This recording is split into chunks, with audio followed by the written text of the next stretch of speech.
Chapter 268. You're smart. Danny sneered. The old man knelt on the mahogany floor and said honestly, Professor Marwin told me that wizard Shikue is a young lady who has inherited part of Alleglia's witchcraft. The fireball that fell from the sky last night was very similar to the spell the great wizard Valeglia used to control the form of the dragon flame. There are not many extraordinaries in the old town. Also, we waited at the dock for a long time this evening. But wizard Shikue didn't come. This series of coincidences can only mean one thing. Your Majesty, you are Shikue. Don't call me Your Majesty. No noble would violate the rights of a guest and assassinate their own king. The old man looked around and said to his daughter, Maroya, bring the two guests downstairs for a cup of tea. I want to talk to His Majesty alone for a while. As he spoke, he glanced at Marwin and Larissa. Marwin frowned and glanced at Danny. Seeing that she nodded slightly, he left with his assistant scholar and crazy woman Maroya. Your Majesty, I'm innocent.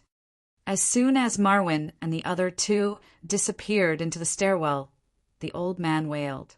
Don't take me for a fool. This is the old town.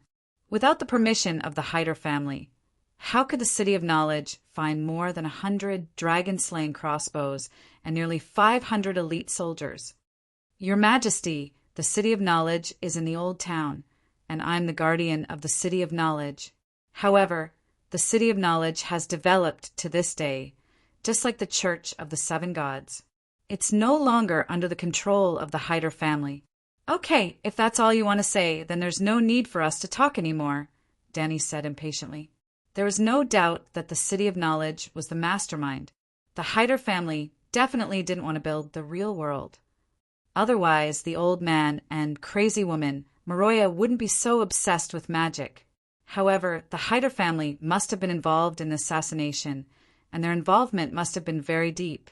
If Danny had burped at that time, the old man would most likely have held a celebratory feast and invited all the professors and generals of the City of Knowledge. He would not have shed a single tear for Her Majesty Danny. However, the failure to assassinate the dragon would definitely incur the dragon's wrath. The old man in the old town was afraid of Danny's revenge. Danny promised that there would definitely be such a thing. That was why he kept saying, Your Majesty, begging and quibbling. Your Majesty, the Hyder family is willing to be at your beck and call. As long as you give the order, I will immediately lead my men to massacre the City of Knowledge. The old man gritted his teeth and said with a sinister expression. Danny said indifferently, Count, I have to say that you have miscalculated and underestimated me. I won't kill any of the scholars and professors who tried to kill me. I won't destroy the City of Knowledge either. They will be punished, but I won't destroy the world's largest and most formal academic organization. The old man also heaved a sigh of relief and shouted, Your Majesty is benevolent. Your Majesty is magnanimous. It had nothing to do with benevolence. Those scholars with firm beliefs were all stubborn. For the sake of their ideals, they were not afraid of death at all. If Danny had gone all out last night and burned the City of Knowledge to the ground, the scholars would only think that they had sacrificed their lives for a righteous cause.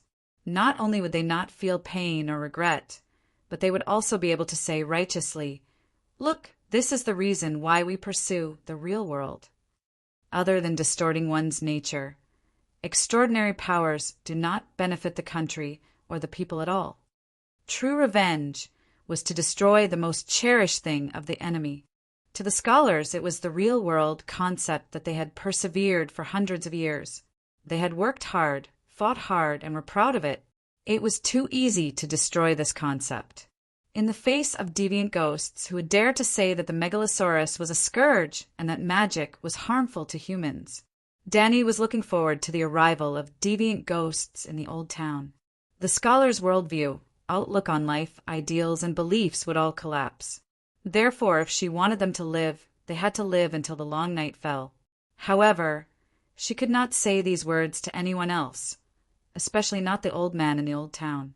The City of Knowledge is beneficial to human civilization. That's why I cherish it. But your Hyder, Old Town might need to change owners. Danny laughed coldly. This was the truth. To the great nobles with thousands of years of history, the real punishment was to deprive them of their land and destroy their family. She was not someone without a temper. Your Majesty, the assassination this time is really... The white-bearded old man was anxious. He slammed the ground and shouted, Your Majesty, I'll be frank. The City of Knowledge discovered your identity 2 days ago. They then asked my son Baylor to send troops to kill you. At that time, Baylor rejected them without hesitation. However, before reporting to the towering tower, the scholars had already sent out messenger crows to inform the High Court's Madame Alina of this matter. Yesterday morning, Professor Theobald came to me with a letter from Madame Alina. He hoped that the Old Town Guards would cooperate with the City of Knowledge to assassinate you. As if he was worried that Danny would not believe him, the old man took out a piece of paper from his sleeve. There was a rose seal of the High Court on it. There was only one line of words. The High Court will not participate in this matter and will not restrict the actions of the City of Knowledge. It was a very simple sentence. Did you see it clearly? The old man raised the letter high, as if afraid that she could not see it. The meaning of Madame Alina's words could not be more obvious. The old man said helplessly, Why does the Empress of Thorns want to assassinate me? I'm afraid that Queen Marjorie is not worth enough, right? Danny asked doubtfully. Of course not. The value of 10 queens is not comparable to the risk of offending the Dragon Queen. But the Iron Throne is worth it. Duke Tyrell wants the Iron Throne? No, it's Madame Alina. She's an old lady who is about to have a great-grandson. How can she be so ambitious? Danny asked doubtfully. She definitely did not have such thoughts before. But after the War of the Four Kings, the High Court became the strongest power in the 7 kingdoms. Since Robert, Byra, and Theon can sit on the Iron Throne, and the bastards of the Lannister family can sit on the Iron Throne, why can't Tyrell? Haha, you're just guessing. Danny still did not believe him. Your Majesty, in the game of power, everyone wants to be the winner, and they must be the winner. Madame Alina is not an ambitious person. Back then, the reason why she agreed to Duke Tywin's request to form an alliance was because she wanted to stand on the side of the victor in the War of the Four Kings. Of course, it would be better if her family could rise to a higher level. But the game of power never stops. After eliminating the rebellion, Lannister treated the High Court as his new opponent. Madame Alina just does not want to lose. Be more specific. Other than Cersei being crazy and doing some foolish things, I don't think Lannister has ever targeted the High Court, right? Danny said with a frown. Sigh, Duke Tywin has already made his move on the High Court. First, he broke the marriage alliance between Villa, the heir of the High Court and Garland's elder brother, and Sansa Stark. Then he gave Brightwater City to Garland. Your Majesty, do you know what's special about the Florin family in Brightwater City? Trying to sow discord between Hightower and Tully. It's not just me and the Tully family. Danny saw that the old man was holding his waist as he spoke, looking pitiful, so she said, Get up and talk. Thank you, Your Majesty. The old man happily got up and explained even more diligently. The bloodline of Riverbend's nobles can be traced back to the legendary hero of the ancient era Green Hand Garth, including Florin of Brightwater City. Danny was deep in thought, just like how Stark had an awesome ancestor, city builder Brandon. In the era of the heroes, Riverbend also had a legendary character, Green Hand Garth, also known as Green Garth. It was said that his hair and skin were green.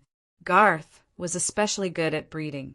Other than cultivating high-quality food for the farmland, he could also help women sow seeds. It was said that as long as he touched, an infertile woman could become pregnant, and an old woman who had lost her period could give birth again. Mothers were pregnant with twins or even triplets under his blessings, and little girls became young girls with periods under his smile. Wherever Garth went, the local nobles and ordinary people were willing to offer their chaste daughters to him. In the coming year, their crops would have a good harvest, and the fruit trees would be full of fruit. The young girls who were raped by Garth would also be pregnant with strong sons or beautiful daughters. Ah, no wonder he was called Green Garth. By the way, it was because of Garth's story that Dany came up with the idea of hybrid rice. Obviously, Green Garth was 99% likely a wizard. She even suspected that the green-haired and green-skinned Garth was a hybrid of the Children of the Forest and the Ancient Era. Was he a druid? In short, Garth was a hero who was especially good at farming. He had many children. The eldest son, Garth Gardner, founded the River Bend royal family, similar to Stark in the northern region. The second son and daughter were the ancestors of many River Bend nobles. Tyrell's ancestor was an Undull adventurer. During the Undull invasion, he was loyal to the Gardner's family and later became the hereditary High Court chief.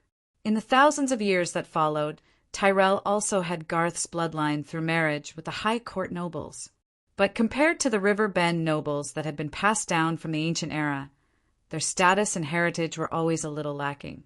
300 years ago, Aegon killed all the male members of the Gardner's family in the blazing fury.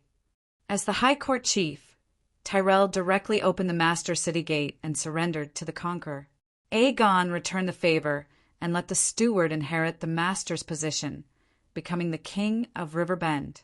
This matter in itself made the other River Bend nobles secretly hate, but Aegon had a dragon. No matter how dissatisfied they were, they had to hold it in. Fortunately, the Tyrell family was smart enough. While clinging to the thick dragon leg of Targaryen, they married into the major Green Hand bloodline families. 300 years had passed, and they finally stabilized the rule of River Bend. But they had already occupied the Gardner's family's high court and the title of King of River Bend. Now they had taken away Florence's title and fief. What would the other Green Hand families think? It had to be said that Tywin had made a smart move. The Florence family's Brightwater City was one of the richest territories in River Bend. The bait was too tempting. Tyrell knew that it was a poisonous apple, but he still couldn't help but swallow it. Perhaps Tyrell thought that he could slowly digest this fat piece of meat with time and military force, just like 300 years ago. The old man of the old town continued, "Your Majesty, Randall Tarly and Pixter Redwyn are known as the twin heroes of River Bend. They are the two core pillars that maintain the High Court's right to speak in King's Landing. As for Duke Maze, that inflatable fish, my son-in-law, is an idiot with high standards but low abilities." Lady Alina came from the Redwyn family. She was Count Pixter's aunt and also his mother-in-law. In other words, Redwyn and Tyrell had a close relationship and couldn't be separated. But Tarly was Florence's in-law, but he didn't have any relationship with Tyrell other than that of a ruler and vassal. Duke Tywin caught this flaw. Other than the matter of Brightwater City, he also purposely divided the River Bend army into two. Duke Maze led the High Court south to Winestop Castle and didn't achieve anything. Count Tarly led his own troops north to the Three River Basin to clean up the bandits and stabilize the law and order. Yet Maze was a little jealous and narrow-minded. In the end, the long-bearded old man sighed with a complicated expression. Fortunately, Tywin died early. Otherwise, who knows how he would torment River Bend. Thinking about how Randall led troops to rescue little Rose this afternoon, Dany frowned and asked, "Will Count Tarly be instigated?" "No, he is a true soldier. Honest, wise, loyal, and brave." The old man shook his head and said with certainty, if Tywin was still alive and continued to use his methods to split the relationship between the ruler and vassal in River Bend, perhaps Count Tarly would be pulled over by the Iron Throne. But now Lannister has 2 lions, a dog, a pig, and a tiger. Tywin Lannister is a vicious old lion, and Tyrion is an inexperienced young lion. Tywin's younger brother, Sir Kevin, is Lannister's most loyal old dog. Cersei is a pig, and Jaime is fierce but not resourceful. So, Your Majesty, do you see it clearly? The old lion and young lion are killing each other. The stupid pig can only cause trouble, The tiger has broken its claws, and Lannister is only left with a stable old dog. To Lady Alina, this is an excellent opportunity. If she doesn't take it, she will be punished. Chapter 269. Dany looked at the old man with a long beard who was shorter than her in surprise. She did not expect him to have such a clear understanding of the situation in the Seven Kingdoms. You think highly of Tyrion, but it's a far cry from the real world. Sigh, if Tyrion was given the body and appearance of a Kingslayer, he would be the most terrifying person in the Seven Kingdoms. Cersei and Jaime inherited Duke Tywin's appearance, while Tyrion inherited Duke Tywin's soul and developed his wisdom. Your Majesty, think about it. If he was useless, why would someone try to eliminate him? Was Joffrey killed by Tyrion? I don't know how much hiding was involved, but I swear to the seven gods that Tyrion is innocent. Dany smiled faintly. Anyone with a brain knows that the imp is not the murderer.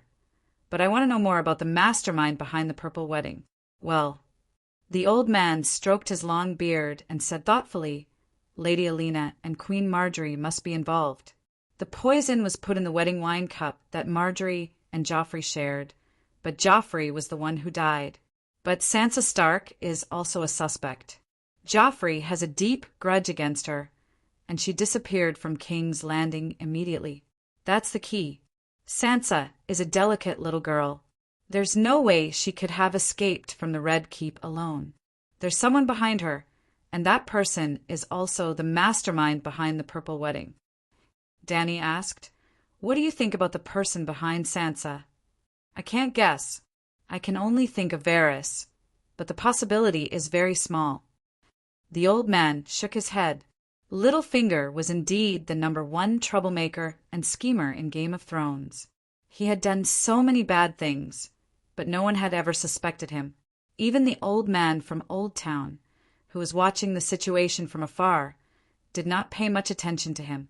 Earl Layton, even if you sold hiding, you can't wash away your crime of murdering me, Dany said calmly.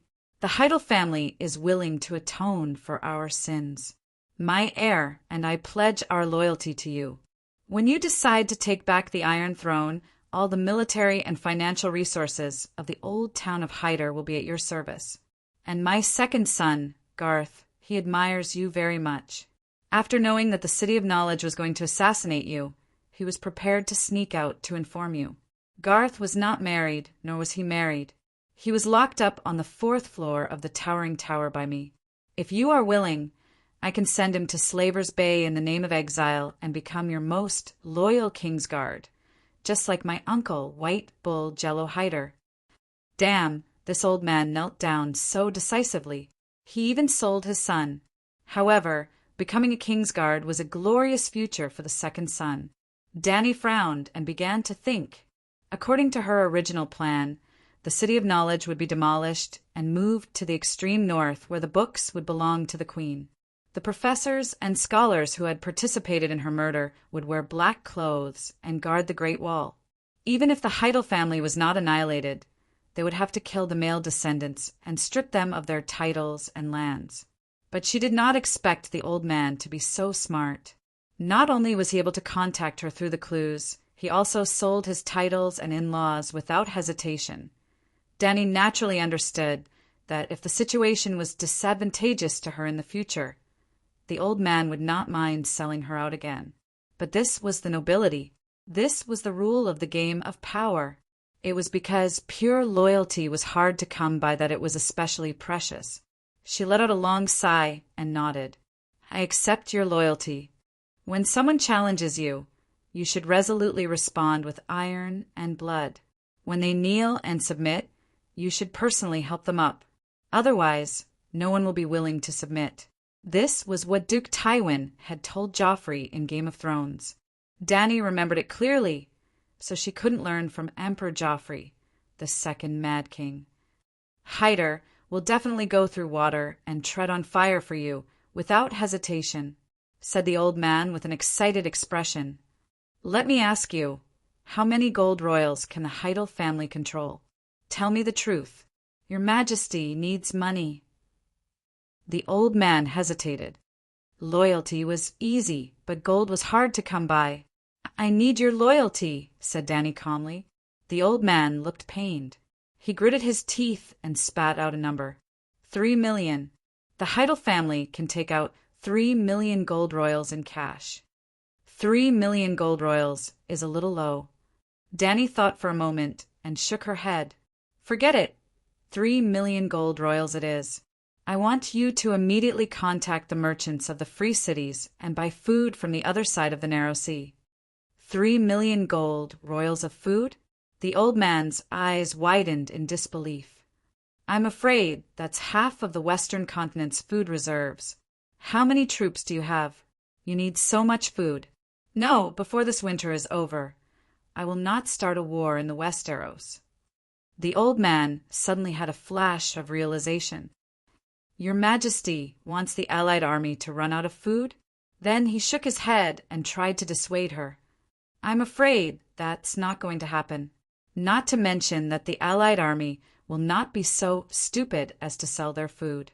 The climate of Ursos is warm, and the plains of the Lone River are vast and fertile. Even if the Westeros enter winter, they can still grow winter wheat. Do you know anything about the other ghosts beyond the Great Wall?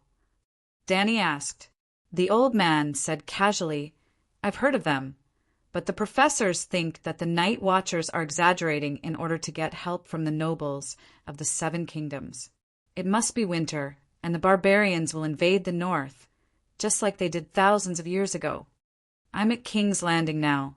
I'll go back to the Great Wall to take a look. We'll know if there are any other ghosts soon. You're at King's Landing. The old man was shocked. Are you going to contact the old officials of King Aerys? Your Majesty, I'm not trying to provoke you, but you must be careful. There are not many people in King's Landing who are trustworthy. He was really anxious. He was not worried that the Queen would be deceived. Hathar had just secretly pledged his loyalty to the Dragon Queen. If she told the other nobles about the old town's allegiance in order to boost morale and win people over, would the Iron Throne and the High Court let the old town go when the news spread? He didn't want the Hyder family to be destroyed before the Dragon Queen even attacked. Danny frowned and said unhappily, Old man, are you suffering from dementia? Didn't you hear the main point in my words? The other ghosts. I'm going beyond the Great Wall to find the other ghosts. Hee. Your Majesty, you won't be able to find them. The old man smiled carelessly. Your Majesty, you can win over the nobles, but don't tell them about Hathar's loyalty to you. This old man still wants to stay useful and be at your beck and call in the future. Danny rolled her eyes and said unhappily, The Alliance can't wait to call on the whole world to be my enemy. Isn't this a reflection of how strong I am? If I really want to fight for the Iron Throne, why would I need to come to the Westeros to find some rotten fish? The old man's face twisted.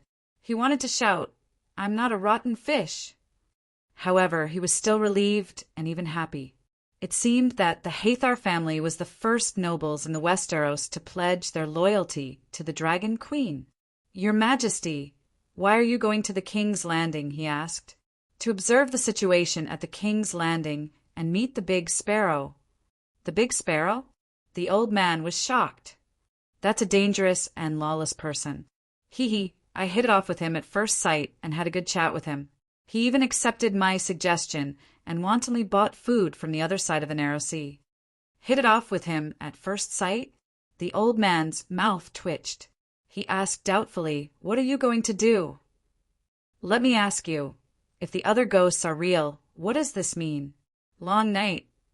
The old man trembled as he said this word. Then his eyes bulged as he looked at Danny in disbelief. If the long night comes, there will be at least a generation of winter. If you buy all the food from the free cities, then the Alliance army. So ruthless, so vicious. The old man felt a chill run down his spine.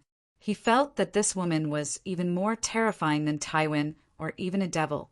Seeing his terrified expression, Danny immediately guessed what he was thinking. She laughed bitterly and shook her head.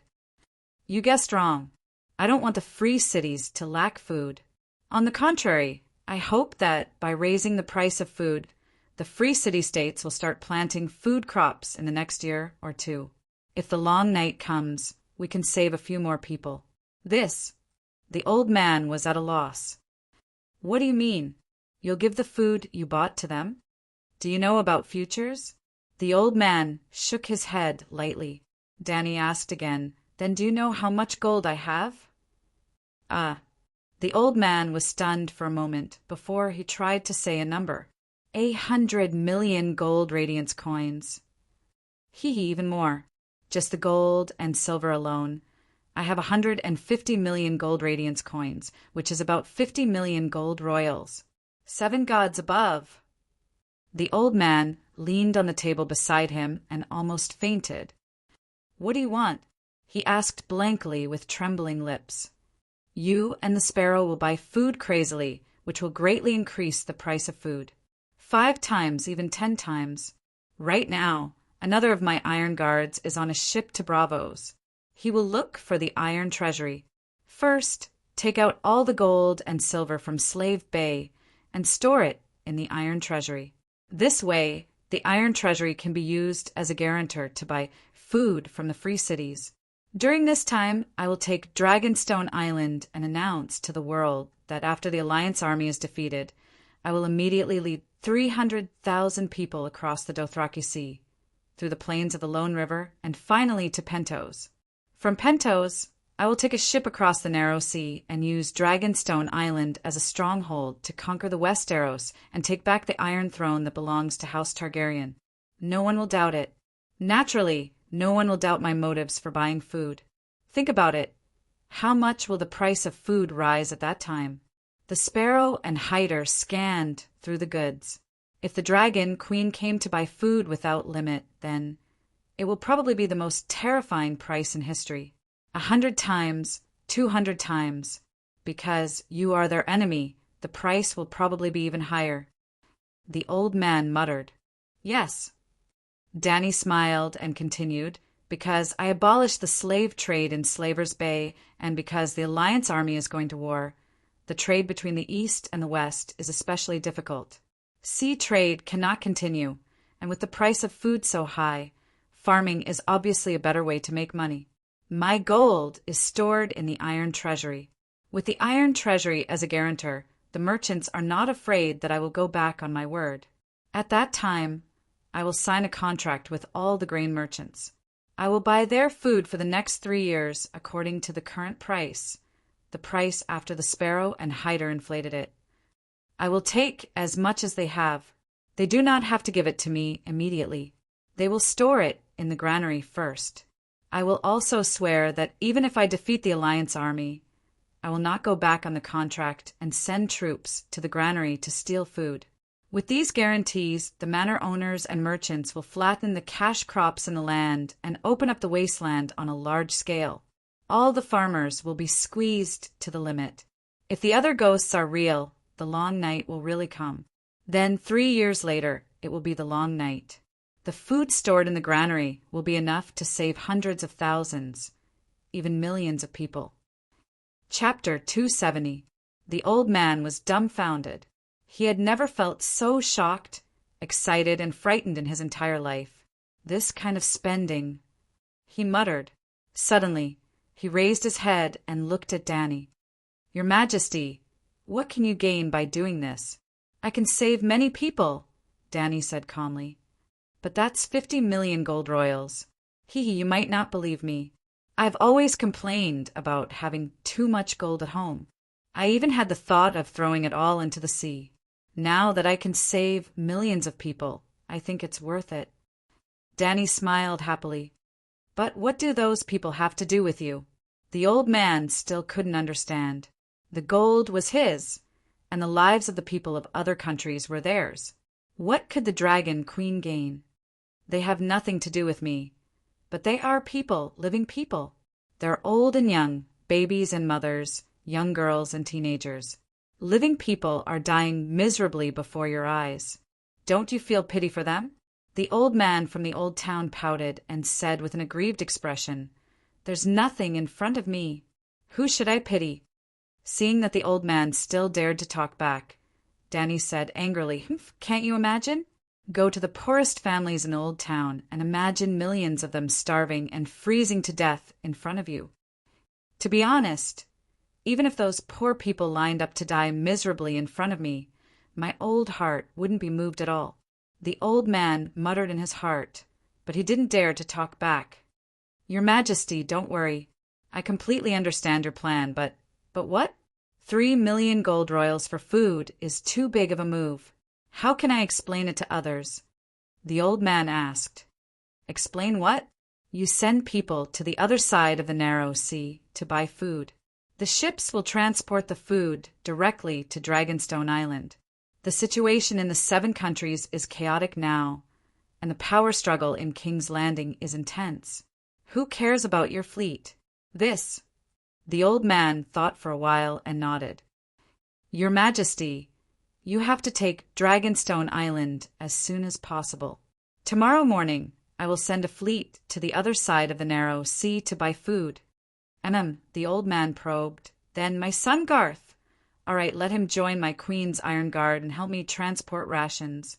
When we arrive at Dragonstone Island, I will accept his oath in person." "Thank you, Your Majesty." The old man let out a long sigh of relief. "I'll call Dr. Marwin." 5 minutes later, Marvin and Larissa came to Danny, while the old man and his daughter stayed downstairs. "Ah, I didn't expect you to be the Dragon Queen." Marvin's expression was complicated. Because of the scholar's talent and because he can't see a future on the path of magic, he has been trying to build a real world without magic and gods. Furthermore, dragons can cause magic tides and bring magic to the human world. This is something they can't tolerate, which is also the real reason why they tried to assassinate you. "I know." You know? Professor Perez Dan is still alive. I've captured him." Danny did not mention anything about the bookseller. "How does Your Majesty plan to deal with the City of Knowledge?" Marwin asked anxiously. "It is necessary for the City of Learning to exist. The scholars who tried to murder me don't have to die, but they have to wear black robes and go to the Great Wall to guard it. Your Majesty is merciful." Bull Neck Marwin let out a sigh of relief and asked, "Your Majesty, do you need a scholar? I'm willing to swear to serve you." Danny thought for a moment and said, "How about this? You go to Dragonstone Island with Garth. Count Ladon will explain the details to you." Marwin nodded thoughtfully. It seemed that the Hyder family had already sided with the Dragon Queen. The two did not talk much. They agreed to communicate using glass candles and promised Larissa that she would take her in as a mage apprentice and part-time maid. Danny ended the long-distance communication. When she opened the curtain of the tent and came out, the beef and barley soup in the iron pot was already cooked.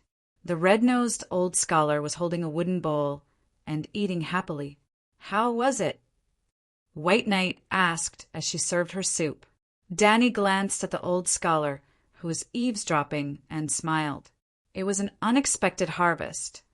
Suddenly, Blackie, who was lying behind the tent chewing on a cow leg, raised its head and growled in the northwest direction. "Someone's coming."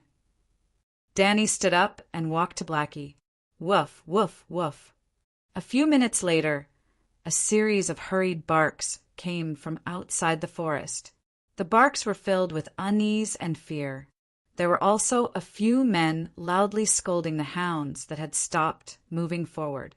Not long after, a man walked within 100 meters of the bonfire and shouted to his companions, "There's a bonfire! The poachers are over there." How unlucky! There are still people patrolling the forest in the middle of the night? Danny whispered.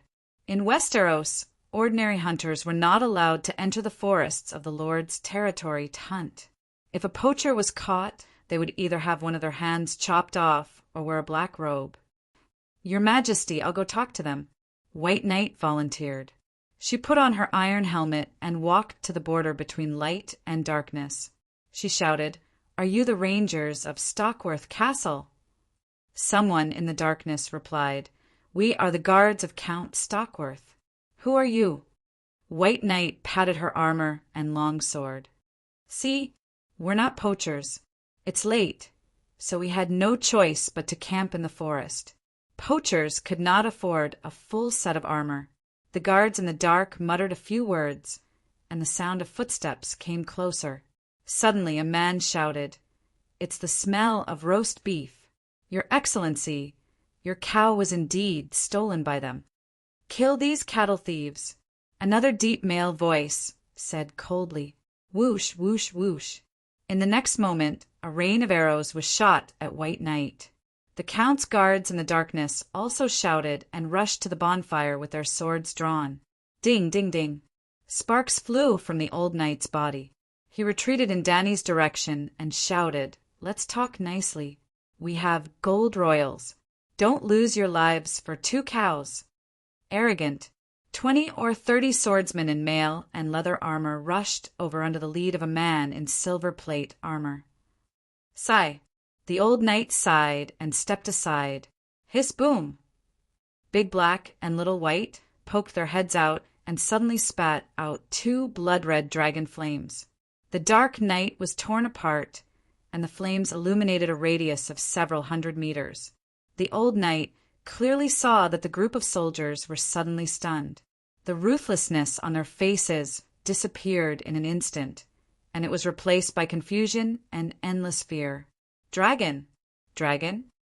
Feeling the temperature of the dragon flames above his head, the leading man in plate armor spat out a word from his throat. "Ah, dragon Megalosaurus!" The soldier woke up, threw away his sword, and ran wildly out of the forest. "Come back!" Danny yelled. Her hand streaked across the night sky, and the dragon flames that were spurting towards the sky twisted and elongated as if they had a life of their own. The 2 dragon flames actually turned into 2 fire snakes that slithered through the forest, avoiding the branches of the ginkgo trees, and formed a huge ring of fire that surrounded the soldiers. "Dragon King, please spare my life." The man in plate armor fell to his knees and shouted, "Please don't kill me. I am the Count of Stockworth Castle, Braun.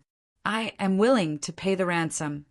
Dragon King, please spare my life." The group of soldiers followed behind the Count, kneeling on the ground and wailing. "Braun, I have never heard of your name. Where is Countess Tanda Stockworth?" The old knight asked. "The Countess fell off a horse and died." "I am Laura's husband," Braun explained. He fell off a horse and died?" Professor Perez Tan limped over, sneering as he exposed Braun's background. This Count Braun is a ruthless character. He made his fortune by running errands for the imps. After the Purple Wedding, he betrayed Tyrion and joined Cersei. Because of this, Empress Dowager Cersei arranged a good marriage for him. He married Madame Tanda's second daughter, Loras. Later, he tampered with Madame Tanda's horse, causing Madame Tanda to fall off and break her pelvis. Then he used underhanded means to kill the first successor to Count Stockworth, the husband of Lady Tanda's eldest daughter, Sir Balmand Bych. In the end, he chased Lady Ferris, Lady Tanda's eldest daughter, out of the house and proclaimed himself as Count Stockworth. Braun frowned as he sized up the old professor. When he saw the long chain around his neck, his pupils could not help but shrink. "You are a scholar." "Humph, I am a self-taught scholar. Doctor of History, I know your background very well." Braun's face darkened as he cursed. "That old bastard, Candor, betrayed me? He swore loyalty to me. Damn it, I knew the scholar could not be trusted." Scholar Candor swore loyalty to the master of Stockworth Castle. "Do you think the King's Landing will let you go after what you did?" The old professor sneered. Braun glanced at Danny in front of Blackie and defended himself. "First of all, I did not betray Lord Tyrion. I only refused to participate in the trial in his place. Looking at the tragic end of the Red Viper, it proves that my decision was not wrong. Secondly, Lady Tanda was careless. She was riding a horse to hunt at an old age. The fall of the horse had nothing to do with me. Scholar Candar slandered me. Finally, Sir Balman and Ferris received Empress Dowager Circe's order to get rid of me through a duel. Unfortunately, Balman was not skilled enough and was killed by me. You broke the rules during the spear duel and deliberately stabbed Sir Balman's horse to death with the tip of the spear. All right, let's not talk about this nonsense. Dany waved her hand and interrupted the quarrel between the two. She removed the dragon flame ring and said to Bronn, "My dragon ate your cow. It was wrong first, but you also offended me. I will not kill you today. Take your people and leave." Bronn climbed up, but did not leave. He asked carefully, "Lord Dragon King, can you tell me your name?" "Hee, mercenaries are mercenaries. You have no knowledge at all." Professor Peristan mocked. "You don't even know Targaryen. Go back and read more books." "Targaryen?" Bronn was still in a daze. A red-haired soldier behind him whispered, "Boss, this is most likely Princess Rhaenys, Prince Rhaegar's sister." "Jack, you fool. Prince Rhaegar's sister was smashed to death by Tywin," another soldier said. "Dany, am I so unknown in the Westeros?" The White Knight could not stand it any more. He stepped forward and said, "This is King Aerys's daughter, Queen Dany Rise." Then he could not help but ask, "Have you not heard of the Dragon Queen at Slave Bay?" "Oh, so." Bronn suddenly understood and smiled awkwardly. "Your Majesty, please forgive me. I have not left my fief for a long time. The scholar is also useless. I am a little uninformed. I did not know that you have returned to the Westeros."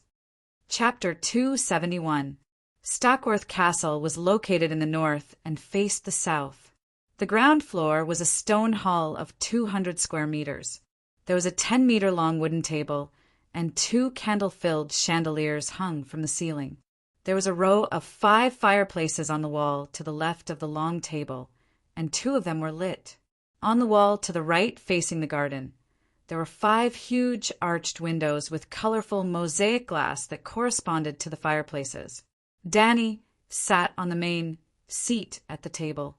Barristan, Peristan, Bronn, Loras, and Scholar Candar were on both sides. Bronn tried his best to invite Her Majesty the Queen to visit his humble abode. He said that if Her Majesty the Queen spent the night in the forest beside his castle, he would be ashamed, unable to eat or sleep in peace. The City of Knowledge already knew that she had come to the Westeros, so Dany did not care whether it was publicized or not. As for whether Bronn would go to the City of Knowledge and violate the guests' rights to murder her, Dany was not worried because he did not have a chance.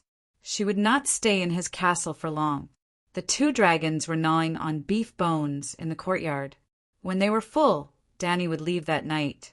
"Your Majesty, this is my son, Tyrion Cobbler." Bronn took a chubby baby from Loras' arms and said to Dany, "Yaha." The chubby baby was wrapped into a ball in a leather jacket. He bit his finger, and his blue eyes rolled around. He was very cute. Dany's mouth twitched. She removed the dagger embedded with rubies from the leather sheath at her waist and put it in the baby's arms. She had bought the dagger from Valeglia's iron dagger from the Volantis blacksmith shop after she had mortgaged it to Lisbon. It cost 15 gold radiance coins, and it was made by master blacksmith calls. Loras, who looked like a round bucket, smiled foolishly. "Thank you, Your Majesty." "What's with the name?" Dany asked. Sigh. When Duke Tywin had just died, Lady Tanda suggested naming him Tywin to please Queen Cersei. In the end, Queen Cersei was furious. She believed that the bastard was not worthy of her father's name. Yes, 2 years ago, during the King's Landing riots, my wife Loras was raped by dozens of rioters in the backyard of the cobbler shop. That's why this bastard's surname is Cobbler. Bronn said it casually, as if it was someone else's wife who had been raped. His wife Loras had been smiling like a fool. She only looked a little embarrassed when her worst past was mentioned in public. Bronn continued, "I had no choice but to name my son Tyrion. I hoped that this would satisfy the Empress Dowager. Who would have thought that I missed my old master, and was even in contact with Tyrion, so she arranged for Balmat to kill me. If you don't believe me, you can ask Scholar Candarl. He was there at the time. Scholar Candarl was a fat old man in his 50s. He had short, white hair. He kept looking at Professor Perez Dan as if he wanted to say something, but the old professor's eyelids were drooping. He did not react at all. When he heard his lord's question, he nodded and sighed. At that time, Count Braun's knife was placed on Sir Balmaz's neck. There should be no mistake. When he spoke, he could not help but ask, "Your Majesty Danny Loris, why are you here?" And Professor Perez Dan, you should be in Old Town right now. The red-nosed old professor glanced at Scholar Candarl faintly and said nothing. Do you know about the Red Wedding?" Danny said with a smile. "Waldfrei violated the guest's rights and murdered a northerner?" Canbell asked in puzzlement. Danny raised her chin at the old professor whose face had suddenly turned pale. "The City of Knowledge invited me as a guest. After discovering my identity, they poisoned me, ambushed me with axemen and crossbowmen. They even prepared more than 100 dragon slayer crossbows." "What?" Braun and Canbell cried out in surprise at the same time. Their faces were filled with disbelief. "Professor, is this true?" Scholar Canbell asked with a trembling voice. The old professor did not answer, but from his increasingly miserable expression, everyone knew that Danny was not lying. "I shouldn't have invited this scum into my living room." Braun did not hide his disdain at all. Scholar Canbell asked anxiously, "Why?" "Professor, did someone force you to do this? It must be Count Hathar." "Ah, you don't have to say anything." "I'm willing to wear the black robe," the red-nosed old man said with a miserable expression. Canbell slumped on the high-back wooden chair and said with a defeated expression, "The good reputation the City of Knowledge has accumulated for 1,000 years has been destroyed by you." "Braun, you didn't invite me here just to talk nonsense, right?" Danny said with a faint smile. "Your Majesty, when will your army arrive? I am willing to pledge my loyalty to you." Braun gritted his teeth and said firmly. Danny smiled strangely. "I don't have an army. My White Knight told me that the proud Westeros will unite in the face of an invasion, so I don't plan to bring the army from Slaver's Bay. If you are willing to pledge your loyalty to me, you will be the first Westeros lord under my command." "Ugh." Braun's face turned green and white, as if he had eaten feces. "Ha ha! Don't worry, I won't force you to do something you don't want to do. Those small fries under your command won't even be able to withstand the dragon's flames. Stockworth Castle isn't a place that any military strategist will fight for. It's not worth it for me to force you." Danny smiled calmly. He thought of the terrifying dragon flames, Cersei's inexplicable hatred for him, and how the City of Knowledge knew about his attempt to usurp Stockworth's title. Braun's hesitant expression became firm again. "Your Majesty, I am willing to be the first lord to pledge my loyalty to you." Danny asked, "How many people do you trust?" 200 armored warriors, each with a horse. They may not be reliable, but I am confident that I can control them. Are they all hired riders?" Danny frowned. "Your Majesty, I won't hide it from you. The knights in my fief are not trustworthy, and the farmers who have just given up their hoes are not as useful as hired riders. I need you to give up Stockworth Castle for now. Are you willing?" Braun gritted his teeth and nodded. "Yes. This place is only 100 miles away from the King's Landing. Once Queen Cersei leaves the cathedral, she will not let me go." He had spent a lot of effort in recruiting soldiers in the past year and had gathered 200 riders to deal with Cersei's army. "But where should I go?" Braun asked. "Dragonstone Island." "Dragonstone Island?" "Winter is coming.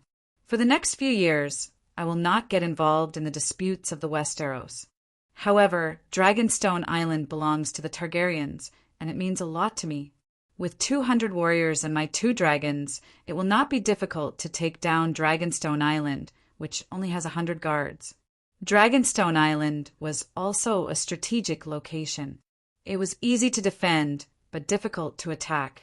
Earl Redwind's 100 ships and nearly 10,000 men had besieged Dragonstone Island, which only had 100 guards, for several months. He did not dare to attack, and only hoped to use the siege to exhaust the castle's food reserves. In order to end the siege of Dragonstone Island as soon as possible, so that Qingting Island's navy could return to the river and deal with Chemin's invasion, the Knight of Flowers decided to personally lead the attack. Although the castle was taken down in the end, he was doused with a pot of boiling oil. The beautiful man with the potential to be the #1 crossdresser in Game of Thrones was disfigured and turned into a monster uglier and more ferocious than a hound. The Knight of Flowers lost half of his life, and Cersei lost half of her forces. The troops that participated in the siege were all Lannister's elites, and Qingting Island's navy was only responsible for the siege on the sea. Tywin had left 2,000 elite soldiers at the King's Landing, but more than half of them were killed by the Knight of Flowers.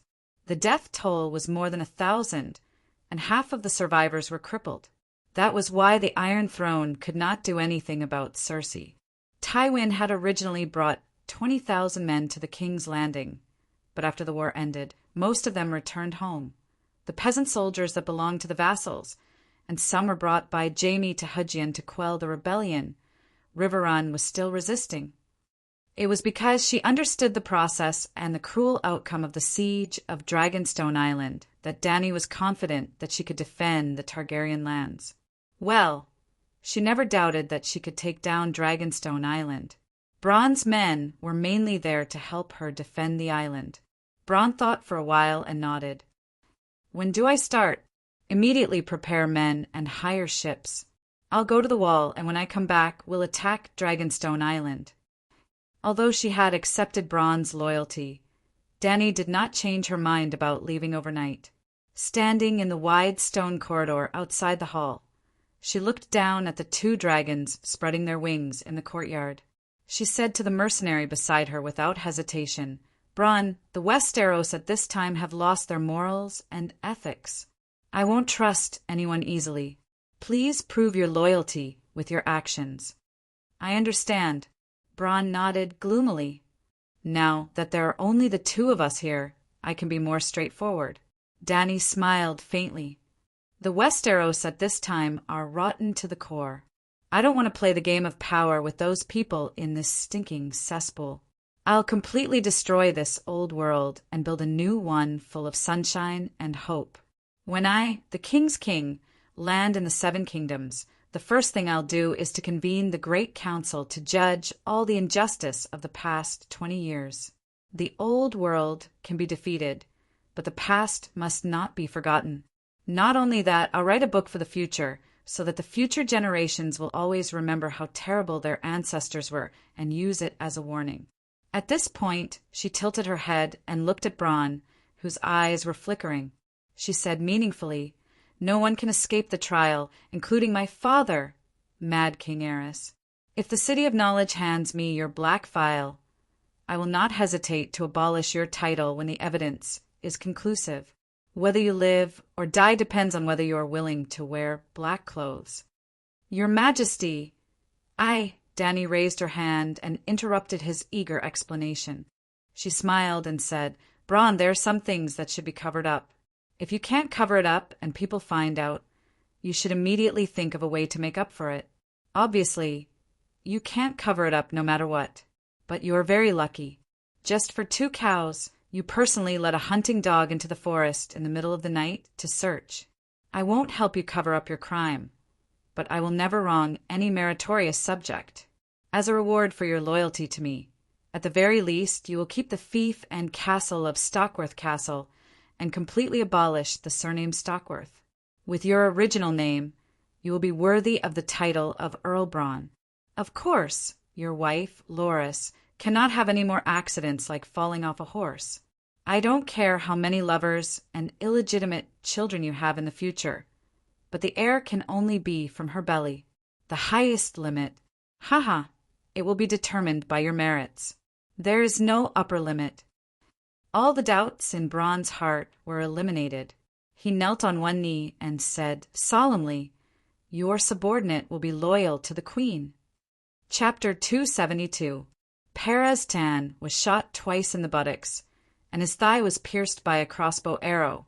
His injuries had only happened a day ago, but in just one day he had traveled thousands of miles from the old town to the Crimson Mountain Range, then to the King's Landing. He had even been exposed to the cold wind in Blackwater Bay for an entire afternoon. Then he did not manage to sleep. He took off again at midnight and flew until dawn. When he was in Stockworth Castle, even Balin, the lowly mercenary, Candarl, the old scholar who only had a dozen or so necklaces, and even Loris, who was a little retarded, mocked and ridiculed him because he violated the guests' rights. They looked down on him openly and secretly, and the old scholar's mental state was also greatly affected. The physical and mental torture even made him want to commit suicide. When the sun just peeked out from the horizon and the sky was still dark, the old professor's body tilted, and he fell from Blackie's back. No one knew if it was intentional or an accident. Fortunately, when Blackie was carrying the others, Dany had been in her dragon's spirit state with him. She quickly urged him to use her claws to pick up the flying man.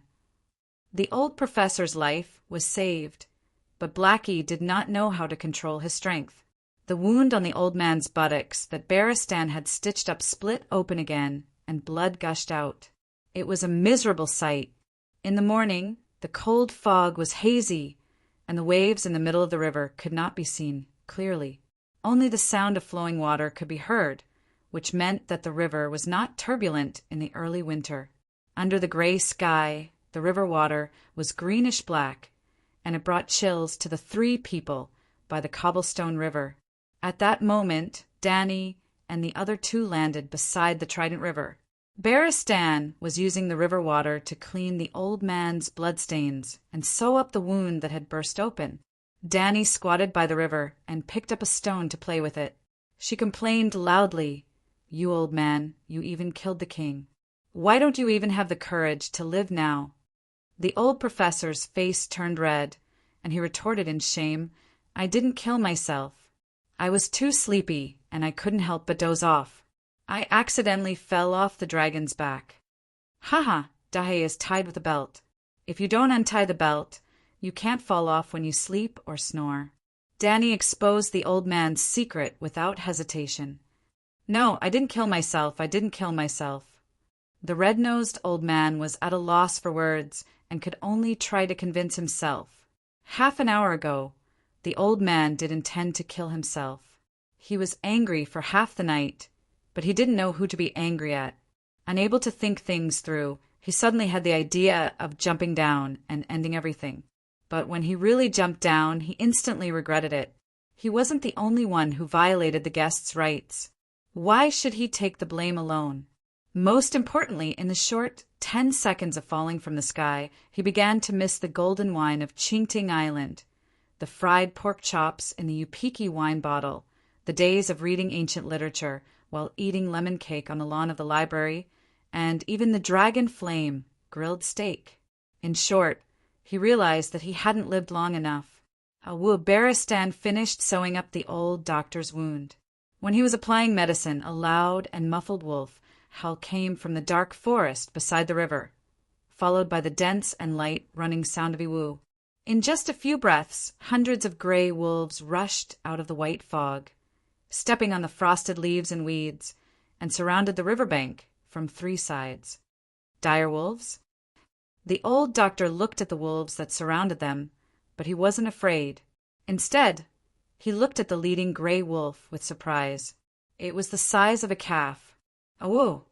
The giant wolf heard the cry and looked at the old man with its cold yellow eyes.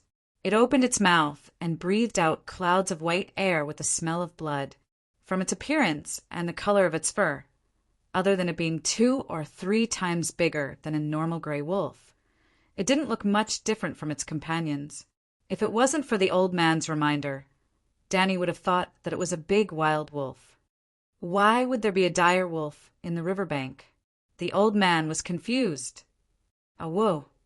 The dire wolf didn't want to give him time to think. It retreated and pounced on Dany. Well, when the pack of wolves surrounded them, Danny took a few steps forward and stood in front of Beristan and the old doctor. The red-nosed old man looked at the dire wolf with a calm expression. Curiously observing it, the old knight did not even raise his head, only focusing on applying medicine for the doctor. The two of them didn't seem to be worried that Danny would be torn apart by the wolves. Indeed, when the leader of the wolves pounced on them, Danny's purple eyes were dyed with blood. She opened her mouth and said, "Get lost!" The giant wolf that was flying in the air seemed to have hit an invisible wall. It howled and flew away. The other big gray wolves were even worse. The terrifying draconic aura entered their mindscape. Almost half of the giant wolves were bleeding from their 7 orifices and died on the ground without a sound. The rest of them had bloodshot eyes and ran away with their tails between their legs. They didn't even care about their leader.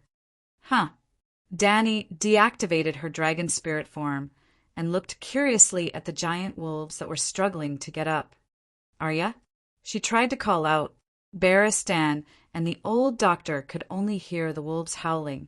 Danny, in her soul state, saw a girl in linen, clothes flying out of the direwolf. After being hit by the dragon spirit, the girl's face was distorted as she held her head and screamed.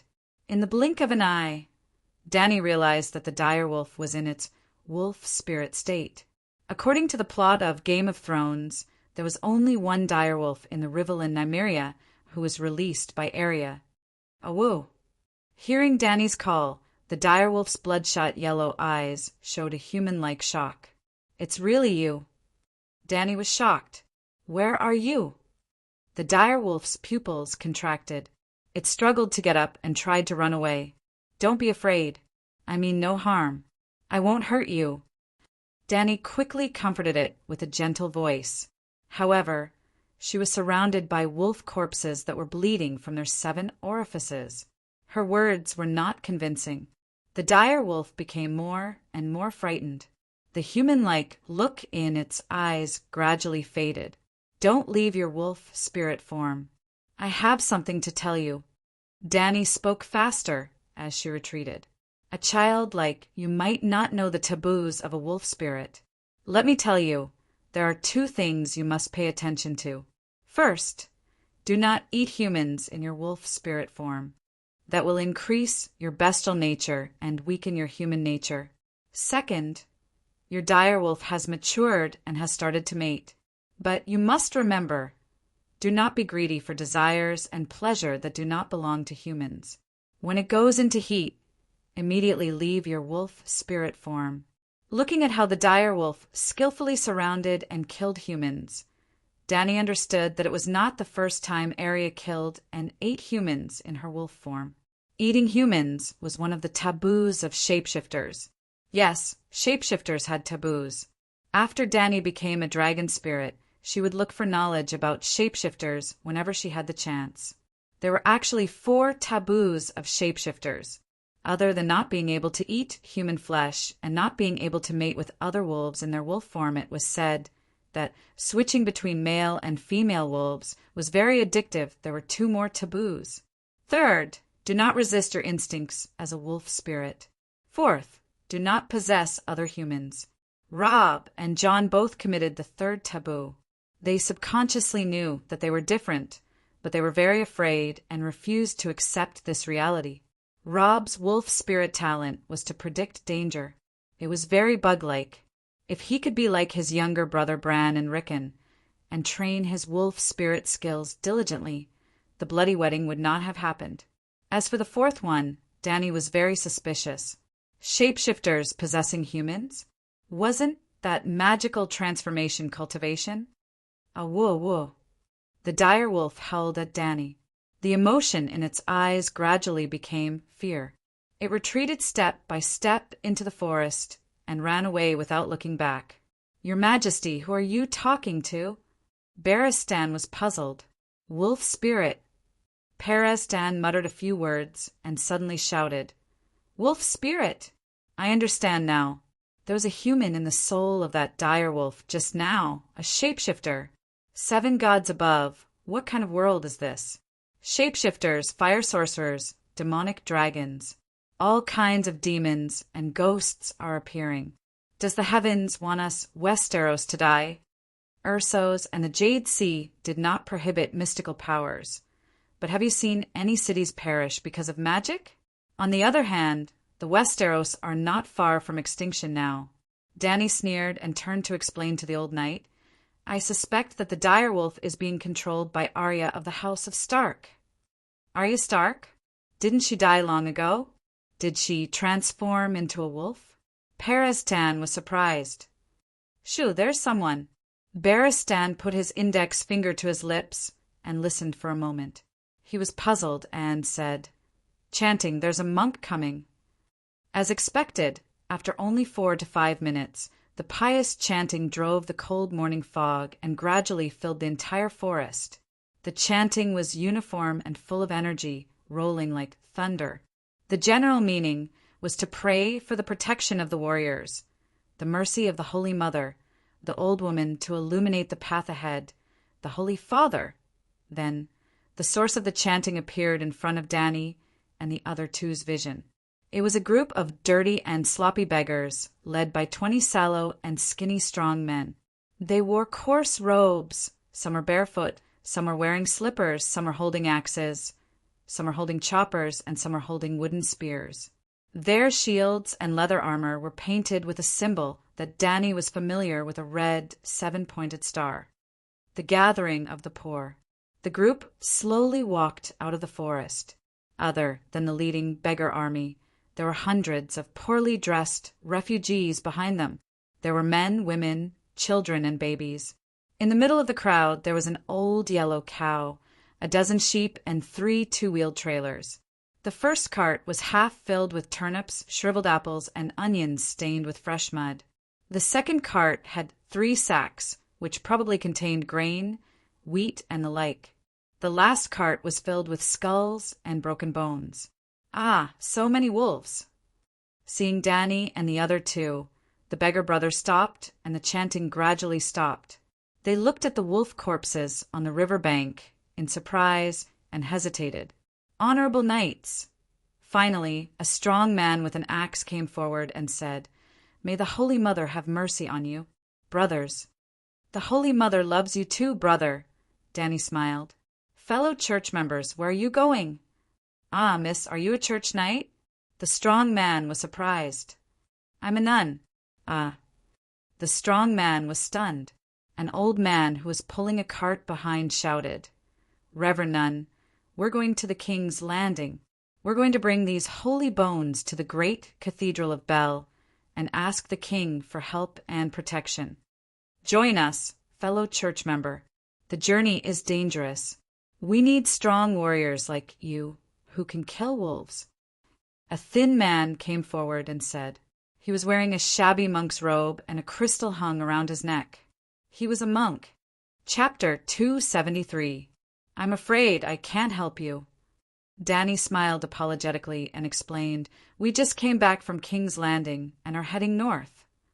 Seeing the disappointment on the skinny monk's face, she pointed at the wolf carcasses and asked, Brother, do you want these wolves? Yes, of course, we're short of food. The old man who was pulling the cart shouted. More than 100 people cheered and ran to the river bank to skin and kill the wolves. But when she saw a peasant woman directly draining the blood, Dany quickly stopped her and said loudly, Don't waste the blood. You can feed them blood sausages. The Dothraki especially liked to eat blood sausages, but in the Westeros and the major free cities, she rarely saw people feed them blood sausages. How did these wolves die? There's not a single wound. So strange. Someone was puzzled. Dany taught the women how to feed them blood sausages and said without thinking, Do you see that red-nosed old man? Look at the chain around his neck. There are 40 sections. He's a master of poison. But don't worry, this poison is harmless to humans. Dr. Pereston glanced at her with a wooden face and said nothing. However, although he secretly criticized the Dragon Queen for being a witch who liked to lie, he was also shocked by her behavior of mingling with the sloppy peasant woman. In this environment, no one knew her, so she didn't have to pretend to be close to the commoners to win their hearts. Moreover, Her expression and the smile on her face came from the bottom of her heart, without any reluctance. If she didn't have magic and a dragon, she would be a good queen. The old man sighed, but then he smiled bitterly and shook his head. A young girl in her teens, if she didn't have those mysterious powers, it would be difficult for her to even survive, let alone restore the dynasty. There was strength in numbers. After more than 2 hours, more than 40 wolves were finally turned into pieces of smoked meat, strings of blood sausages, and more than 40 wolfskin coats. Yes, the women and children directly put on the bloody wolf skins. The autumn wind was bleak and the weather was cold, so the linen clothes couldn't resist the cold. After that, Danny and the other two also joined the group of the poor. The old doctor was placed on the sack cart and squeezed together with a large pile of blood sausages. Through the chat, Danny learned about the origins of this group of people. They came from Salt Pan Town in the east and followed the Trident River to the west. They reached the King's Road a few kilometers away and then went south to King's Landing.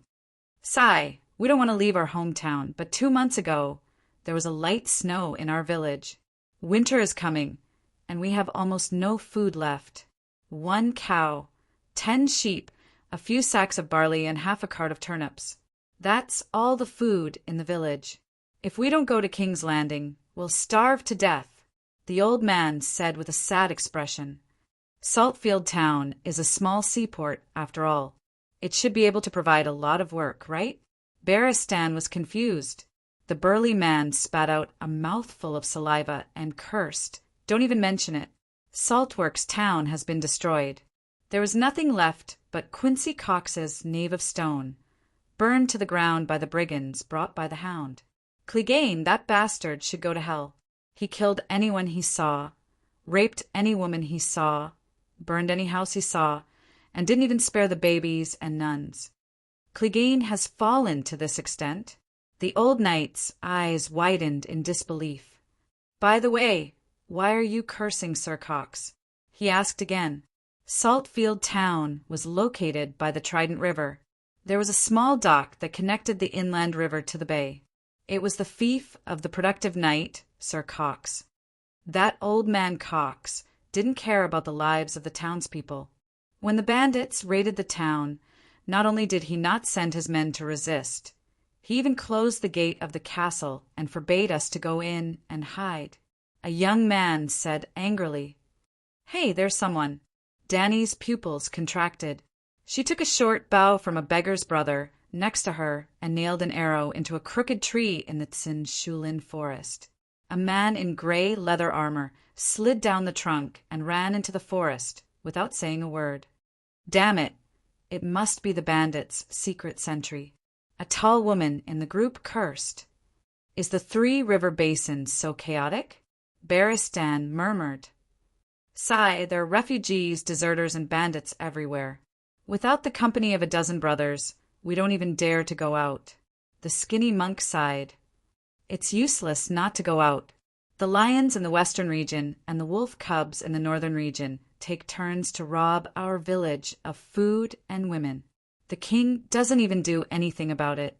The old man shook his head. The king is useless. We can only protect ourselves and our families if we unite and build our own strength. The skinny monk waved his fist and said firmly, "Yes, our own strength." A star warrior patted his chest and began to recite the scriptures loudly. The others slowly joined in. Just like when they first met, they were in unison. The sound waves rolled and spread into the distance. Needless to say, the beggar's tactic was quite effective. Along the way, they encountered several groups of bandits hiding in the forest. Their greedy eyes swept back and forth between the water buffaloes, goats, and the smoked wolf meat on the shoulders of the beggar brothers. But in the end, they retreated under the imposing prayers of the crowd. About 2 kilometers to the west, the Tsin forest became thinner and they encountered the first corpse. It was hanging under the branches of a charred tree trunk. As the group praying loudly approached, the scavenger crows that were pecking at the flesh on the human face spread out. Danny found that the calf of the corpse near the ground was only left with white bones and a few pieces of rags. There were also traces of being bitten by sharp teeth on the bones. The corpse's face was a ghastly grayish-green. Its mouth was propped open, and someone had placed an uneven white stone. Something was stuffed into its teeth. "Salt," Beristan said with a sullen face. After walking for a few dozen meters, they found the second corpse. The scavenger dragged it down. The remains were scattered in the withered grass. A tattered rope loop was hanging on a branch, swaying in the wind. A 10-year-old child tripped and almost fell. As a result, he dug out half a helmet from the soil. The head of the dead man was inside. The rotten flesh was crawling with squirming maggots and small black beetles. There was also a lion's head emblem on the top of the helmet. Lion's helmet, good steel. The burly man took the helmet and knocked off the rotten head and insects on the tree trunk. No rust, no dents. It can still be used after washing. After that, they would encounter one or more corpses every few steps until they reached the intersection. It stretched for nearly a kilometer, and there were about 100 or 200 corpses. They were hanging on the branches of the trees with ropes around their necks. Their bodies were swollen, and their cheeks were eaten by crows. They hung under the trees and swayed. Everyone's mouth was stuffed with salt. Many of them had coats of arms sewn on their chests. A dire wolf, an axe, an arrow, a salmon, a pine tree, an oak leaf, a short-legged rooster, a wild boar's head, the emblems of the nobles of the northern region, Hejian County, and the western region could be found here. 7 gods above. They are all deserters who gathered together to become bandits? The White Knight said with an ugly expression. These are the people who looted Saltfield Town. They were caught by Count Tully and hanged in this forest as a warning to the other bandits, the thin monk said. Then the group set foot on King's Road, a 5-meter-wide mud road, which was the road of Westeros. The yellow mud road extended to a small pier by the river, where several ferries were docked. There was also an inn beside the road. It was a 3-story stone building close to the Trident River, sitting in the west and facing the east. When they passed by the door on King's Road, they saw a white stone chimney erected on the side from a distance. After approaching it, Danny was surprised to find that the south wing extended to the river, and half of the building was built on stone piles in the river. If the traveler wanted to, they could even open the window, lie in bed, throw a fishing line into the river, and catch a few trout. On the north side of the inn, there was a thatched cowshed and a bell tower. The whole building was surrounded by a broken white stone wall. Danny and the other 2 parted ways with the group of the poor peoples gathering at the inn. Before leaving, the White Knight secretly stuffed a handful of gold royals into the monk's hands. This place is 600 kilometers away from King's Landing, and it will take about a month. This food is not enough for you to eat. The courtyard of the inn was a large piece of brown mud. Danny stood at the entrance of the courtyard and hesitated for a while before she gritted her teeth and stepped on it. A shabby gallows stood in the courtyard, and a little boy was holding the rusty iron chain and swinging it back and forth. 4 girls stood in the porch and looked at him. The youngest was only 2 or 3 years old. She had a watermelon hairstyle and was crawling on the ground naked. The oldest was about 10 years old. She had brown hair and brown eyes. She was as thin as a match and her cheeks were pale. She was wearing an old blue dress. When she saw Danny and the others coming over, she immediately used her body to protect the little ones behind her. "Who are you?" Peristan covered his butt and limped. He shouted impatiently, "Of course we are guests. Quickly call your mother out and prepare a basin of hot water for me." "I don't have a mother. She was killed." The girl in the blue dress said anxiously, "Little girl, where is the shop owner?" Danny asked with a smile. The gentle smile infected the girl. She curiously looked at Danny and said, "My sister Jenny is the shop owner. She went to the river to get fish. We set up a net in the river and can catch a few trout every morning." "Miss, you are so beautiful. Even if you are wearing men's clothes, You are still beautiful." The little girl blushed and said, "Hee hee, iron armor is not only for men." Danny shook her head and asked, "What is your name?" "Weeping Willow." "My name is Weeping Willow. Miss, do you want to eat or stay? By the way, do you have silver coins? We are only staying for one night. Do we need to pay a silver coin? Why don't you just rob us?" The old doctor said angrily. Weeping Willow glanced at Danny and gritted her teeth. She insisted, "Not one, at least 3. We need money to buy food." "Okay, 3 then. It is normal for prices to rise in a chaotic world." Danny walked to the porch and found a wooden stick by the stairs. She scraped the mud off her iron boots before stepping on the wooden floor. She looked at the little girl who was rolling around on the ground and said, "Isn't she cold? Why don't you let your sister wear clothes?" Weeping Willow shook her head and said, "There is a fireplace burning in the house. It is warm. You also saw that Trish likes to crawl on the ground. Her clothes are dirty and worn." She picked up the little girl and walked into the house while saying, "Trish is not my sister. Some of them were brought here by the sparrows. Some of them were found by themselves. They are all poor children without parents. They—" Weeping Willow whistled. As if by magic, boys and girls in ragged clothes with messy hair came out from under the table, beside the window, next to the fireplace, and in the stairwell in the blink of an eye. A few of the older girls were still holding a fully loaded crossbow in their hands. The boys were holding slingshots or stones. All of them were fully armed. "Are we really going to rob them?" Peristine shouted. Weeping Willow glanced at the old man. She was like a queen in a castle, commanding the group of orphans loudly, "Put down your weapons. They are not enemies. Walter, go and boil water. Will, go to the river and find Jenny.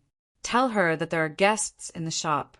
Ai, Jew, Pater, go and find some wood to add to the fireplace. I will show them the rooms." The doors on both sides of the corridor were open. Danny could choose any room she wanted from the 2nd floor to the 3rd floor. The rooms were all empty. Beristan frowned and said, "I came here 2 years ago. It was almost overcrowded. There are not many guests now. The ones walking on the road now are either sparrows or bandits. The former have no money, and the latter rob us of our money." Chapter 274.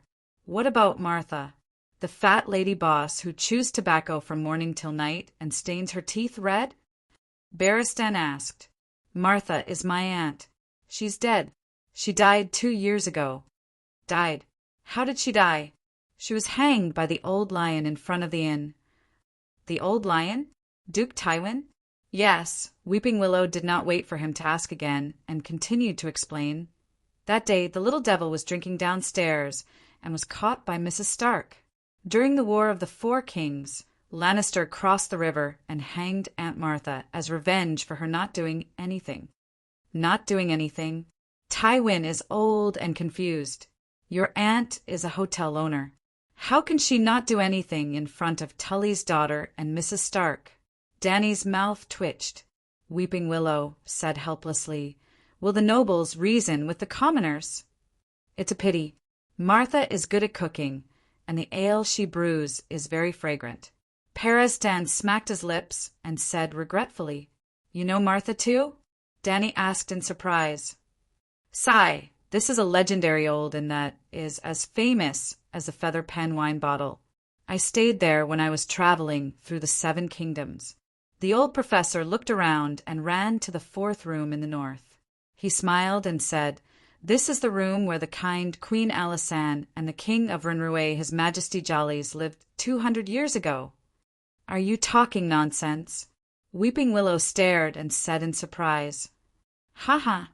The old professor pulled the long chain in front of his chest and said proudly, "Little girl, do you see this? 5 red copper chains. Doctor of History. Weeping Willow, the price of this room will increase in the future." Danny entered King Rinrué's former bedroom. It was not very spacious, only 40 square meters. It had a small bathroom and a fireplace compared to the other rooms. She took off the large canvas bag behind her and put it on the chair in front of the fireplace. She looked around and said, "The feather quilt on the bed is a little moldy. Change it to a cleaner one for me. Light the fireplace and fill the water tank in the bathroom. The two of us will stay in the rooms on the left and right." Beristan said. After that, the old knight asked Weeping Willow about the recent events that happened near the inn. "Wolf cubs and lions are going back and forth. The nearby villages have all been destroyed by the soldiers. There are bandits, sparrows, and orphans who have lost their families. There are fewer and fewer tourists. Our inn has long run out of food. We can only rely on hunting and fishing to survive. Is this considered a big deal?" Weeping Willow said, "Does Lannister have any plans? Organize the disaster victims to return to their homes and plant. In this weather, they would probably be able to plant a wave of cold-resistant crops such as turnips and cabbage. The lions won the battle, so Hujian County belongs to them. They should be managing their own territory, shouldn't they?" Dany asked. "There are many lions nearby, but other than killing and snatching, they don't do anything else. Last time, the hounds killed a few lions here. In the end, my cousin followed in Aunt Martha's footsteps and was killed by the lions to vent their anger." Weeping Willow said sullenly. Dany's heart skipped a beat as she asked, "Is Hound alone?" Weeping Willow's eyes flashed with vigilance. "Why do you ask? Who do you want to know?" Dany looked at the little girl strangely. "Child, you are really too young and inexperienced. I didn't ask anything, but you took the initiative to reveal the fact that you know that the little girl beside the hounds is Arya Stark. You even want to protect her whereabouts. What is your relationship with Arya?" She rolled her eyes. "You also said that the hounds killed a few lions. He is not the legendary hero Beristan who has no companions. How can he kill a few warriors at once? Is Beristan that strong? The hounds fought 1 against 3, and even with the help of a girl, he was still seriously injured." Weeping Willow doubted. Dany nodded silently. This was the normal strength of this world. If equipment and physical fitness were similar, if one could win 1 against 1, he would be considered a master. If one could win 2 against 1, he would be considered a master. If one could win 1 against 3, he would be considered a super master. If one could win 1 against 4 or 5, he would be considered a legendary hero, such as the Sword of Dawn, if she did not cheat with the Lion's Roar. Dany could only fight 1 against 2 with the same equipment, and the opponent could not be too strong. Beristan once fought against 11 in the City of Knowledge, 10 fully armed elite soldiers, and a fully armored Grand Knight. He was unscathed, but 6 of them died. Even the knight's head was chopped off. Wow, I didn't expect the fearless Beristan to be so strong. He is much stronger than the infamous hounds. The little girl's face was full of admiration and longing. Beristan rubbed his nose awkwardly. "Your Majesty, you think too highly of this old man. Without this armor, this old man would have been chopped in half." After Weeping Willow left, the old knight told Dany many things related to this crossroads inn. For example, other than King Rana, Robert and Cersei also stayed here for a day when they returned from the north. During the War of the Usurpers, Prince Rhaegar and Robert fought at the river bank south of the inn. Because Rhaegar's chest was embedded with a red, 3-headed dragon with rubies, he was hammered in the chest by Robert's iron hammer. The rubies shattered on the river bank, which was also known as the Ruby Beach. That day, Arya and the swineherd practiced swordsmanship at the Ruby Beach. Joffrey and Sansa also went for a walk at the Ruby Beach. In the end, Arya's direwolf Nymeria was exiled and Sansa's lady was stabbed to death. Eyed Tyrion was also kidnapped by Catelyn in this inn. It was as if all the big events started here. It was like the Lyogia village of the Game of Thrones world. Soon, a few boys brought them hot water and a few bundles of firewood. They lit the fireplace, washed their bodies, and went downstairs to eat a few pieces of roasted horse meat. The 3 then returned to their rooms and slept. They slept until the sky was dark, and the heavy footsteps in the corridor outside the door woke Dany and Barristan up. when she heard Weeping Willow introducing the room to the guest. Danny lay back on the feather bed and stared lazily at the dark sky outside the window. It was going to rain. The guest seemed to be staying opposite them. From time to time, the sound of footsteps could be heard. Danny thought that the other party must be a tall and burly warrior, even wearing iron armor. The sound was exactly the same as Barristan's when he walked. Danny could not sleep anymore. She got out of bed and practiced swordsmanship in her room in her underwear. During this time, she had flown tens of thousands of miles and even learned the powerful Dragon Flame fire control spell. However, she still did not slack off on the training of her body. Yes, she did not give up on her dream of becoming the Night King. After sweating, she took a hot bath with the kettle hanging on the fireplace. She washed the dye off her hair and returned it to a brilliant silver. Then she cleaned the iron armor again and applied a layer of oil. The whole process took more than 2 hours. The sky outside was completely dark, and the drizzle of icy rain drifted in through the window. At this time, even the red-nosed old doctor woke up. He limped over and knocked on the door. "Do you still want to go on the road as planned tonight? It's raining." "Haha. Don't you know that the sun rises in the east and the rain in the west? It's raining here. The rain will naturally stop after half an hour in the north." Danny replied with a smile. "Maybe it's snowing in the north." The old man muttered and went back to his room to get dressed. In fact, flying on the back of a dragon, as long as one wore a helmet to block the wind, it would not be cold even at the high altitude in the north. This was because the Megalosaurus scales were hot. With the help of the old knight, Danny put on leather and iron armor, then put on a woolen sweater and a thick cloak. The Shadow Lynx cloak with black stripes was bought at the King's Landing clothing store. It was almost the warmest fur in the world. 10 gold royals. It was very expensive. According to the owner, it was the only one in the whole King's Landing. Danny had suspected that it was second-hand. Although the cloak was clean and tidy and had the fragrance of orchids, the color of the fur was a little light. However, the old knight advised her to buy it. No matter how old it was, it would keep her warm. Danny guessed right. She was wearing Tyrion's second-hand leather coat. That's right. There was only one Shadow Lynx cloak in the whole King's Landing. It was the one that Tyrion brought back from the Mountain of Tomorrow. The little demon left the house with nothing, and the leather coat was also wandering outside and bought by the peddlers. By the way, the Shadow Lynx was also a legendary creature. It was weaker than a dragon, but stronger than a glacier wolf. It was very rare and even harder to catch. How powerful was it? It had sharp teeth and a sharp mouth. It was as fierce as a tiger, as strong as a bull, and as light as a cat.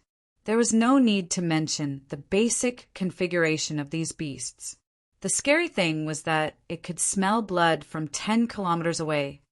When Danny and the others went downstairs with their backpacks, they saw the boys trying to push the tables together in the hall into 3 long lines. There were also a few older girls trying their best to move the benches from the back. More than 30 children were busy working like ants under the command of Weeping Willow. While the orphans were busy, there were 2 strong men sitting leisurely by the bonfire. One of them was a skinny young man. That's not right. The strong man in iron armor, who was almost 2 meters tall, had a rough face and gentle eyebrows. He seemed to be a woman. Beauty Brain? Weeping Willow walked to the stairs and looked at Danny's silver braids in front of her chest. She said in surprise, "Miss Knight, your hair!" Danny threw her long braids to the back of her head and smiled. "I dyed my black hair before." "Oh, the silver hair matches you very well. You're even more beautiful." Weeping Willow touched her messy brown hair and lowered her head shyly. Soon, she noticed that the 3 of them were carrying backpacks. She asked doubtfully, "Are you leaving?" "It's so late and it's raining." "Where are you going?" "Would you believe me if I said that we're going beyond the Great Wall to fight the deviant ghosts?" Perestan chuckled. Weeping Willow glanced at him. Let the deviant ghosts eat this lying old man. However, she did not ask further. She only reminded them, It's very dangerous to travel at night. The three of you must be careful. Let's have a meal first. You haven't started eating yet, right? Barristan said. We're cooking porridge. The three of you can go to the bonfire to warm up first, Weeping Willow said, and return to the hall to instruct the little ones to work. The man who took off his boots and warmed himself by the bonfire had his back facing the stairs. He did not notice Danny and the other two. He was still talking nonstop. Very strange words. To be honest, I want you. Be confident. Don't doubt my love for you. How many people are willing to marry a retard? That retard was even raped dozens of times on the street. He got a bastard son for free. However, the return he got was not even half of what the Tass family got. You're the only living child of Count Selwyn, the man said sincerely.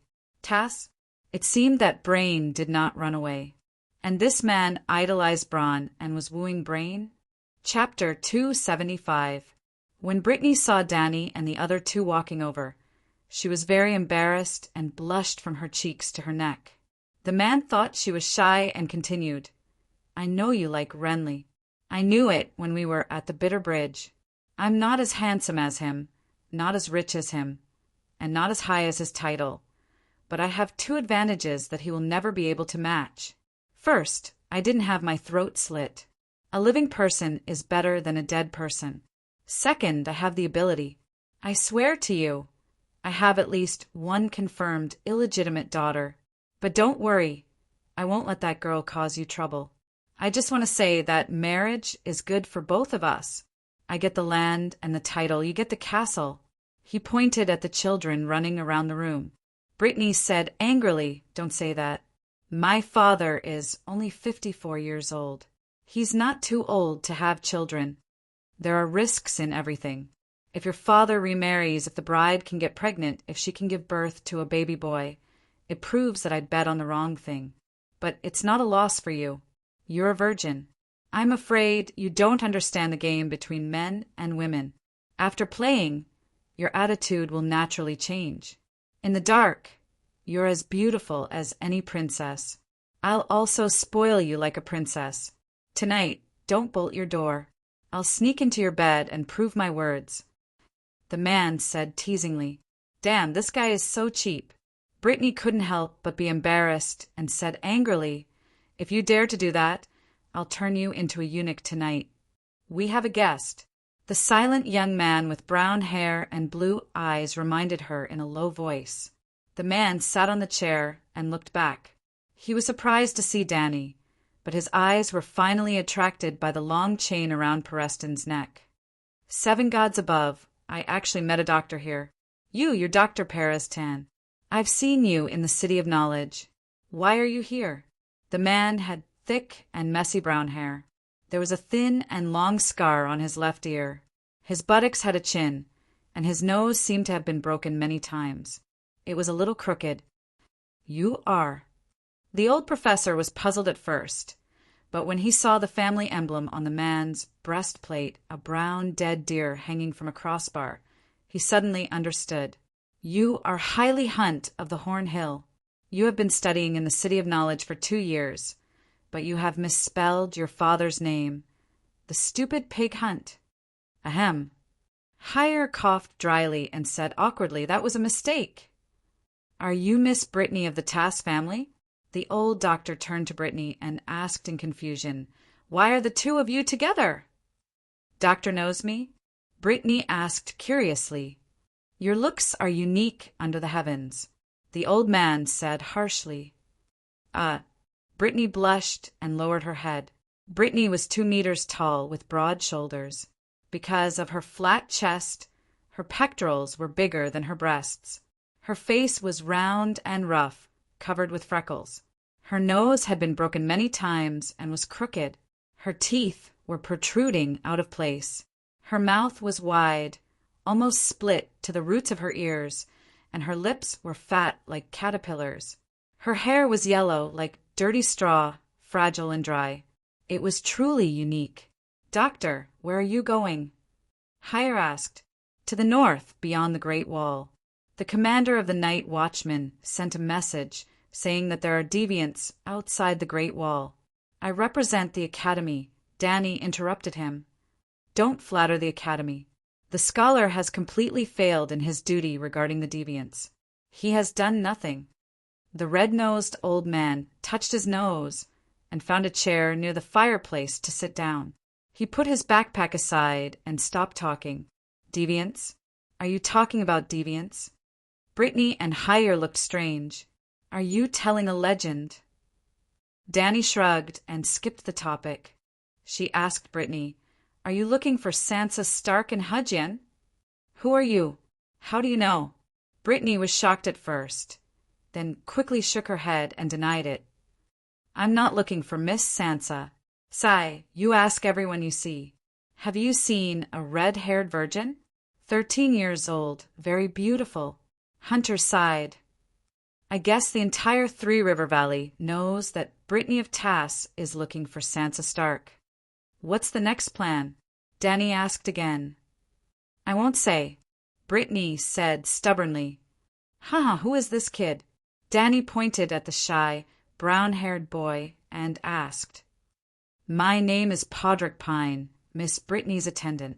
Hire looked at Danny suspiciously and reminded her. Miss, you haven't introduced yourself yet. Danny walked to the window. Under the night sky, the river flowed endlessly. She held the hilt of her sword with her right hand. The cold wind blew the shadow of the lynx cloak on her shoulder. She sighed. Lonely shadow in the cold river.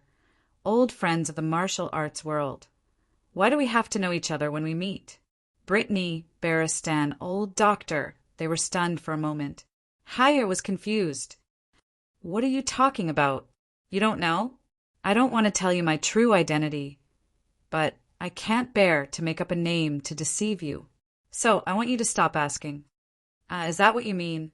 Hire was even more confused. Dr. Barristan broke the awkwardness and asked, Sir Hire, I remember you are a knight under Count Tully. Why are you here? I'm pursuing Miss Brittany. Pursuing her family's fief? Danny mocked. Miss, you are very beautiful. Many people will pursue you because of your beauty. But what's the difference between this and me pursuing Miss Brittany because of her inheritance? Hire was shameless, but what he said did make some sense. Time to eat, children. Get ready to eat. After a while, Weeping Willow came to the center of the hall. His thin body let out a deafening cry.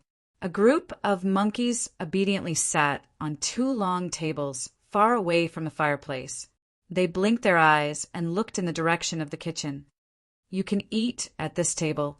Weeping Willow pointed to the empty table by the fireplace and said to Danny and the others, Where's your sister Jenny? There isn't even an adult in such a big inn. Danny was puzzled. She came back with a few trout in the afternoon and went out again in the afternoon. While they were talking, a gray-haired old man walked out of the kitchen with a steaming pot in his hand. Behind him were a few boys around the age of 11 or 12. They were carrying plates, wooden bowls, and large loaves of black bread that were overflowing with the aroma of wheat. Dinner was simple: a pot of turnip barley porridge, a plate of fried trout, and a plate of mutton stewed with carrots mixed with alfalfa. When they were setting the table, the old man introduced himself to Danny and the others. He was Meribad, a barefoot monk in Hudgen.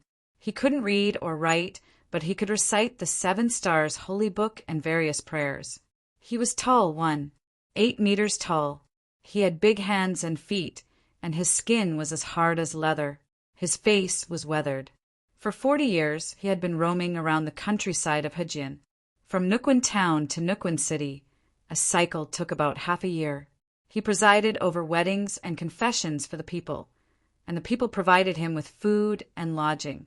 During the famine, he even drove a donkey to transport food from Nukwin town and distribute it to the poor in the villages. The mutton, barley, and cheese in tonight's meal all came from the old man. This is a true cultivator, just like the Great Sparrow. Danny thought.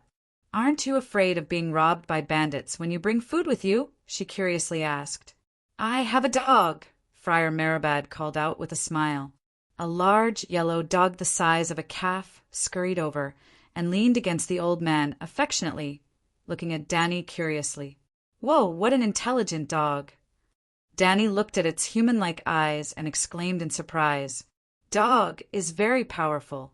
The last time I met a wolf pack in Sinshulin, dog bit a dozen wolves to death in an instant." Marabad stroked the yellow dog's neck and proudly said, "Do wolves often appear?" Beristan frowned and asked, "The wolves are led by a large female wolf. They've been patrolling the Trident River for the past 2 years. Even the nobles couldn't do anything to them." Monk Marabad nodded. The old knight and Danny exchanged glances, but didn't continue asking. Before the meal, Monk Marabad looked at the weeping willow and asked, "Can I lead the children to pray before the meal?" "Yes." And so they all bowed their heads to thank the Heavenly Father and Holy Mother for their charity, including Danny and Dr. Peristan. However, there was a black-haired young man around 15 or 16 years old standing on the side, his arms crossed as he stared at the others and prayed. After the prayer was over, Danny curiously looked at him and asked, "Young man, are you from the north?" "I come from King's Landing." The young man brushed away the black hair in front of his eyes and casually replied, "Then you don't believe in the old gods either." "I believe in the Light King, child." Beristan stared at the young man, his expression suddenly changed, then secretly glanced at Danny. "Who's your father?" "I don't know." The old knight then looked at Hire and Brittany, hesitated for a while, but still didn't ask the question in his heart. On the other hand, Danny noticed his strange expression and asked, "Young man, what's your name?" The young man glared at her with his blue eyes. "Why do you ask?" "His name is Jandelli. He's a blacksmith," a thin and small boy beside him shouted. "Jandelli." Danny instantly understood that this guy was Arya's lover, Robert's illegitimate son, and also understood that the White Knight most likely suspected his identity. Smack! Weeping Willow hit the boy with a spoon and shouted, "Big Mouth Ben, eat. Don't disturb the adults' conversation." Hearing her words, the children pounced on the food on the table like hungry wolves. After a while, the hall was filled with chewing sounds and the sound of Weeping Willow hitting the children with a spoon. During dinner, Danny kept asking Maribald about the situation in the Three River Basin. She found that he was familiar with every town and manor in Hudjian, the villages that didn't even have a name, the fences and mountains, the streams and caves, and every rugged path that wasn't on the map. "Friar Maribald, do you think the people of Hudjian can survive this winter?" "No. Many of them don't have any stored food. They can't even last a year," the old friar said worriedly. Danny gradually had an idea in her mind. "If I want to find you next time, where should I go?" "Find me for what?" The old friar was confused. "Find you to be the president of the Red Cross Association. Within half a year, I'll send a batch of food." Danny glanced at Beristan. "If I want to help the people of Hudjian, where should I send the food?" The old man in the old town contributed 3 million gold royals to buy food. Danny definitely couldn't finish it all by herself, and she didn't lack food either, so she might as well use it to help the people. Help the people of Hudjian? White Knight was shocked, but immediately became happy. She said excitedly, "Geographically, Nukwin is the most suitable place." Hearing that Danny wanted to help the people of Hudjian, Professor Peristan had mixed feelings. He reminded her, "Count Morden is a coward. He doesn't have the guts to accept your food. Go to Crab Island, or take down Horror Cave Fortress. It's a ruin now." "What are you talking about?" Friar Maribald was confused. Woof, woof, woof. The dog suddenly started barking. The next moment, the sound of horse hooves trampling on the muddy ground was heard from the courtyard. "Someone's coming," Brittany said in surprise. "It's a friend." Jean Deli's tone was casual. Weeping Willow put down the wooden bowl and spoon and went out to greet them with joy. Boom! Lightning split the dark sky, and in a moment the courtyard was as bright as day. Weeping Willow's sharp voice was filled with fear. Ah, no, it's not Captain Lemon and the others. Chapter 276. Weeping Willow staggered back into the hall. She hurriedly took off a crossbow hanging on the wall and shouted anxiously, "Stop eating! Take your weapons! There's a group of bandits outside." The children who were holding bowls and eating immediately left their seats. Some went to get crossbows, some looked for stones, some leaned on the window and pulled the slingshot. Weeping Willow rushed into the rain with a crossbow and shouted at the top of her lungs, "Leave, there's no food here, we all have weapons. This is not a place where you can behave atrociously." The 10-year-old little girl was taller than a giant at this time. Boom! Thunder rumbled, and bright white lightning flashed in the yard. Danny saw 7 or 8 armored warriors wearing black hoods, and the rain fell from their grinning chins. Someone was holding an axe with a silver blue light. Someone was holding an unsheathed black machete, and the rest were unsheathed swords. Everyone was wearing a full set of mail and plate armor. Weapons and armor were shining coldly and belonged to the best equipment. This was a group of powerful bandits. The leader, a man wearing a dog helmet, said to Weeping Willow fiercely, "If you dare to shoot, I'll stuff that arrow into your hole and use it to asterisk, asterisk, asterisk, asterisk, asterisk, asterisk, asterisk. You dare to stare at me? Very well, you're dead. I'm going to dig out your damn eyes and stuff them under you." Danny pulled Weeping Willow's collar and took her back to the house. There are so many knights in the house. It's not your turn to be in the limelight. Then she smiled and asked Brittany, who looked solemn, "How many can you deal with?" Brittany was stunned for a moment before she mumbled, "1, maybe 2. "I can deal with 1. Hire wiped the grease from his mouth, put on his helmet, and said in annoyance, "I have to ride a horse. That way I can fight 2 or even 3. "Sir, you can deal with 3, right?" Danny asked Barristan. "I'm also a knight." Gendelli raised his hammer and said, "You don't have a helmet, so stay behind me and act according to the situation. I'm going to kill that dog-headed man first." "Everyone, protect my flanks," Danny said as she pulled down her helmet and rushed into the rain. "Kill." The old knight was almost in sync with her. He pulled out his sword and ran towards the scimitar wielder on the dog-masked man's left. "Kill." Brittany and Hire didn't fall behind. Even the old monk's dog barked and rushed over. Damn it! How can there be 4 knights in this run-down hotel? A bandit in the courtyard shouted in surprise, "We're just passing by. There are bandits chasing us. Give us good horses and food, and we'll leave immediately." The other bandit was a little scared. "Don't be afraid. 2 women and an old man. Watch me slaughter them." The dog-masked man raised his axe and charged towards Danny. Dragon might. The moment the woman and the horse were 5 meters away, Blackie's soul entered Danny's mind. Her eyes were blood-red and even glowed in the dark. "Nay, nay." The warhorse's legs suddenly turned to jelly. Although it didn't kneel down directly, it gave a hard kick, and its speed couldn't help but slow down. The dog-masked man's attack missed, and his body leaned towards Danny unconsciously. TCH, the sharp Valeglia steel sword carried the force of Danny's running and pierced into the dog-masked man's mouth accurately. SSS. Small lines of blood splattered along the blade and splattered on Danny's iron helmet. She lowered her body and slid past the dog-masked man. The long sword in her hand was dragged out of the dog's mouth, and she met the swordsman charging from behind. Clang! The swords clashed, and sparks flew everywhere. There was a sound like a gong. The opponent's snow-white sword had a hole the size of a soybean, but Danny's clear sky was unharmed. Bam! She kicked the horse's leg, and the warhorse immediately fell to the ground. The rider on the horse screamed in panic and fell in front of Danny. She showed no mercy. Her hand was as fast as lightning, and her long sword pierced through the gap at the back of the rider's throat armor. TCH. Blood spurted out like a fountain, splattering on her iron boots. She quickly pulled out her sword after stabbing it in and faced the third opponent. This time there was some delay. Dany didn't have time to block with her long sword, and the opponent's two-handed great sword struck her head. Actually, the rider had intended to use the horse's head to ram into her chest.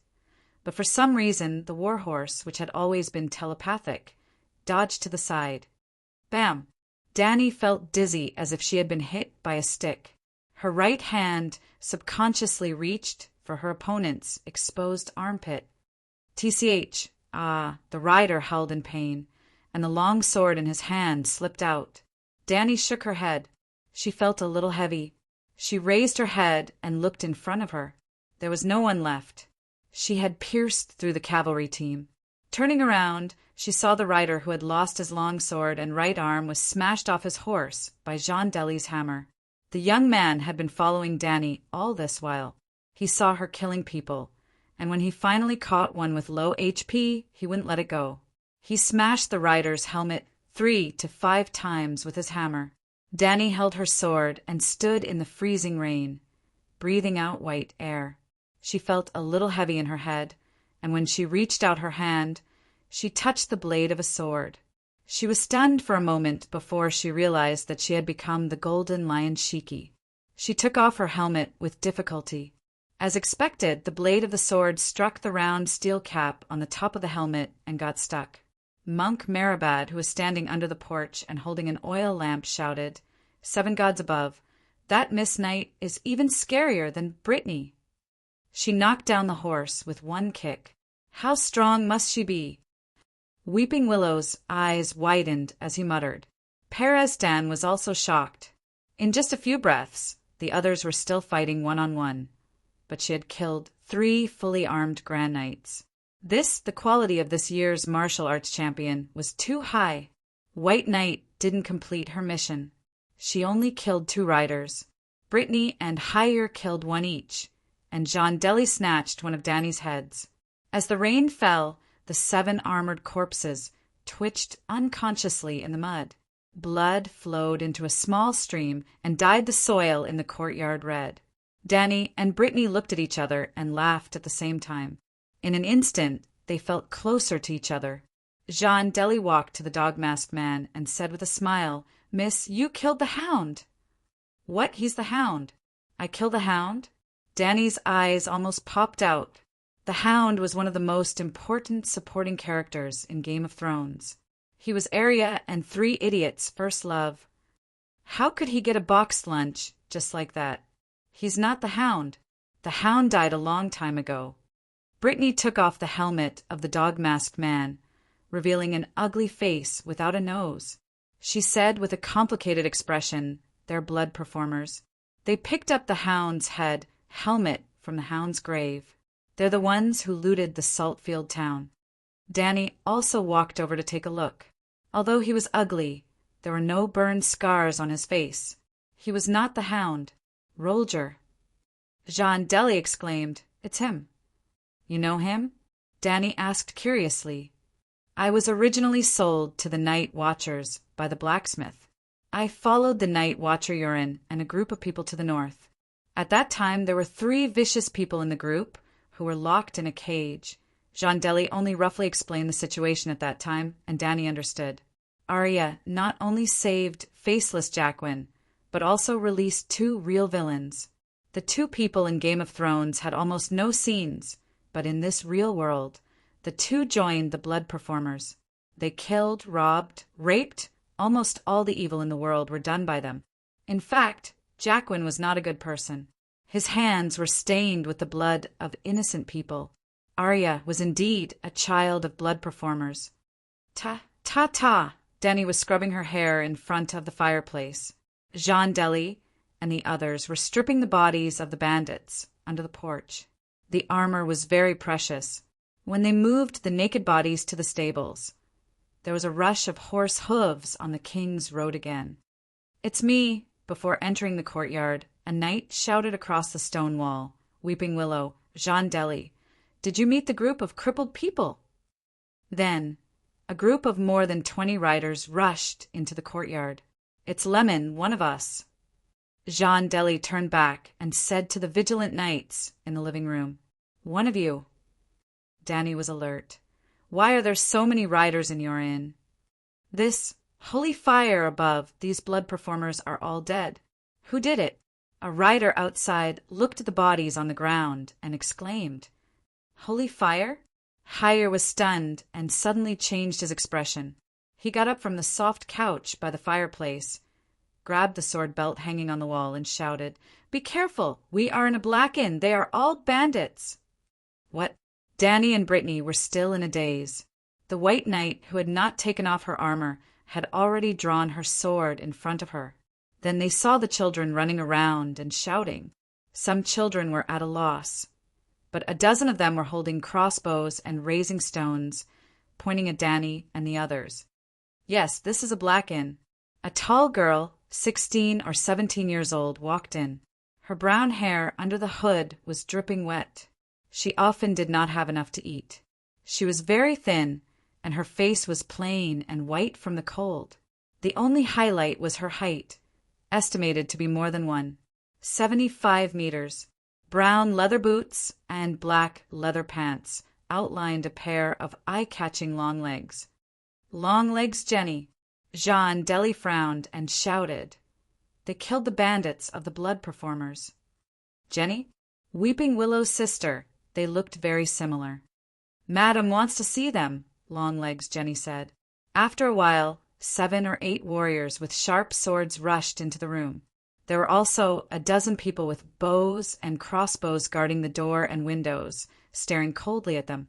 Put down your weapons, take off your armor, and surrender.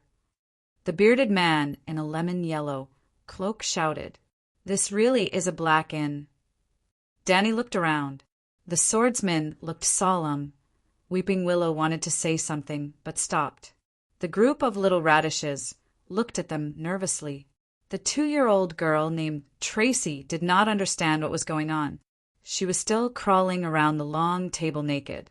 Occasionally, she would pick up a few crumbs of bread and stuff them into her mouth, making the cups and plates clinking. You believe in the Red God. Are you from the Brotherhood without a flag? Monk Marabad stepped forward and explained, I know you and your rules. I can swear that the knights here are all good people. Please don't kill the innocent. Let them go. Old Monk, I know you too. You go to the villages in Hudjian County and help the poor people. You are not in the trial. You can leave with your donkey, but they are the people Madame Stoneheart is looking for. You can't let any of them go. Chapter 277. The cold rainwater hit the branches, and leaves that passed by the cloak making a crisp sound. Compared to the previous heavy rain that was as dense as a curtain, the rain was much weaker. Perhaps not long after, this late autumn cold rain would completely stop. It was close to midnight. A group of more than 20 people set off from the crossroads in the middle of the night and wandered around the dark and damp forest.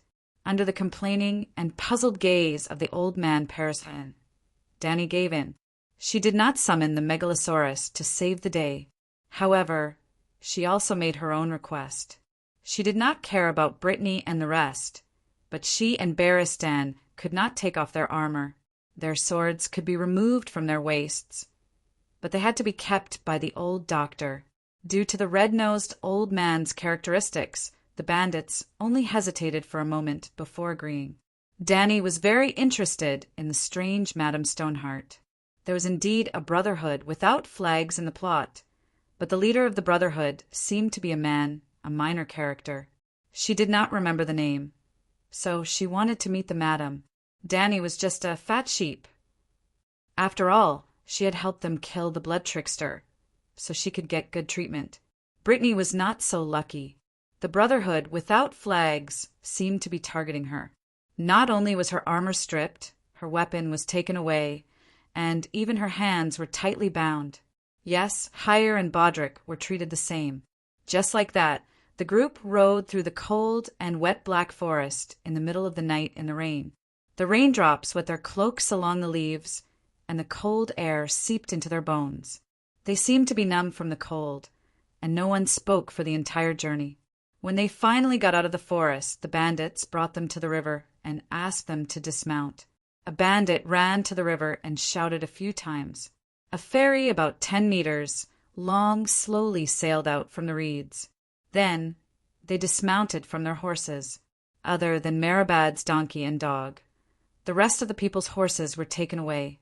Other than a dozen people escorting them, the rest of the bandits led their horses back to where they came from. The ferry glided on the dark and misty river without making any sound. At this time, Danny was shocked by the strictness and formality of the Brotherhood without flags. Even the paddles were wrapped in thick cloth to suppress the sound. How cautious was that? "Who is Madame Stoneheart?" She couldn't help but ask. "I've never seen her before, and I don't know where she came from." He had only heard that she was a cold woman of few words. She liked to judge the unjust and sentence them to death by hanging. Therefore, other than Madame Stoneheart, people also call her Sister Silence, Merciless Saintess, and Gallows Woman. Higher said, "Don't talk. There might be soldiers patrolling the river." Big Beard Lemon scolded in a low voice. "Let's keep it down." Danny did not care whether he agreed or not. She turned to look at Friar Meribad and whispered, "How much do you know about the Brotherhood without a flag?" The old cultivator had been roaming the river for a long time, so he must know a lot about that organization. The No Flag Brotherhood was founded by Earl Barry Donderian. Prime Minister Stark ordered him to clean up the bandits harassing Hudson County. In fact, they were the Blood Troop and Gregor Clegane arranged by Duke Tywin. In the end, not long after they left King's Landing, King Robert passed away and Prime Minister Ide was imprisoned. However, Earl Barry and his men still insisted on carrying out Prime Minister Ide's orders. They kept going against Lannister, who harassed the people. Later, the Northerners came south. The wolf cubs were not good people either. They still burned, killed, and looted. Earl Barry treated them equally. Those who deserved to be hanged were hanged, and those who deserved to be caged were caged. He did not distinguish between factions, and only insisted on upholding justice.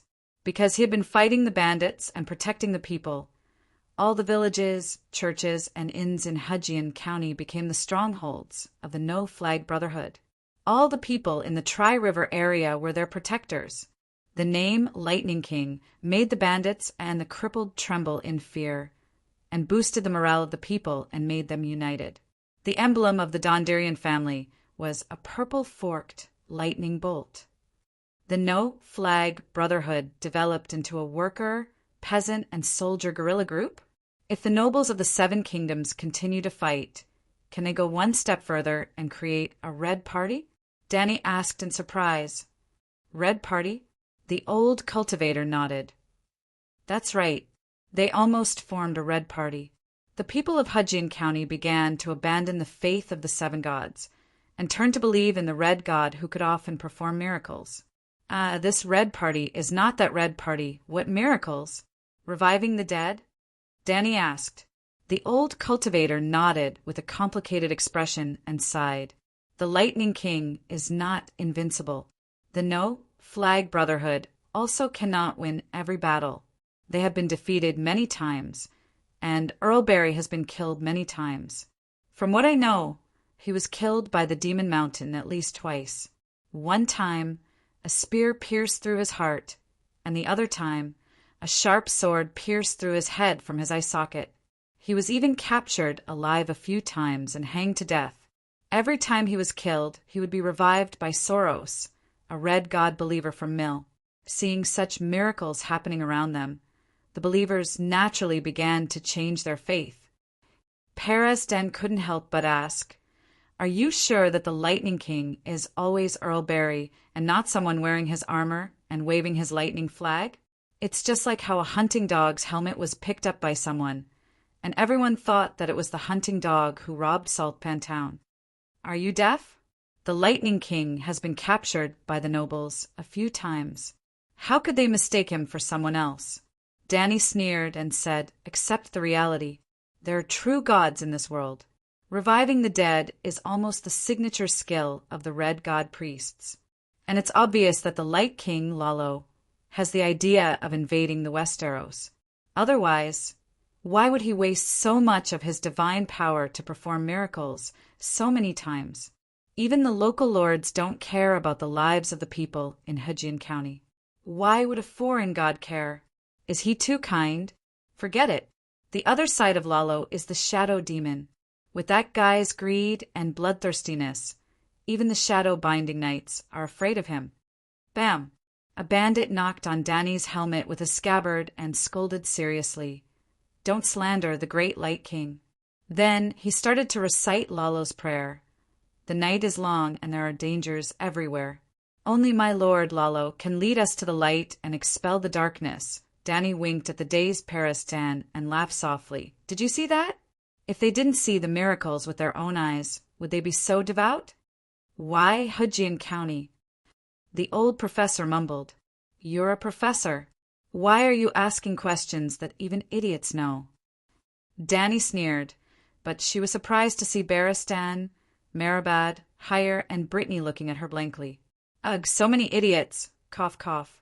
Let me ask you, which part of the 7 kingdoms has the most severe disaster? Hejian County. Where is the most populated? River Bend. The White Knight asked. No, Hejian County alone may not be as bad as Riverbend, but the war affected half of the king's territory and half of the Western Territory. Including them, the most recognized place should be the Three Rivers Basin. Peristan said thoughtfully, religious forces rise from the suffering people. When the lords, kings, laws, and traditions can't be relied on, the suffering people can only seek the illusory but omnipotent gods. Lalo is a good schemer.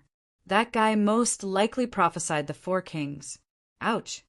It was the red god believer who hit her again with more force. Don't speak ill of the Light King. The freckled guy's eyes were red. He was so angry that he even pulled out his sword. Fuck, do you know who I am? Danny turned her head and said angrily, even Benello has to be polite to me. You bunch of brats can't even be considered as the hand of holy fire. Are you trying to rebel?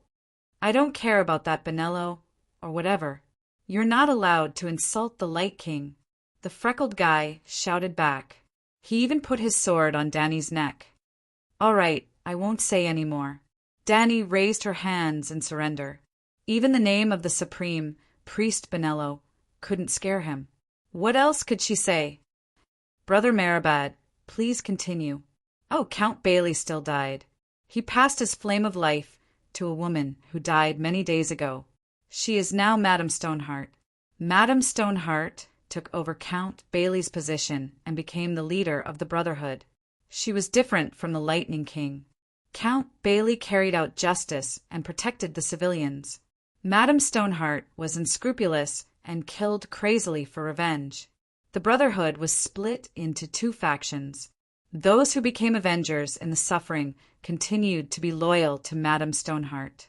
Those whose hearts were still filled with light and hope left the Brotherhood and continued to help the people. Bread and salt. Brittany seemed to have thought of something. Her expression changed. She shouted to Long Legs Jenny. At the inn, Brother Marabad brought food for the children. We shared bread and salt with your sister. We are your guests. You can't violate the guests' rights. Ever since Madame returned from the wedding, the way she treats her guests is different from before. Jenny sighed and looked at the dark river.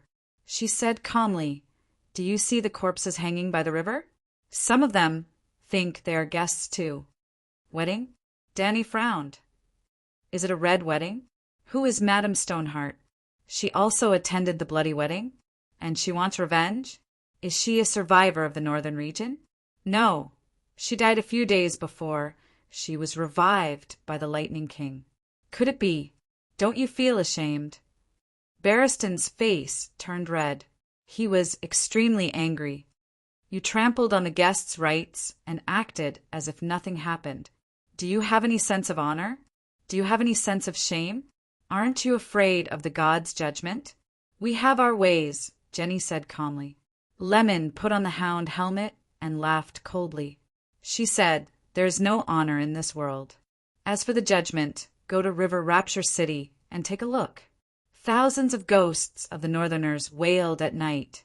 The king, the church, the city of learning, and the nobles ignored them. They even tacitly approved of Wade Frey's actions. The family that violated the guests' rights prospered and became the new masters of Hajin.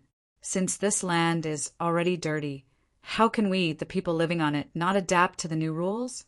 Wade Frey deserves to die. Lannister deserves to die. The church and the city of learning that didn't do anything are all guilty. Barristan's tiger-like eyes were filled with tears. He said sorrowfully, "Morals have fallen. Etiquette has collapsed. Westeros are hopeless." No. He glanced at Dany beside him and suddenly became abnormally agitated. He shouted, "Let's send our troops. Clean up the universe and return the world to its former glory." Bam! The freckled young man hit the old knight hard, causing the old man's helmet to become crooked. "Old man, don't make a ruckus," the bandit warned in a low voice. "You." Peresdan stared at the young man with a strange gaze for a long time. "You're awesome." Chapter 278. Cripples are not bandits in the usual sense. When Dany asked what cripples meant, Monk Meribad had a complicated look on his face, as if he was deep in his memories. After a while he sighed. They were once simple commoners who never left their huts, not even 3 kilometers away, until one day the suzerain summoned them. They bid farewell to their wives and children, wore tattered shoes and tattered clothes, and set off under the suzerain's beautiful flag.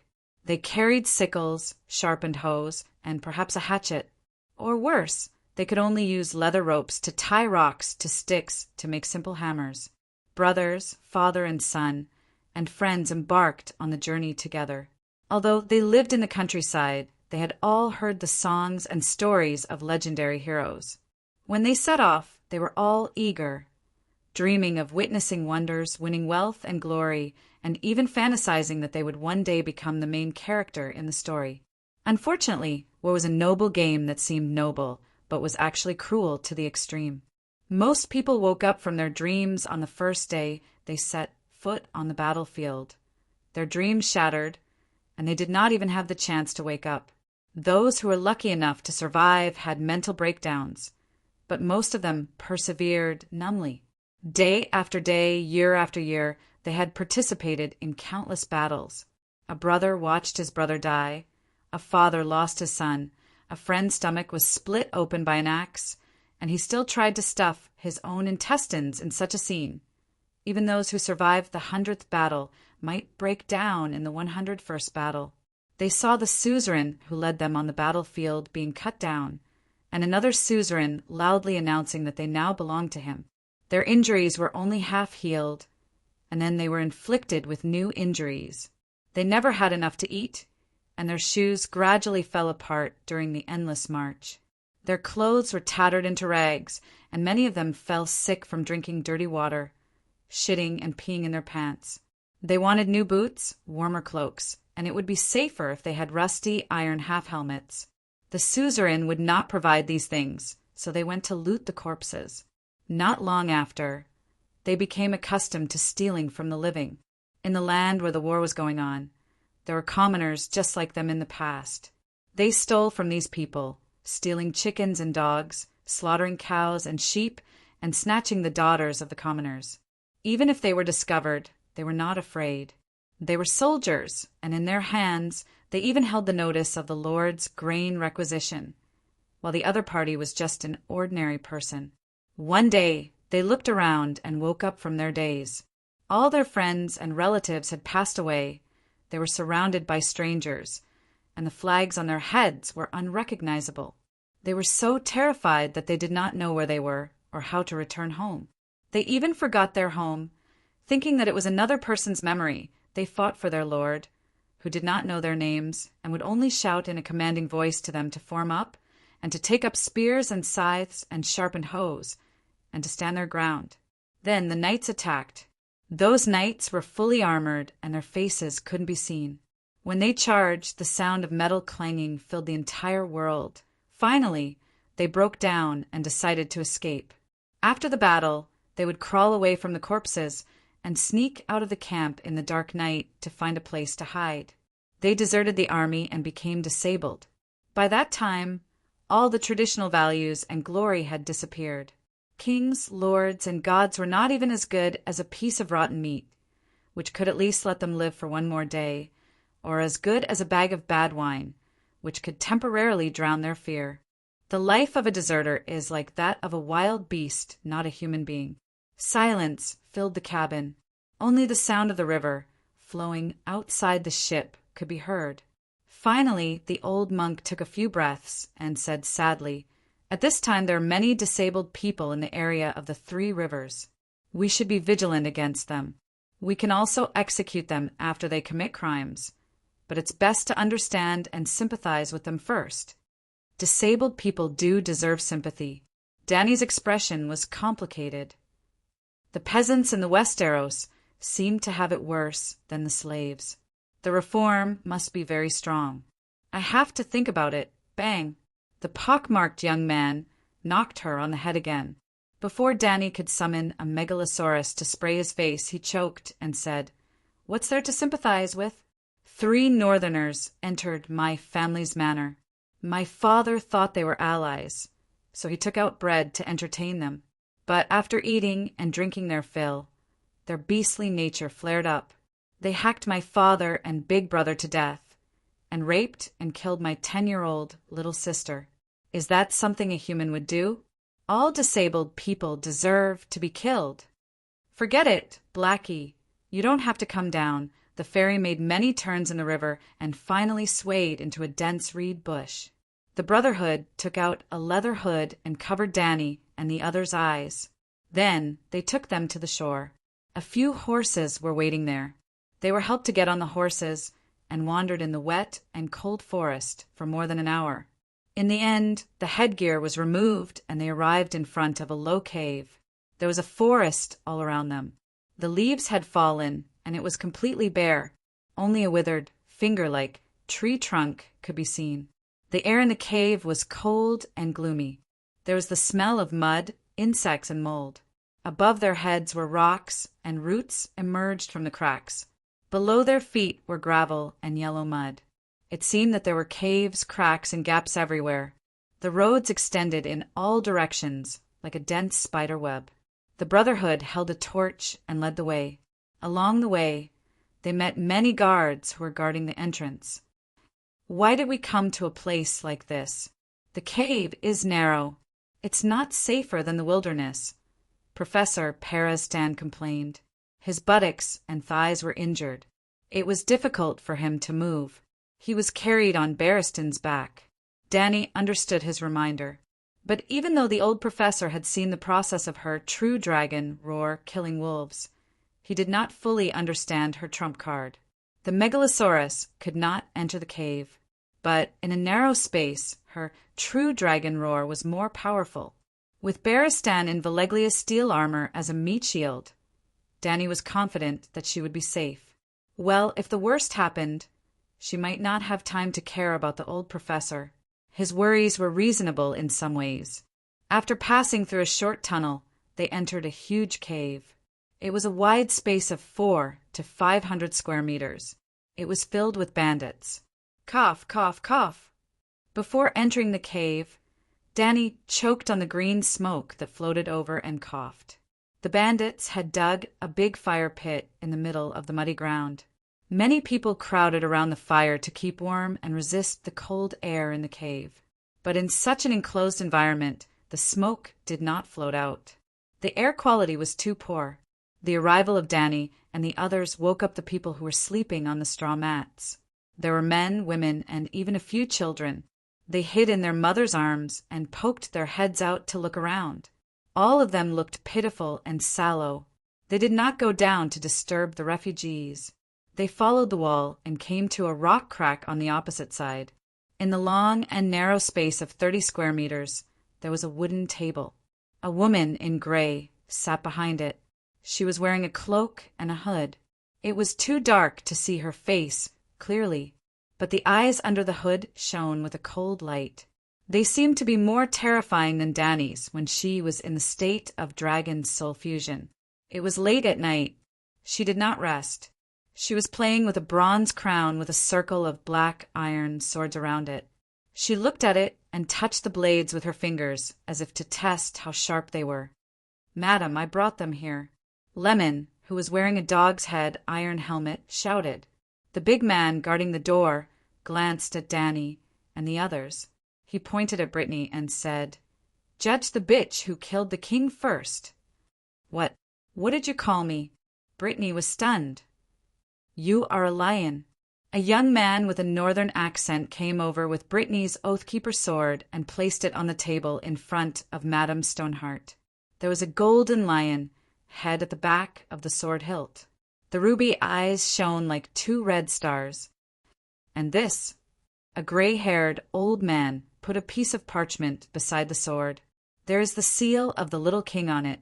It says that the bearer is working for him. Danny paid special attention to him.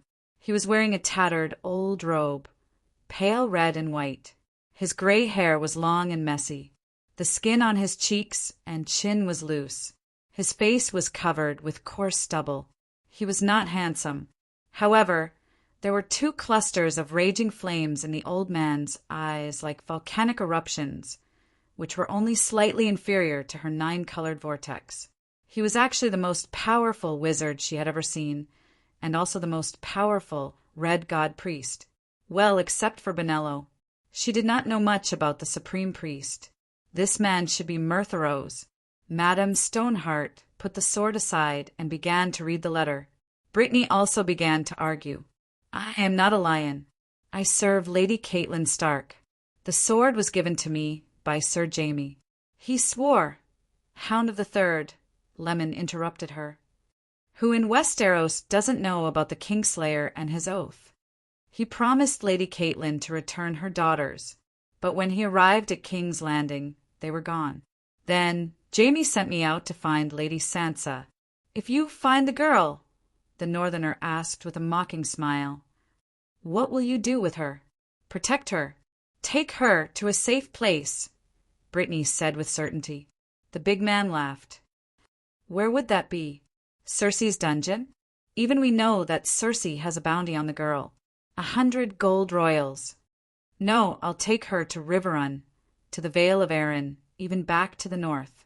"I swear to keep her safe," Brittany said hurriedly. "Liar!" The big man shouted. "You have Lannister's sword, a letter from the little king, and 2 lions by your side.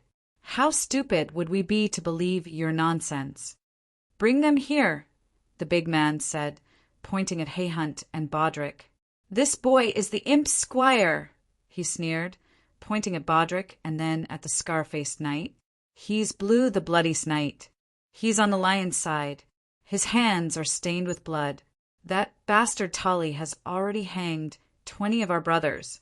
Do you admit to your crimes?" "Yes, I'm Lord Tyrion's squire," Bodrick said in a panic. "But I have no enmity with the Brotherhood without a banner. Being a lion is a sin." Hayhunt sighed, looking defeated. "These bandits don't abide by the sacred oath at all. Freyr was hanged even after paying the ransom. My family is poor to begin with. I can't afford to waste money." The big man announced, "2 hangings." Then he walked up to Meribad and frowned in disgust. "Why did you bring this old bastard here again? Don't you think it's troublesome? Let him go. Let him leave with his donkey and dog. You." The big man looked at Danny for a while. "Your face is oily, your cheeks are fat. What?" Danny was furious. "You said I'm fat." Chapter 279. The big man was shocked by Danny's sudden outburst and took 2 steps back. When he came to his senses, he was abnormally ashamed of his momentary cowardice. He pointed at Danny and scolded. "Look at you, your face is red from eating. Your cheeks are fatter than ours. You must be a heartless scoundrel. Are you blind? My cheeks are fat." Danny placed her right hand on her left waist, but felt nothing. She turned her head to look at the old professor who was leaning against the wall. He was hugging 2 long swords. "Am I fat?" she asked the old man. The red-nosed old man looked around and pointed at the refugees nearby. He nodded and said, "Compared to them, your little baby fat is indeed too eye-catching." "Okay, I'm fat." Danny's face darkened as she questioned the big man. "I don't believe it. During the harvest season in summer, do you also look like skeletons? Were you also heartless at that time? You're poor, but you blame others for having enough to eat. What's the meaning of this?" The big man was stunned. He recalled the carefree days of drinking and eating in Winterfell and could not refute her words. "Let me ask you, have you ever killed anyone?" He asked again. "Of course I have. I killed a few blood tricksters at the Black Inn at the crossroads. Do you appreciate each other and want to avenge them?" "This." The big man scratched the back of his head. He was a little muddle-headed. "Why are you talking so much to her?" The young man from the north walked over and asked, "Do you have gold royals?" "Yes." "Then it's fine. You have gold royals, and we lack gold royals to save lives. This is a sin. Hand over the money and hang yourself." The young man announced, "She's a good person."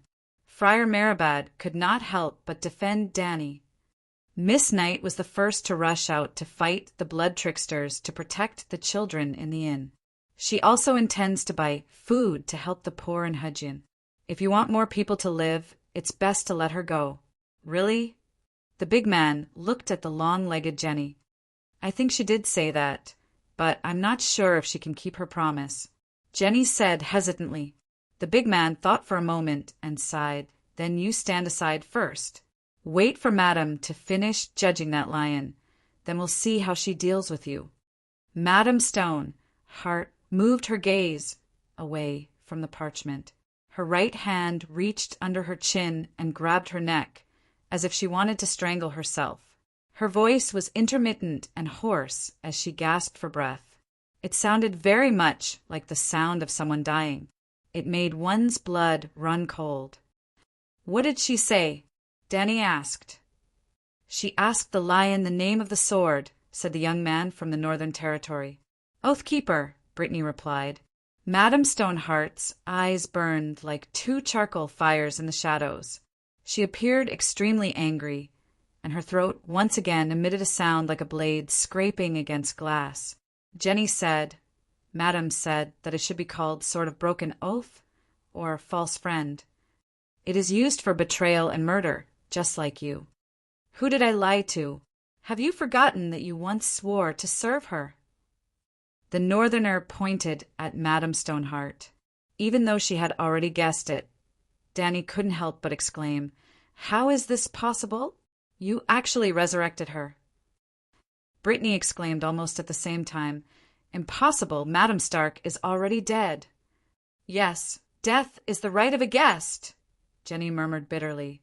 From then on, their meaning was different from before.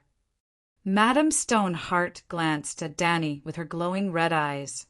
She reached out her chicken claw-like hands to lower her hood and untied the gray wool scarf on her face, revealing her bone-white dry hair and mottled gray-green forehead, mixed with brown rotting spots. Strips of minced flesh were attached to her face, from her eyes to her chin. Some of the gaps were covered with dried blood clots, and some even revealed the white skull underneath. "Madame Caitlin!" Brittany and Barristan exclaimed. "Seven gods above!" Dr. Barristan looked as if he had seen a ghost. His face was pale. "You are dead. You died at the Red Wedding." Sorrow said, "That's right." Fry slit her throat from one ear to the other. "When we found her by the river, she had already been dead for 3 days. Harwin asked me to give her the kiss of life, but it had been too long, and her body had already rotted and deformed, so I refused.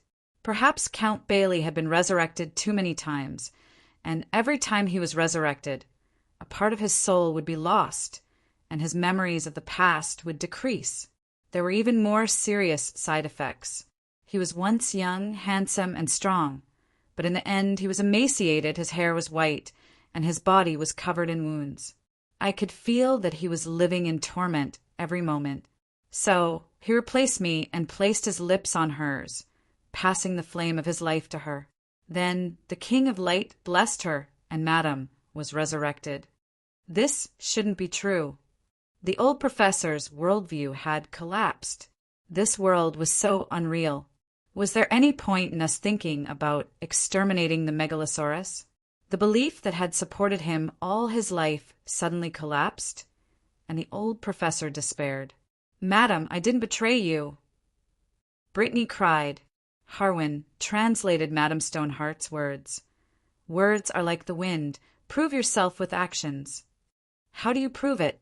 "Kill Jaime Lannister, and use this sword, the sword of oath." Brittany was stunned, and stammered as she defended Jaime. "Madam, it's not what you think. Jaime, when we were captured by the Blood Answers, he saved me from being raped. Then he came back for me, and jumped into the bear pit with his bare hands. I swear to you he's not an oath-breaker. He sent me to find Sansa, to protect her safety. He couldn't have been involved in the Red Wedding." Dany could see that this silly girl had fallen in love with Jaime. Every word she said for the Kingslayer was from her own feelings. "He saved me, protected my chastity. He saved me twice from the giant bear with his bare hands, so he's a good person, and a good person wouldn't go back on his words." Madame Stoneheart's fingers dug deep into her neck, and with a voice that made one's scalp tingle, she spoke intermittently. "You have to choose. Either use the sword to kill the Kingslayer, or be hanged as a traitor," the Northerner translated. Brittany shook her head firmly. "Neither." Madame Stoneheart was silent for a long time, and then spat out a word. "Hanged." "Ah." Everyone understood this time. "Wait." Dany stepped forward before the bandits, dragged Brittany away, and looked at the monstrous Caitlin. "It's obvious that you're pushing your responsibility onto someone else." Hiss, hiss, hiss. Madame Stoneheart hissed like a venomous snake. The Northerner immediately rebuked her. "You have no right to speak here. We'll judge you after we hang these 3 lions. Madam, you're not even afraid of death. Are you afraid of hearing the truth? Don't you want to know how your family ended up in such a pathetic state?" Dany crossed her arms in front of her chest and said calmly, "Stark's family style is the best among the nobles of the 7 kingdoms. There's no mother who cares more about her children than you, and no father who loves his family more than Ned Stark, and no father who is more righteous. Your children are also very smart, but how did they end up in such a state?" Caitlyn's charcoal eyes dimmed, and she pushed away the Northerner who came to pull Dany and spat out a word. "You say it!" "Because you trusted the wrong person." Dany sighed and pointed at Brittany. "Take her for example. Anyone with a normal brain and a little experience can see at a glance that Miss Brittany is sincere, kind, loyal, and brave. It's a perfect match to have such a person as a guard, and any king can sleep peacefully with a guardian knight like her." "Miss, you flatter me." Brittany blushed and twisted. "I'm not that good." "Yes, you're not that good. Your brain is not good, and you're naive to the point of stupidity. That's your weakness." Dany rolled her eyes and continued to speak to Madame Stoneheart. "Madame Caitlin, do you know how she found your daughter Sansa?" She asked everyone she met on the way. "Have you seen a 13-year-old red-haired virgin very beautiful? So do you understand? You shouldn't have sent such a simple-minded person to deal with Lannister. Not to mention the Kingslayer. What kind of ruthless characters are the Imps and Duke Tywin? For the purest person in the 7 kingdoms to accept the task of negotiating with the most treacherous person in the 7 kingdoms. There's nothing more ridiculous than this." "That makes sense," the big Harwin muttered. Jenny, Soros, and the young Northerner nodded in agreement. They didn't think there was a problem before, but after this female knight said it, they suddenly felt uncomfortable in their hearts. "How stupid is our boss to make such a choice?" Madame Stoneheart's expression changed a few times, and finally said unwillingly, "The Kingslayer, swear to me." Dany face-bombed. "The heavens have pity on you. You already called him the Kingslayer, a white knight who killed the king. You expect him to keep his oath? You know, when he put on the white robe, he swore a sacred oath. It's 100,000 times more valuable than your oath with a sword on your neck." Brittany couldn't help but say, Sir Jamie didn't break his oath he arranged for me to. Idiot! Don't make a fool of yourself here. Danny scolded her unceremoniously. She asked the brawny woman in return, Were you arrested by Roose Bolton? Yes, Jamie saved me, and Danny waved her hand and asked again, Did Loth Bolton betray Robb Stark and collude with Tywin and Waldfrey? Yes, Brittany was honest, and didn't say any more nonsense. Did Loth Bolton's men cut off the Kingslayer's hand? It's the blood dancer who betrayed Duke Tywin and turned to Bolton. In the end, Loth Bolton arranged for his men to escort you and the Kingslayer to King's Landing. I thought Loth Bolton listened to me about the negotiations and obeyed Lady Catelyn's orders, Brittany argued. Yes, with your intelligence, it's normal to be fooled so easily, but now? Now you already know about the Red Wedding. You know that Loth Bolton has already betrayed Stark, and now you still think that there's nothing unusual about what happened in Hellenberg. Brittany's expression changed dramatically and said with a trembling voice, You mean Sir Jamie knows? Whether he knows about the blood wedding, I'm not sure. But at that time, Jamie must have negotiated the price with Bolton to betray Stark in front of you. From that moment on, Bolton will participate in the blood wedding without any scruples, and the tragedy of the Northerners is doomed. Danny looked at Madame Stoneheart and said, You shouldn't have let the Kingslayer go in the first place.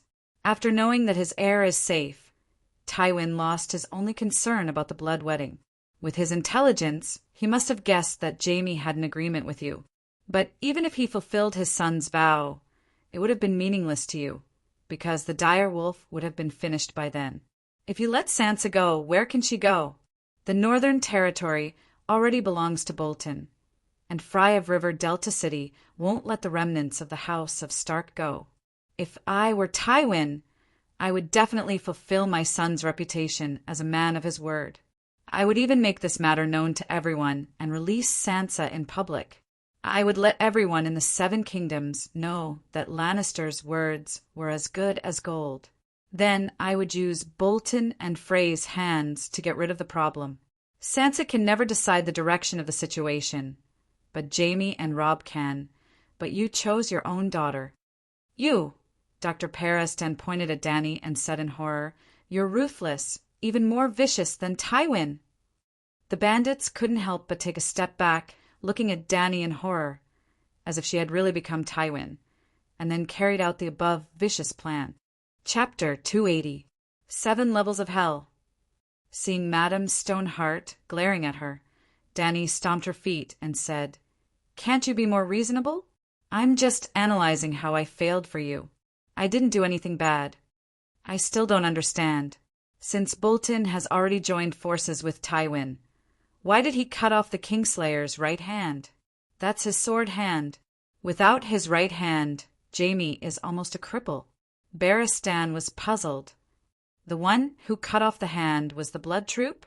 Danny looked at Brittany. Yes, Wager Hort, the leader of the warrior group. The warrior group was originally hired by Tywin from the other side of the Narrow Sea. Later, when they saw that the Northern army was strong, they betrayed Lannister and joined Roose Bolton. This kind of behavior is normal in the free cities, but it greatly offended Tywin. Danny rubbed her chin and smiled bitterly. It seems that even the Blood Troop has guessed that Bolton is secretly siding with Tywin. The reason why Varg cut off the Kingslayer's hand is most likely to cut off Bolton's path of siding with Tywin. Madame Stoneheart scratched her face crazily, blood staining her scarred cheeks. Looking at her painful and regretful look, Danny sighed and comforted her. Madam, you don't have to regret. You love your daughter, and it's a maternal instinct. And a mother's love for her child should not be considered a sin under any circumstances. Although she also thought that Catelyn was too stupid.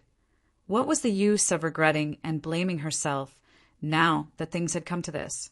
She was not the only one who was stupid. Robb, the self-proclaimed king of the North, was even more wrong. When he returned to Riverrun City and found that his mother had wasted his only bargaining chip, Robb actually heaved a sigh of relief and comforted his mother. I can understand you. It's all because of love. We both made mistakes. I also broke the sacred oath and married Jenny because of love." Then the mother and son looked at each other happily. "You have forgiven me, and I have forgiven you." These two things were easily forgotten. The faces of the dukes of the northern region and Hudson County were twisted. They were furious, and at the same time, they were completely hopeless about the future. In his despair, Stark killed 2 members of Lannister's side family. In the end, Robb and his mother announced righteously that he had made a mistake, and that he should be punished for his mistakes. What the fuck? Apart from Bryn, a blacksmith who was given the job of a carpenter, you have misplaced your trust. "Who is it?" Caitlin asked hoarsely. "Your biological sister, Mrs. Lisa," Barristan exclaimed. "She didn't betray Stark, did she?" The others were also confused. But Caitlin seemed to know something that Dany didn't. Her face was gloomy, but she wasn't too shocked. She did nothing in the Battle of the Four Kings, and that was her biggest mistake. Barristan shook his head and sighed. "You're not in the Westeros, so you're not familiar with the people of the 7 kingdoms. Mrs. Lisa is delicate and sensitive, and she spoils her only son, Robert. She probably didn't participate in the battle because she was worried about hurting her son." There were also scholars in the Eagle Nest. The City of Knowledge had inquired about the reason why the Aran Valley was so slow to react. Dany had a strange expression. She looked around at everyone. Were they all affected by a halo that lowered their intelligence? Her biological sister's family was destroyed, and her biological brother's family was destroyed, but she was unscathed. Is this normal? Okay, even if she loves her son more than anything. But even a fool knows that if the 3 Dukes of Tully, Stark, and Aron work together, they're almost the strongest force in the Westeros. Because Dorne won't work with Lannister, and neither will Bella and Theon. Godding and Dorne have a feud. Simply put, the other 4 kingdoms have many conflicts, and it's almost impossible for them to form an alliance. What's more frightening is that on the young Wolf Master's side, the 3 territories are connected, and they are controlled by the siblings. There won't be a conflict of interest like the one between the young Wolf Master and Fry. Mrs. Lisa, Ide, and Duke Mu don't seem to have ambitions for the Iron Throne, and the matter between Stannis and Renly won't happen again. As long as the 3 sides have the intention to cooperate, they will be close and united. Even if Robb lost everything in Hajin, there's Neck in the north and the Bloodgate in the east. The most easily defended and difficult to attack natural strongholds in the Westeros are in your hands. How can you lose? According to the young Wolf Master's talent on the battlefield, not to mention finding Lannister to avenge his father, he is even the strongest contender for the Iron Throne. In fact, the young Wolf Master has never lost on the battlefield. Lisa is really worried about her son's safety. She can wait and see for a while. After witnessing the great victory in the Forest of Ravens, she should be relieved. Send at least a few thousand cavalrymen to the Bloodgate and station them in Heron Castle. Bolton won't dare to rebel even if he has 10 guts.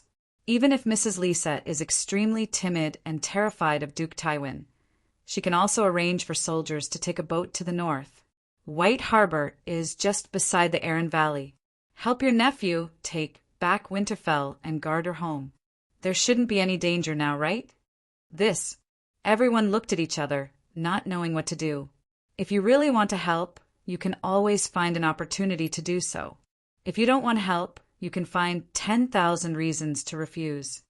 Dany poked her chest. That's the key. It's obvious that the Madam's sister doesn't care about you at all. Why, Lisa, why?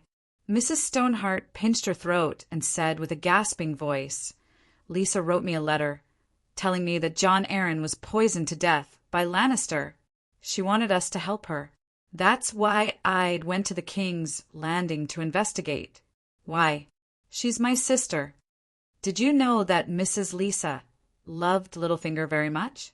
Dany glanced at the old professor. She wasn't telling him the truth. In fact, The documents in the City of Knowledge library contain detailed records of letters from the noble scholars of the Seven Kingdoms. The point was that Lisa didn't hide her relationship with Littlefinger at all. The two of them had officially registered their marriage. Everyone in the Seven Kingdoms knew that Littlefinger lived in the master's bedroom in the Eagle Nest. The old professor thought for a moment and said, indeed, Mrs. Lisa was very infatuated with Littlefinger. She couldn't even wait for him to go to the Eagle Nest to marry her. She hurriedly led the monks to travel thousands of miles, crossing mountains and valleys, to the desolate Five Fingers Peninsula to marry him. I have a question. Why didn't any of you think of Littlefinger as a big player in the game of power? Danny asked curiously. Barristan thought for a moment and said, because he's small and skinny. He's not a knight and doesn't know much about military affairs. Because his family background is weaker than his military strength. They can't even afford to raise a clan soldier. Ha! You haven't been to the Five Fingers Peninsula. There are only rocks, cliffs, and sheep dung there. The castle of the Baelish family is a 3-story tower built by the sea. The master lives on the top floor, the second floor is the living room and servants' bedrooms, and the first floor is a sheep pen. It is said that when Mrs. Lisa and Littlefinger consummated their marriage, the guests on the second floor could hear her high-pitched screams and the bleating of the sheep downstairs at the same time. They were so embarrassed that they had nowhere to go. The tower was so small that the guests didn't even have a bedroom. Yep, Lisa's cries were also unique and impassioned in Game of Power. Some of the male guests couldn't hold it in any more after hearing her screams. They even pressed Sansa against the wall and wanted to hold her hand. Barristan gave Danny a mocking smile that said, "You're so ignorant. Not everyone has the right to participate in the game of power. You should know this better than anyone." The real situation of Littlefinger's family was even worse than what the old professor said. There were only 3 servants, an old butler, an old nanny, and a guard captain. Well, the guard captain could only take care of himself. He was the only guard captain, and he also had to work as a shepherd. When Littlefinger and Lisa got married, there were only 23 sheep in the house. In order to feed the feudal lord, the old butler and the old nanny had to go to the river to collect seaweed, shells, and bird eggs. Every time Littlefinger came home, the old butler would ask him worriedly how long he would stay. He was worried that Littlefinger would stay too long and finish all the food. He couldn't even get enough food for his status. How pitiful! It could be said that Littlefinger was the poorest and most shabby feudal lord in Westeros. Because Littlefinger's background was too shallow, Tyrion, Tywin, Varys, Lady Olenna, and the other big shots in the Game of Power all knew of his ability. They also knew that he had ulterior motives and had evil intentions, but they never treated him as an opponent. Catelyn and Littlefinger grew up together, but her evaluation of him was that he had been very clever since he was young, but being clever did not equate to being wise. For example, now that her family was ruined, she became Madame Stoneheart. She was still looking at Danny with a look of confusion and disapproval. "Sigh, my lady, tell me Littlefinger's current identity." Without waiting for Catelyn to answer, Danny counted with her fingers and said, "Duke Hellenberg, the 10th Duke of the Seven Kingdoms. He is one of them. Lady Lisa's husband, the guardian of Duke Robert Arryn, and the regent of the Arryn Valley. At the same time, he has been the finance minister for more than 10 years. The customs and finance personnel of the Seven Kingdoms are all his subordinates, and he has accumulated a lot of wealth. By the way, more than half of the brothels in King's Landing are also his property, and every prostitute is an intelligence agent. Did you notice? Now he has a title, an army, money, and a perfect intelligence network. Only 2 or 3 dukes of the Seven Kingdoms can beat him, and that definitely does not include the King of the North, Stark. Facing someone with a higher status than you, why do you feel superior?" She looked at Madame Stoneheart and asked, seeing her expression gradually become serious. Danny sighed and looked around at everyone. She asked, "Who benefited the most from the rebellion of the 4 princes?"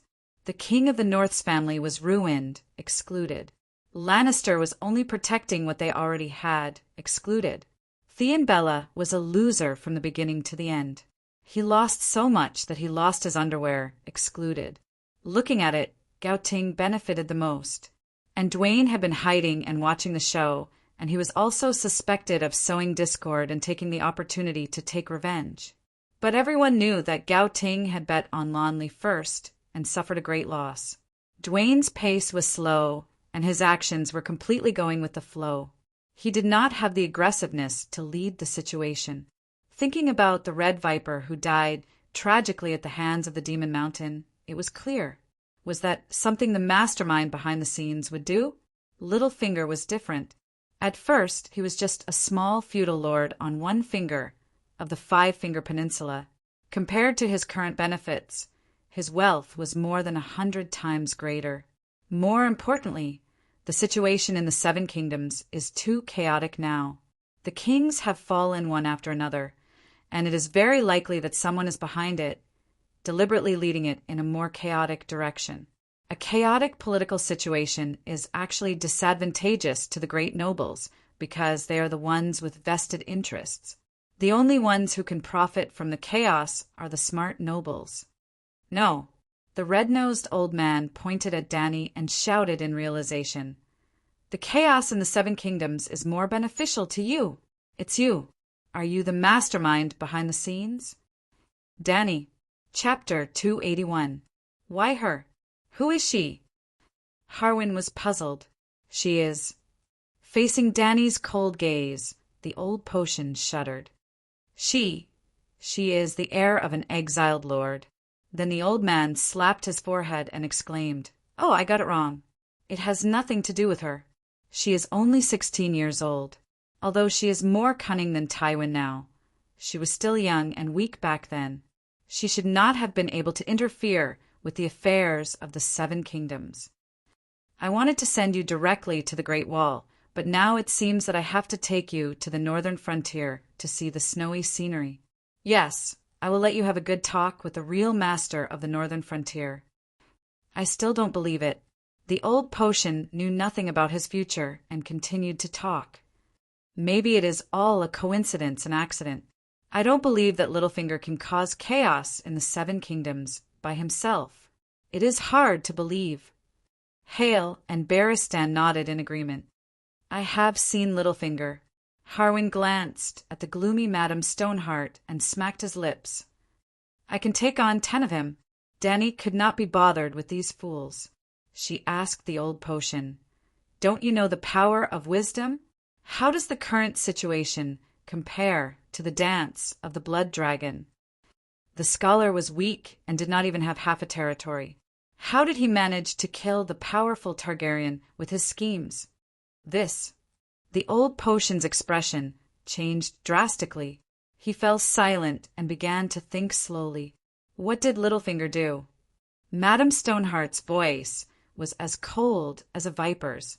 How did Littlefinger deal with Duke Stark? Dany looked at Barristan.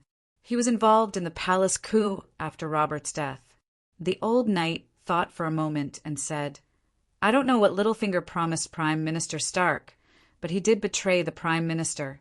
At that time, Stark thought that he had bribed the Golden Robes, the garrison of the capital. But when he gave the order to capture Cersei, the Golden Robes killed all the Northerners. Obviously, they had joined Cersei long ago. Peter himself put a dagger to the Prime Minister's neck and said with a smile, 'Didn't I warn you not to trust me?' You are." Catelyn stared at him for a while. "Barristan." "What?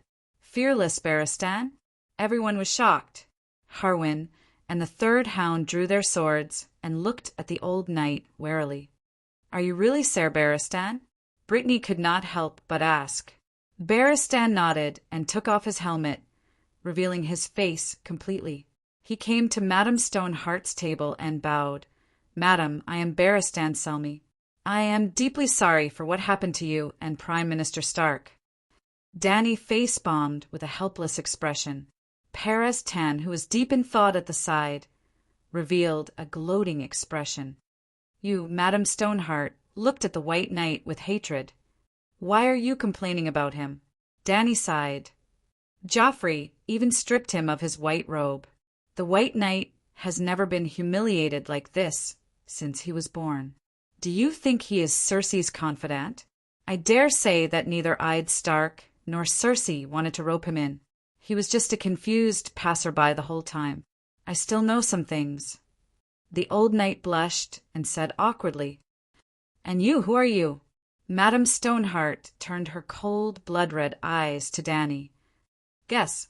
Madame Stoneheart looked at the old knight and then looked at the delicate girl under the firelight.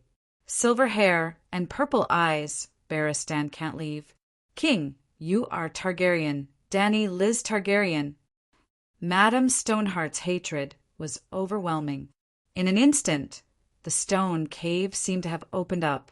The cold air penetrated into people's souls along with her voice, freezing their bones. Everyone who was shocked by Danny's identity did not dare to make a sound.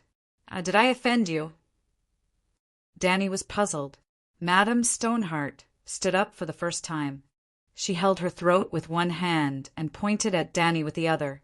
She said a long sentence with hatred. Danny did not understand at all because she spoke too quickly and too long. "Madam said that you cursed King Robb. About a year and a half ago, after the Battle of Babbling Forest, King Robb dreamed of you." The big Harwin had a strange expression on his face. He hesitated and stammered. He stole a few glances at his madam. Seeing that she was still determined, he had no choice but to continue. "You cursed him in the dream. It was a horrible dream. In a hall, there were cups and plates in a mess, and there were dead people everywhere. King Robb himself was beheaded and sewn with the head of a tundra wolf. Didn't that happen at the blood wedding?" Barristan said in surprise. "Robb Stark actually predicted the blood wedding? What is going on? Madam, you are not lying? Did your son really dream of that scene?" Barristan stepped forward in shock and said in disbelief, "We also—" "No, it's Her Majesty Danny Rise. She also predicted the blood wedding." "What, you also predicted it?" The old professor almost broke down. The world was so mysterious that everyone could predict the future. How could the City of Knowledge plot against them? "What is going on?" The big man muttered. "Let me calculate. When Her Majesty saw the blood wedding prophecy in the Immortal Hall in Westeros time, it was probably—" Barristan thought for a while and said a date. Madame Stoneheart's pupils suddenly shrank when she heard that. It was that day. Someone wanted to change history and failed. Danny's face was gloomy. "Damn it, that bastard actually connected the cause and effect to me. Who wants to change history? Why are you talking nonsense? Isn't that the future?" The red-nosed old man said in confusion. Standing at the point of time after the blood wedding and reminding Robb Stark before the blood wedding, it was changing the future for Robb, but for that person it was changing history.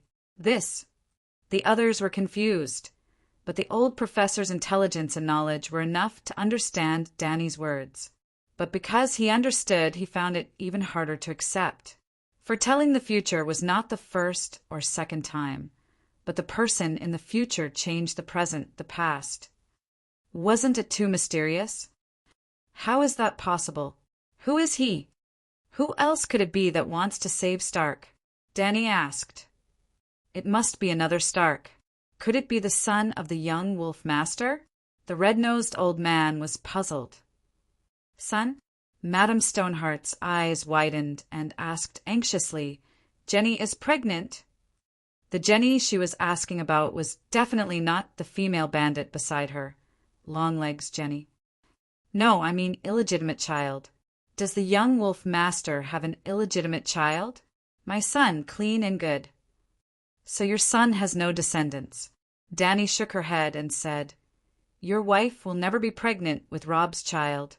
Her mother won't allow it." "Why? You still don't know that your in-law is a spy for Duke Tywin." Danny was shocked. No, Reynold is very loyal. He would rather die than surrender." Madame Stoneheart took a deep breath. Reynold was Jenny's brother. He had attended the blood wedding with Robb. But he didn't know that his mother was in cahoots with Tywin. During the incident, Fry had been persuading Reynold to surrender. He even told him that his mother had a part to play in the bloodwedding and that they were all on the same side. But Reynold still refused to surrender. After Grey Wind, Robb's Icefield wolf, died in battle, he jumped into a river filled with despair and shame to commit suicide. He was definitely a very loyal subject. That was why Madame Stoneheart had never doubted the Westland family. Dany sighed. Maybe Reynold didn't betray you, but his mother, your in-law, only received benefits from Lannister. She didn't receive any punishment at all. For example, your daughter-in-law's uncle, Robb Spicer, has been promoted to Count of Castine.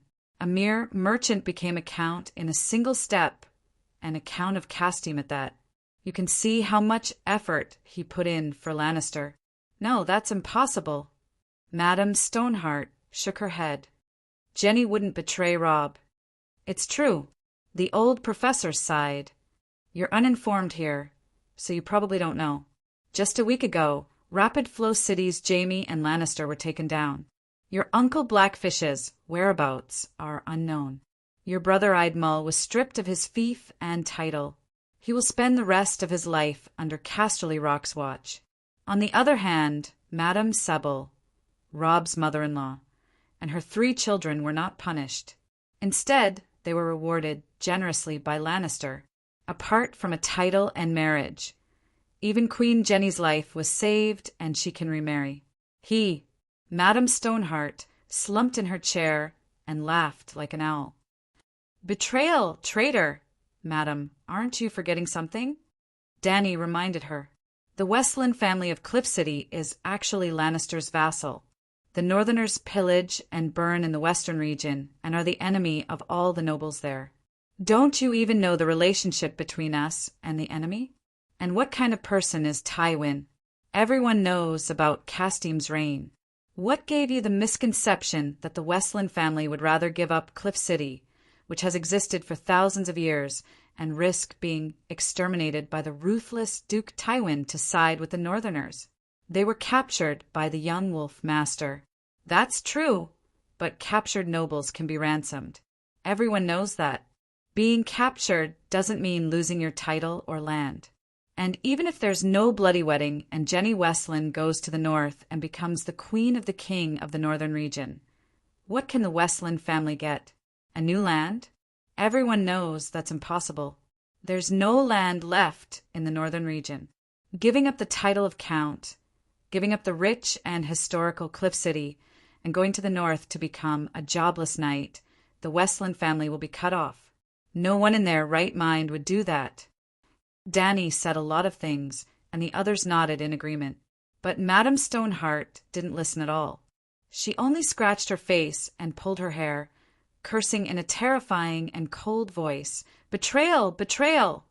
Dany finally understood that no matter how good Stark's family was, they couldn't hide a fatal flaw. They were used to thinking about problems with their own heads. Seeing Madame Stoneheart go crazy and almost go crazy, Dany felt like she was watching a horror movie. Damn it, she was dealing with the dead, and the dead were mentally ill. It was scary just thinking about it, so she decided not to provoke her any further. She had to say something nice. Madam, you don't have to be sad. After all is said and done, only one of your 5 children died. What? Madame Stoneheart looked up. We saw your youngest daughter, Arya Stark, on the river this morning. Oh, yesterday morning. Which river? Madame Stoneheart asked anxiously. Chapter 282. Each of your 6 children has a dire wolf. Dany asked. 5 of them. Snow is a bastard. All right. Jon Snow is a bastard. Dany nodded happily in agreement. Then, have you noticed that your children have a special relationship with the direwolves? The direwolves are especially smart, almost as if they can understand humans. Madame Stoneheart was silent for a long time.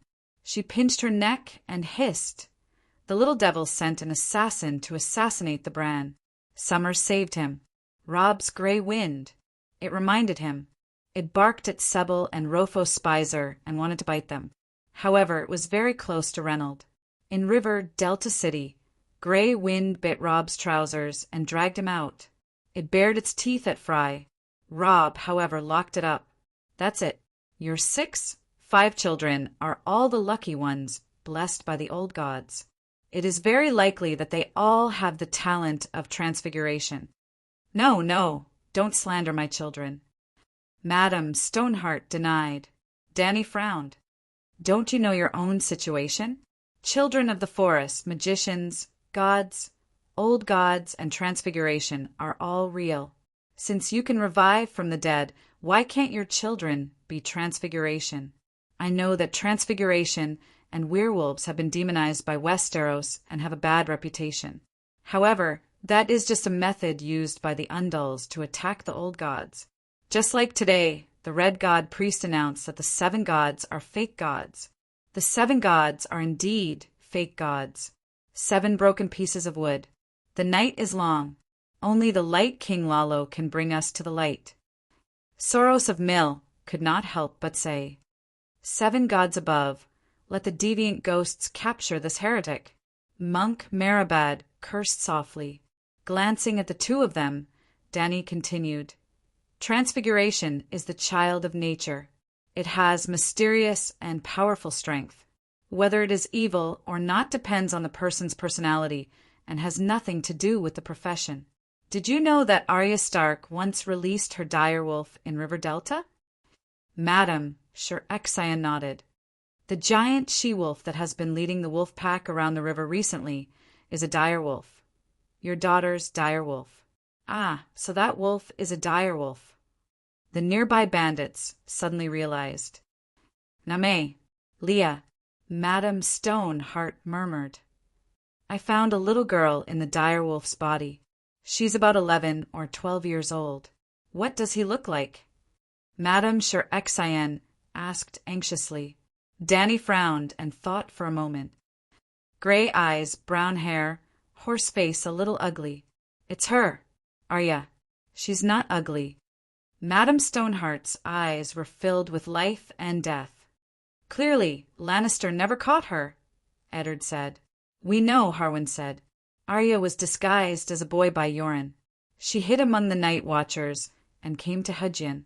I've seen her before, but the hounds took her away at midnight. Oh, why did the hounds take her away? Danny asked curiously. The hounds took first place in the Prime Minister's tournament and won 40,000 gold royals. They were captured by Earl Barry when they passed through River Delta, and we used the gold royals to help the poor. He wanted to kidnap Miss Arya and ask Rob for ransom. How do we find Arya? Madam Sir Exion asked. Well, Arya was trained as a faceless person in Bravos, so she wouldn't have time to enter her wolf spirit form during the day. She would most likely enter Nymeria's body through the wolf dream at night. You can look for the dire wolf, but don't approach it during the day. At night, you can ask someone to climb up the tree and shout Arya's name. If it responds, shout Arya. Your mother is looking for you. If it's agitated, you can try to climb down the tree and communicate with it. It's a little dangerous. It's not just a little dangerous. It's very dangerous, the red-nosed old man shouted. Yesterday morning, that she-wolf almost ate us. She's already a wolf child, and she's no longer human. Madame Sir Exion's icy glare made the old man shrink back. She continued to pinch her broken vocal cords and asked, You said 4 children. Where is Sansa? Everyone thinks that Stark has no male offspring, which means that Miss Sansa is the only heir to Winterfell. She's very valuable, but who needs her? Who needs the power of the North?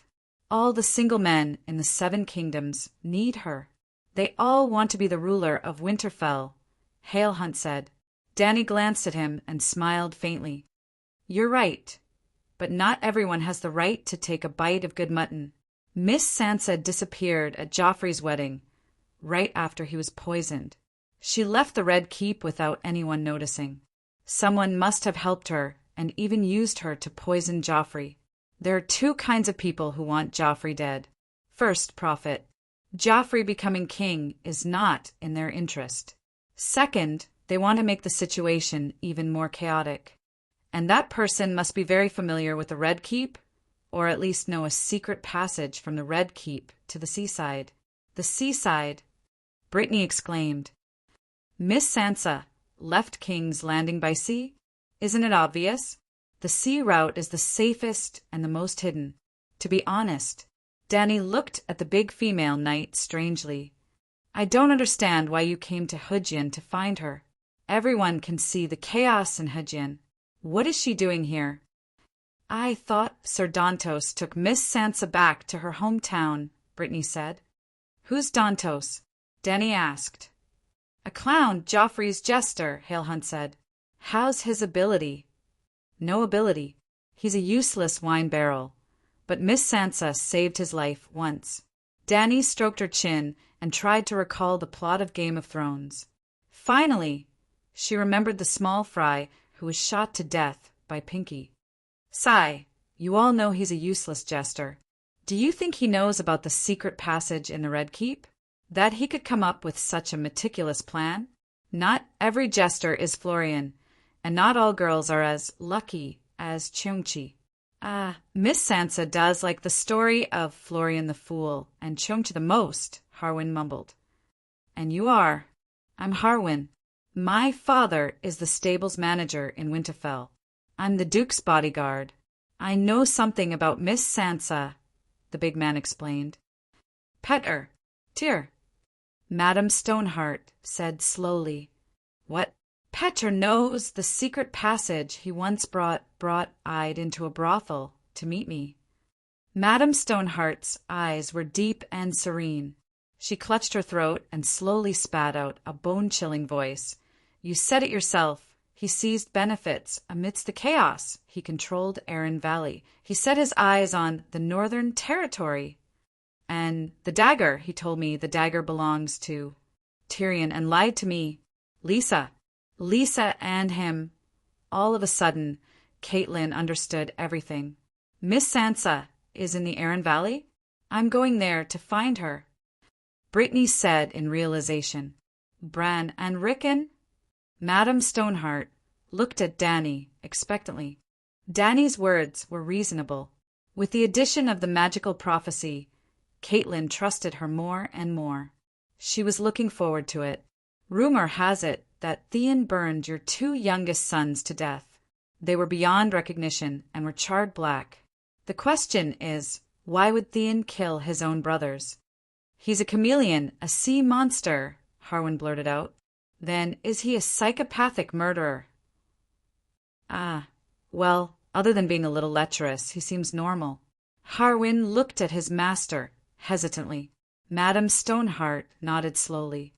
That's incredible. No matter how much affection he had for the 2 brothers he watched grow up, the young wolf master didn't even kill the Kingslayer who killed his father. Theon isn't a psychopath or crazy. Why would he kill his hostages? In the past few years, the Westeros had broken their traditions. The guests' rights and sacred oaths had been violated many times. However, killing a captured noble had only happened once. That was when Stark killed the 2 young Lannister to vent his anger. Why? He wouldn't dare. Both sides had noble captives in their hands.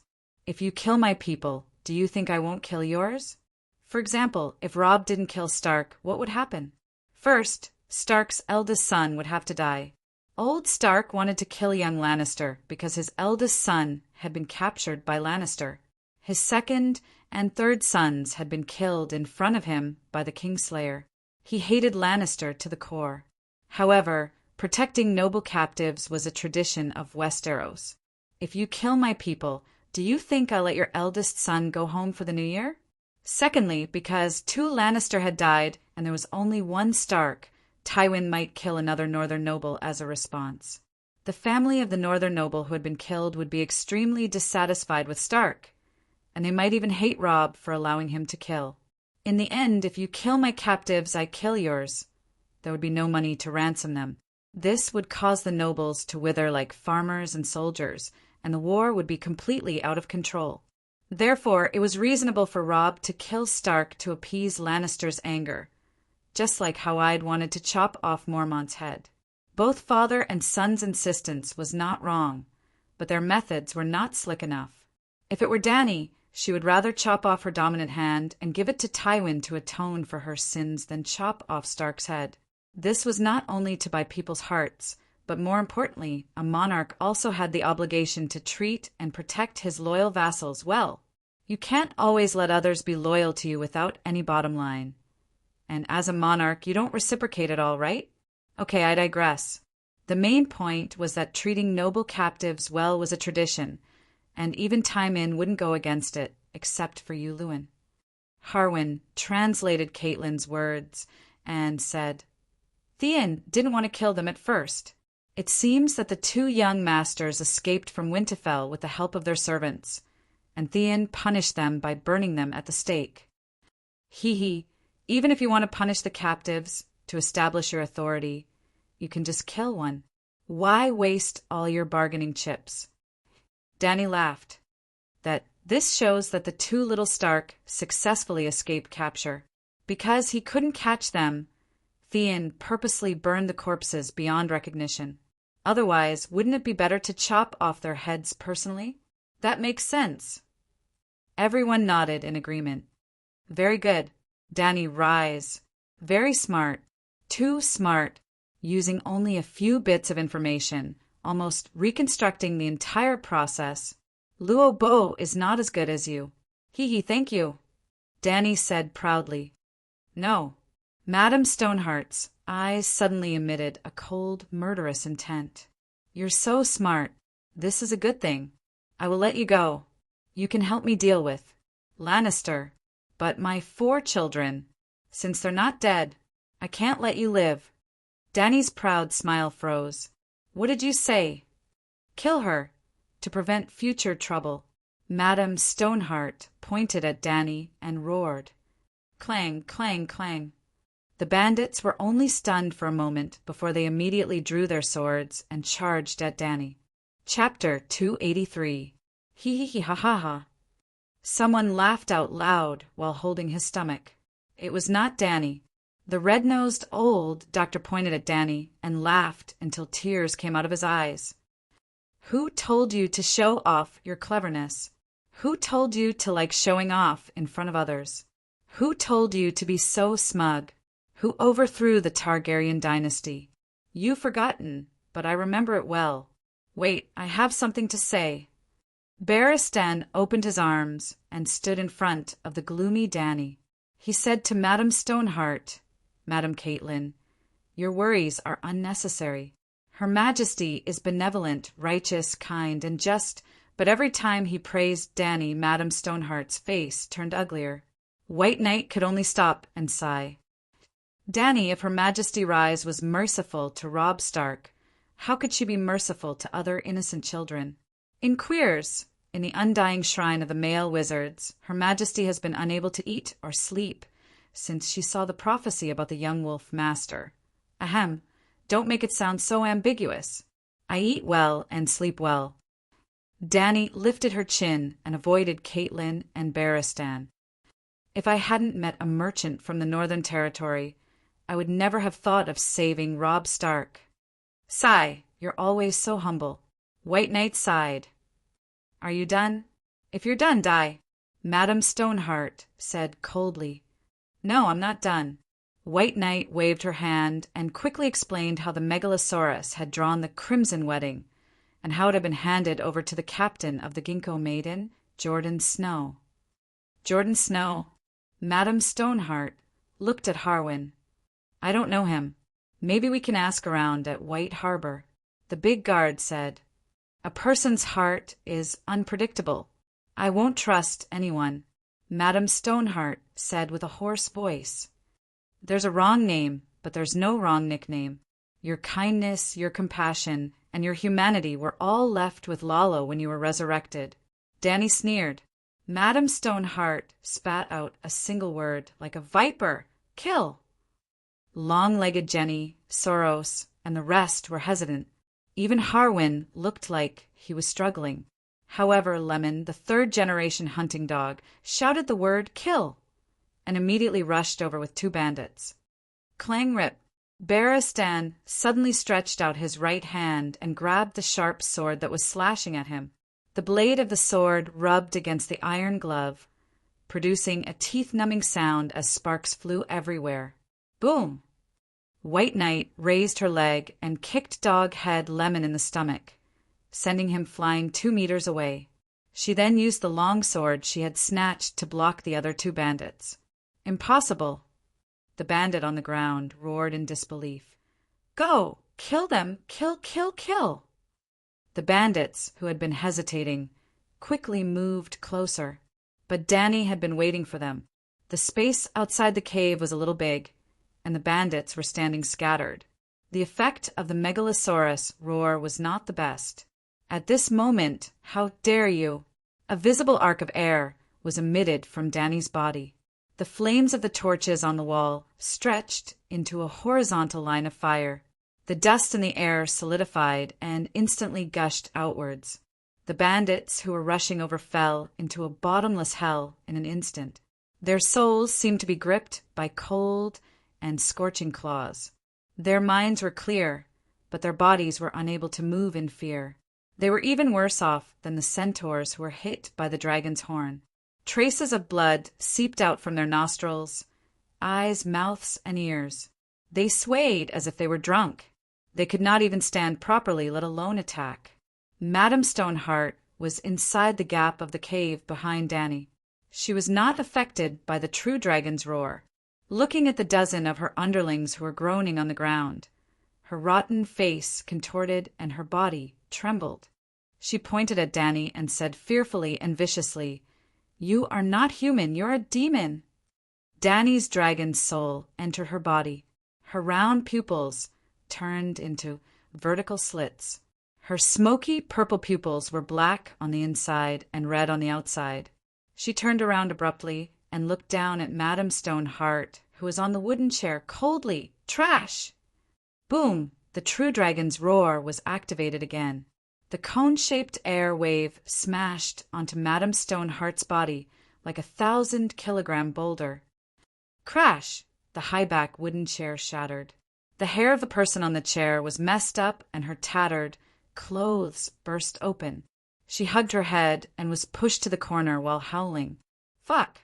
Pereston's eyes almost popped out. What kind of witchcraft is this? Why do you want to learn? Danny kept the dragon soul in her body. She glanced at him and the old doctor collapsed on the ground. He turned his head away. I don't, she looked around. Brittany, Herr Hunter, and the old friar looked at her one by one and immediately lowered their heads in fear. Finally, she looked at Madame Stoneheart, who was moaning in the corner, and said coldly, I won't kill you. If I kill you, Lalo will revive you again and take away part of your soul fragments and some of the things that are most valuable to you. In the end, the ones who will suffer will be the poor civilians and the innocent travelers. Remember, you're not someone without ties. You still have 2 sons and 2 daughters. You must have a bottom line. The gods are watching you from the heavens.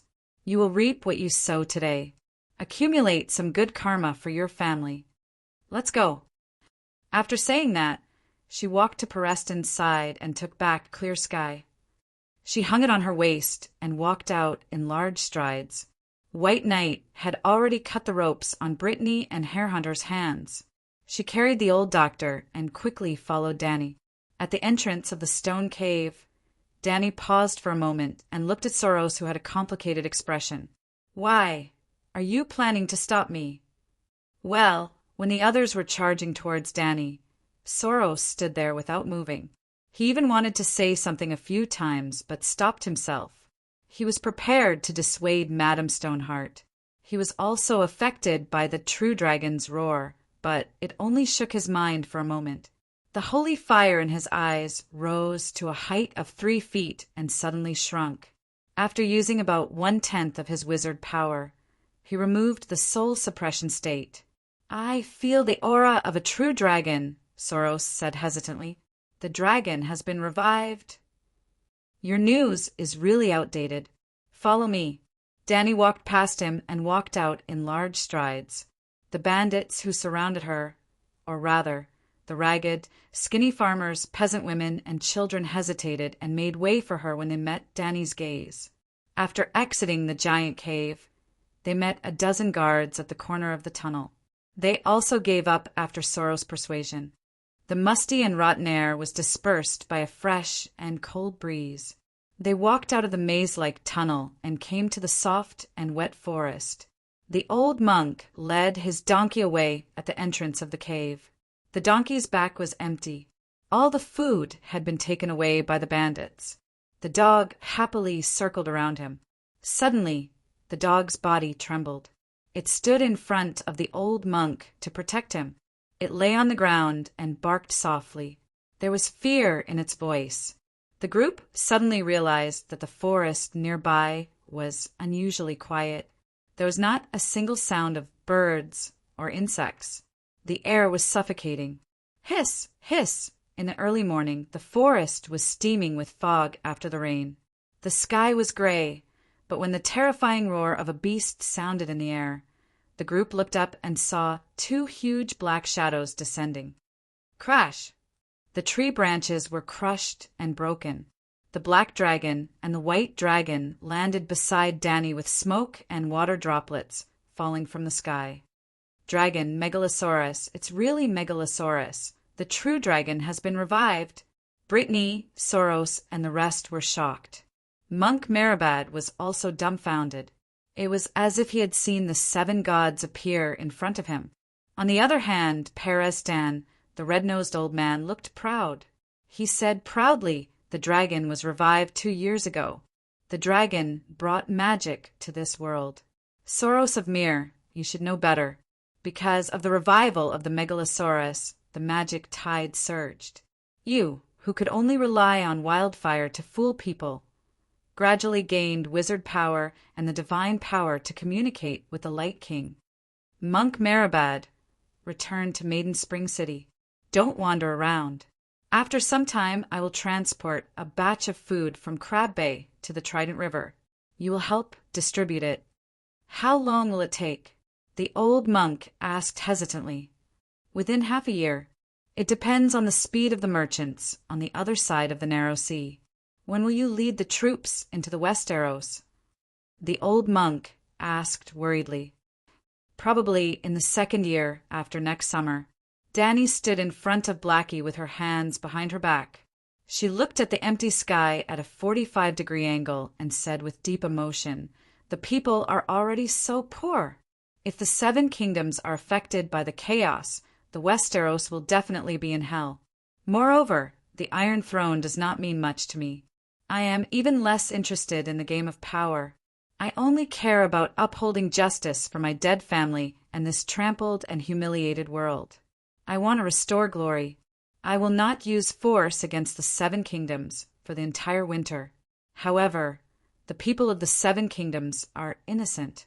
I can't make things worse, but I can help them in their hour of need.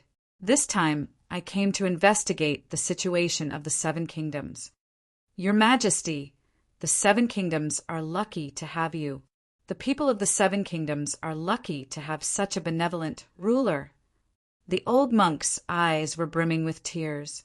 He was so emotional that his whole body trembled. Brittany, Soros, and Hellhunt also looked at Danny with admiration. They were deeply moved by her magnanimity and courage. The red-nosed old man smacked his lips and said coldly, "Forget it. You didn't plan to land in Hudgin." "If it wasn't for me," Barristan frowned and explained to the queen, "you don't know anything. Back at Slaver's Bay, we had already planned the itinerary of Quirs Volantis Rhys Sun, Halberd City, Old Town Hydgian. Her Majesty the Queen came to the Westeros mainly because she heard that winter was coming. However, Hydgian did not have any food because of the war. She wanted to come here to investigate. However, in the City of Knowledge's archives, we have already obtained most of the information about Hydgian and even the 7 kingdoms. That's why we changed our direction and went to the more dangerous Great Wall. Her Majesty thinks that famine is easy to solve, but the long night is difficult to guard against. She is very worried that the information about the deviant ghosts is true. You know that we sent you to the Great Wall mainly to investigate the deviant ghosts. There are deviant ghosts. Brittany also remembered when they first met.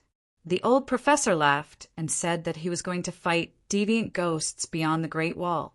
They thought that the old man was joking. Let's go and see. As she spoke, Danny climbed onto the back of the white dragon's neck. Your Majesty, wait. Hell Hunt trotted over and looked at the white dragon in fear. He shouted, Your Majesty, I am willing to pledge my loyalty to you. Take me with you.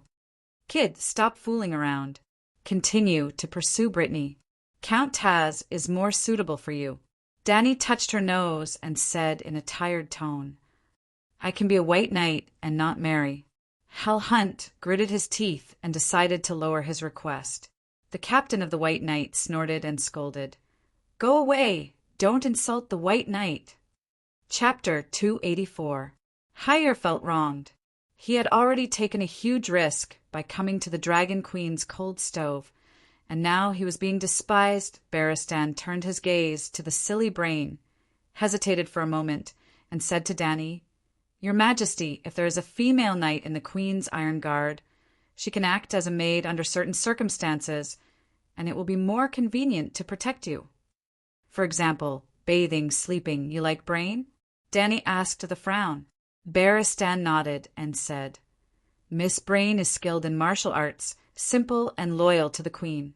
If you really want to find a female white knight, there is no one more suitable than her.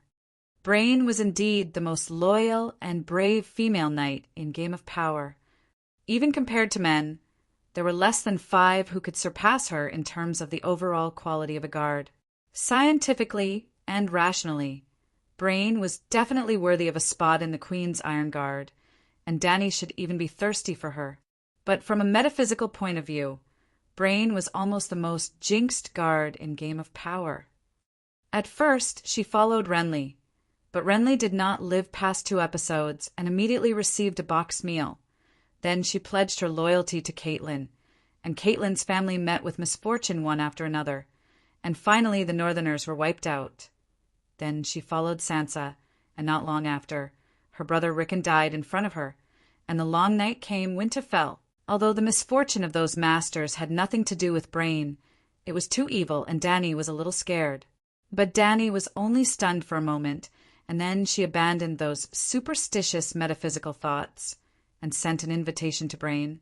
Miss Tass, what do you think? Hyer Hunt looked at the silly girl who was at a loss, and his heart was filled with envy and jealousy. Brain herself was in a complicated mood. For the first time, she was truly recognized by someone, and it was the legendary White Knight Barristan. She could not help but feel excited. Her thick, caterpillar-like lips opened and closed, and several times she was about to open her mouth and loudly swear allegiance to the Dragon Queen. But in the end she shook her head and said, Your Majesty, Danny Rise, I can't swear allegiance to you. Are you stupid? Hyer screamed. Brittany's hesitant blue eyes gradually became clear and firm. Sir Barristan, Her Majesty Danny Leasy, I'm really grateful. Obtaining your recognition has almost achieved the greatest goal of my life. But I have sworn to Lady Caitlin, and I am bound to her. That monster wants to hang you. Hang you. Didn't you hear her trial? Hang him. Hyer waved his arms and cursed at Brain. You idiot. You've always wanted to be a knight, but everyone, including me, laughed at your body size, your ugly face, your unrealistic dreams. Now, the greatest white knight of the 7 kingdoms personally invited you to be his brother, and you refused? Is there something wrong with his head? It is precisely because Sir Barristan's invitation is so precious that I have to make myself worthy of his recognition. Brain's expression was as firm as granite. If I go back on my oath to Lady Caitlin and willingly wear the white robe, it will be a great insult to the sacred oath, to Sir Barristan and Her Majesty Danny Rise, and even to the White Knight itself. Good. Danny and Barristan cheered loudly. Miss Brain, I apologize to you. Barristan climbed down from the black dragon and bowed solemnly. He looked at Brain, who had become confused again with admiration, and said, I invited you to join the Queen's Iron Guard because I value your identity as a woman, and you are suitable to protect the Queen in places that are inconvenient for me. Now I realize that you have the noblest chivalry, whether you have been anointed with the holy oil or not, whether you have been canonized as a knight. I have to say, with your character and ability, you are absolutely qualified to wear the white robe. Sir, Brain's ugly face turned red. You don't have to apologize to me. Ha ha ha. Danny laughed. Brain, you don't understand what you have done. She glanced at everyone present and said loudly, Today Westeros, from the kings to the people, have lost their morals and honor. Sacred oaths have been violated repeatedly, and the rights of guests are no longer respected. People are like wild beasts that have broken free from their chains, driven by greed and desire, and they have abandoned the beautiful traditions and great spiritual beliefs that bound us in the past. In this bad world of music and etiquette, your appearance is like a ray of light that shames all the beasts and gives hope to those who are lost. I am not as good as you say.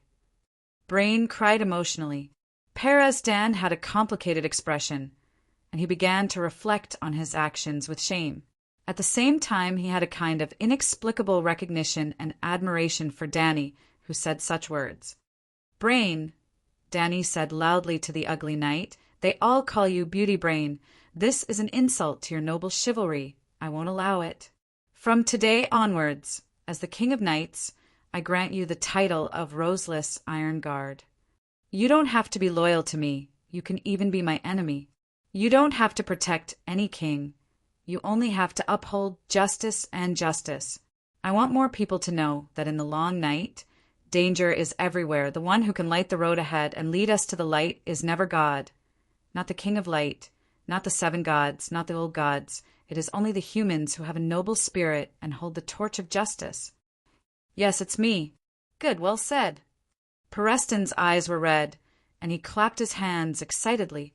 He decided that even if the Dragon Queen's reputation was ruined in the future, even if she was defeated by the Allied army, eliminated by the powerful players of the game, and killed by the City of Knowledge, he would still write a book to praise Queen Dany's persistence in justice. Glancing at the red-nosed old man who couldn't control himself, and then looking at Brain, Barristan, and even a few bandits, Dany couldn't help but sigh in her heart. Be it ancient or modern, tricks are always more popular than swords. Screech, Blackie suddenly roared towards the forest on the side of the hill. Dany looked over and saw a small, pale figure sneaking out from the brambles like a ghost. It was a barefooted old lady, leaning on a black wooden cane that was full of bumps. Her tattered gray robe was wet from the rain, and her sparse white hair was flying wildly. The cold morning wind made her wrinkled skin pale. She was originally a dwarf, and her back was hunched. She was only about 8 meters tall. Her red eyes glanced sadly at Dany and the dragon below her. Who are you? Dany asked loudly. You're not him. You're not him. The little old lady mumbled. He and she in Westeros had different pronunciations, which made Dany even more confused. Who am I not? Why are you here? Soros asked curiously. Didn't you refuse to serve the lady? Dragon, I'm here to look for a dragon. I saw a dragon. I finally saw a dragon. Sob, sob, sob. The little old lady wiped her tears sadly. Did you see it? The dragon has finally hatched again. I told you not to worry. There will always be a dragon, but you didn't listen. Sob, sob, sob. I finally saw a dragon. Too bad she can't see it. Too bad she's not him. The red raven landed in between her eyebrows, but she didn't notice. Oh, I can't say any more. The red raven is warning me. Sob, sob, sob. But when can I see him? Fulfill my promise to meet you again. The little old lady stumbled back into the bushes as she talked nonsense. In just a few words, she disappeared like a groundhog retreating into the field. Barristan had a thoughtful look on his face. I think I've seen her before. She's a forest witch, proficient in prophecies. Because she often wanders around the Noble Heart, we call her the Noble Heart's ghost. The Brotherhood can't go out to gather information outside River Valley, so we rely on her to help us with prophecies, Soros of Mir explained. The Noble Heart was the name of a tall hill in the middle of River Valley. It was once the holy land of the children of the forest. It was said that the ghost of the children of the forest killed by the Undull King haunted the hill, and the people nearby avoided it. Using prophecies to gather information? Danny's mouth twitched. This was more extravagant than using an anti-aircraft gun to kill a mosquito. Is it accurate? Very accurate. Soros nodded and sighed. I even suspect that she's a child of the forest. When she sleeps, the weirwood whispers in her ear. Well, in sorcerer's terms, she can communicate with the roots of the earth and observe the past and future through the weirwood. Isn't that the three-eyed crow? Danny asked in surprise. She doesn't have a crow. Soros furrowed his brows, unable to understand what Danny meant. She once prophesied the death of King Balon, the Red Wedding, the Purple Wedding, the fall of Rapid Flow City. She could even predict when someone would die and who killed them. She was very accurate. Sometimes, when the Brotherhood's team got separated, we asked her to help us with prophecies. If the nobles sent troops to hunt us down, she could also predict the danger in advance.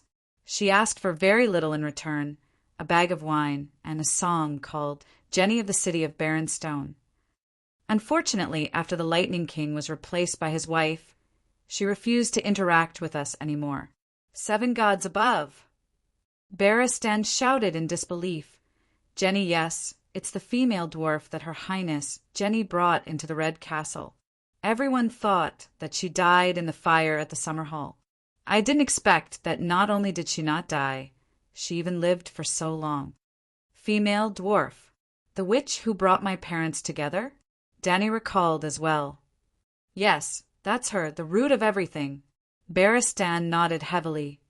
She prophesied to your grandfather that the child of prophecy, the reincarnation of Azor Ahai, would appear among your parents' descendants. We used to think that he was Liga, but now... At this point, he suddenly paused and muttered. She said that you're not him, that you're not the child of prophecy. She had already predicted the tragedy in the Midsummer Hall, and even persuaded. She even predicted that the dragon would appear. Then, who is the child of prophecy? Who do you think is the child of prophecy? Danny looked at Soros. I have never seen any enlightenment related to the child of prophecy in the holy fire. Perhaps the Light King did not want to burden me anymore. Taking care of the Brotherhood has already exhausted me, the Red Priest of Mill said bitterly. Your Majesty, don't worry about the child of prophecy, Monk Marabad suddenly interjected. Like you said before, only the righteous and noble spirit of the 7 gods can illuminate the road ahead. Old man, isn't it too obvious that you are adding private goods? Chapter 285. Even Danny could not deny that the Great Wall of the Impasse had already surpassed the original Great Wall of the Celestial Empire. 500 kilometers was nothing, but the average height of the Great Wall was close to 200 meters. 200 meters. Looking from afar, it looked like a continuous mountain range that stretched across the land. Even after 10,000 years, it still showed no signs of decay. If the Night King had not attacked, it would probably have lasted for another 100,000 years, or even 1,000,000 years. The Great Wall of the Impasse was 500 kilometers long, and there were a total of 19 castles. At its peak, Dark Castle alone had 5,000 night watchers, and all 19 castles together had close to 10,000 people. 10,000 people was not a small number. That was a regular army. The King's Landing had a population of more than 500,000, but only 3,000 night watchers. A strong military force would breed uncontrollable ambitions. There had been Commander-in-Chief who had broken his oath in the history of the Night Watchers. The Night Watchers had had 997 Commander-in-Chief. Among them, there were lunatics, dictators, and idiots. For example, Lindsay Hyder tried to leave his position to his illegitimate son, and Roderick Ferland tried to make himself the king of beyond the Great Wall. For example, 600 years ago, the commanders of the Blizzard Gate and the Night Castle fought. The commander-in-chief tried to stop them, but they joined forces to kill him. However, the lords and kings of the Seven Kingdoms never thought that the Night Watchers would be a threat to their rule. It was not that they believed in the integrity of the Night Watchers, but that the 19 castles of the Great Wall were defenseless against attacks from the south. Well, the purpose of the Night Watchers was to guard against the barbarians from the north. Deviants were a legend. Their castles were built close to the Great Wall, and there were no walls at all on 3 sides, making them easy to attack. This was originally designed to prevent the Night Watchers from rebelling, but now it had become the fatal weakness of Jon Snow and the others. Mance Rayder, the king of the barbarians, had been a Night Watcher for more than 10 years and knew the weaknesses of the Great Wall very well. Now, there were only 3 castles left on the Great Wall. Shadow Tower and Eastwatch were on the left and right, and Dark Castle was in the middle of the Great Wall, which was also the main camp of the Night Watchers. Before Jerome Mormont, Yora's father, led his men north to die, the Great Wall had 1,000 guards, Shadow Tower 200, Eastwatch 200, and Dark Castle 600. In order to investigate the movements of deviant ghosts and barbarians, Elder Sheom led 300 elite Night Watchers from the Great Wall to the north. 200 of them went to Dark Castle. However, the Night Watchers didn't carry any weapons to deal with the deviant ghosts. The 300 Night Watchers were almost wiped out. Except for Jon and a few of his companions, only 30 to 40 people survived. After that, Mance Rayder purposely sent the savages to the east and west of the Great Wall, causing the Night Watchers to be exhausted while he secretly arranged for a 200-man assault squad to climb over the Great Wall, intending to take a detour and steal Dark Castle from the rear. Jon Snow and Jurgrit were in the assault team. After all, Jon was the main character. He managed to escape. However, Dark Castle only had 40 to 50 soldiers left, and most of them were old and weak. As mentioned before, Dark Castle had no walls, not even wooden fences. The enemy could march straight in, and the Night Watchers had no choice but to face them head-on. Therefore, after receiving Jon's information, the Night Watchers abandoned the kitchen, the hall, the stable, the tower, and emptied the armory. They only defended the gate that connected the Great Wall to the north. They piled up wooden barrels filled with iron ingots and pickled mutton, wicker boxes, bundles of dyed black wool, wooden stakes, and sacks of grain into a 3-meter-high, curved rampart. There were only 2 things in the defensive circle, the gate and the huge zigzag wooden staircase that climbed up the wall. The staircase was like a zigzag bolt of lightning climbing up the wall. The wooden beams were as thick as an adult's thigh, deeply embedded in the ice. In addition to the Night Watchers, there were also more than 100 civilians from the nearby villages. The strategy of the Night Watchers was very simple. They wet the stairs at the bottom with oil and defended the rampart first. If they couldn't defend it, they would retreat to the wooden stairs at the back. They would retreat step by step and use bows and crossbows and other long-range weapons to weaken the strength of the savages. Finally, they would detonate the barrels of oil buried at the bottom of the zigzag wooden stairs, burning down the wooden stairs below and burning or falling the savages to death. It was still uncertain whether they could kill all the savages, but at least they could help the Night Watchers of Dark Castle survive this night. The moonlight in the snowy night was hazy, and the silent land was covered by a layer of gray and silver. Only the bone-chilling north wind was blowing. The enemy used the moonlight to launch a surprise attack on Dark Castle in the middle of the night. The horn sounded, and the war instantly became white-hot. The savages rushed into Dark Castle like a tide, burning the hall and the stable. They crossed the rampart and chased after the Night Watchers and civilians in the yard. Some savages even climbed up the wooden stairs. Jon retreated from the rampart to the first level of the wooden stairs, and then from the first level to the second level. At this time, he leaned against the railing of the wooden stairs on the 4th level. The wound on his left leg that was shot by Jigrit was tearing apart. He was sweating profusely and gasping for breath. The arrow in his hand was aimed at the barrel of oil at the bottom of the wooden stairs. Fire, ice, blood, cries and screams before death. Squeak! Suddenly, the sound of a beast piercing through the night sky came from above. A heavy, scorching atmosphere spread in dark castle. Not only John felt the pressure, but the savages and night watchers who were fighting below could not help but slow down and look up at the sky. Whoosh! The sharp sound of something piercing through the air sounded in the sky. When it landed below the top of the wall, everyone could finally see what it was. A javelin. A wooden javelin that was 3 or 4 meters long. Whoosh! The javelin stabbed into the mud in the center of the yard that was stained with blood. Under the confused gaze of the savages and night watchers, the flag wrapped around the tip of the javelin slowly opened up. A gust of wind blew through the wall and made the flag fly high. A red dragon with a black background, a 3-headed dragon. John Snow was stunned for a moment. He pulled back the arrow on his bow and suddenly shouted, "Targaryen!" The flag of the true dragon. Almost at the same time, the other night watchers also recognized the symbol of the royal family that had ruled this continent for 300 years. Dragon Megalosaurus. Someone shouted at the sky. John looked up. On the top of the wooden ladder, the old scholar, who had always been calm, was waving his hands wildly. "It's a dragon." "That's right, that's a dragon's roar." "Megalosaurus, a Targaryen, is coming." The old man's eyes were filled with tears. As if responding to his call, a huge black shadow fell from the sky. Squeak boom! A white dragon that was bigger than any creature John had ever seen, swooped down at high speed. It drew an arc over the savages' heads and breathed out a bright red dragon flame that was 15 meters long. He could see the savages' faces twisted in fear.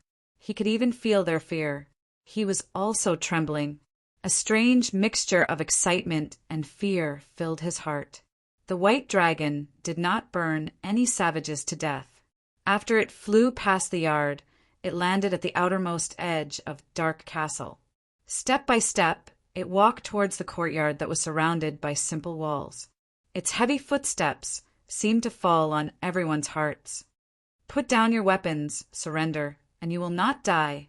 A crisp female voice rang out. "A dragon knight. Who is she?" John Snow looked around, but other than the sparks that splashed out from the dragon's nose, he could not see anything. When the Megalosaurus approached the walls made of wooden barrels and sacks, one of the savages shouted, "It's a woman! Kill!" John recognized it.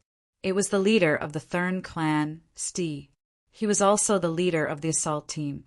The bald Stee raised his sword and rushed towards the Megalosaurus. The white dragon seemed to be stunned. It did not react at all until Stee was 5 meters away from it. Bang! A black shadow came from behind like lightning, like a tomato that had been hit by a baseball. CD flew into the air and his body was split in half. In fact, other than his head and legs, everything else had turned into a splattered mush that landed on the faces, hair, and tattered leather armor of the savages who had rushed toward the giant dragon. Fear gripped the savages' minds. And this was not the end. Squeak! The white dragon roared into the sky. A dark red fireball gradually expanded from the size of an orange to the size of a dustpan. Then, slash, the huge fireball instantly transformed into a palm-wide, 40-meter-long bright red arc of light. Like a huge machete, it suddenly slashed forward. Boom! Wood chips, snow, bloody mud, broken limbs, and bright red sparks exploded on both sides of the 40-meter-long straight line. Gulp! John swallowed hard, sweating profusely. Suddenly, he was even more terrified of the female dragon knight than he was of the barbarians. Those who surrender will be spared. Those who resist will be killed. The woman's cold voice rang out again. He thought her voice was sweet before, but now it had become inexplicably cruel. The 40-meter-long machete looked powerful, but in fact, it only burned 4 or 5 unlucky savages. It did not kill anyone. The dragon flame only changed its form, but its power and nature did not change. The illusory flame could not cut through solid flesh. To put it simply, other than the beautiful scene and the waves of air, the lethality came from the temperature of the flame itself. As for the broken limbs, this was originally the center of the battlefield. Severed limbs and heads were everywhere on the ground.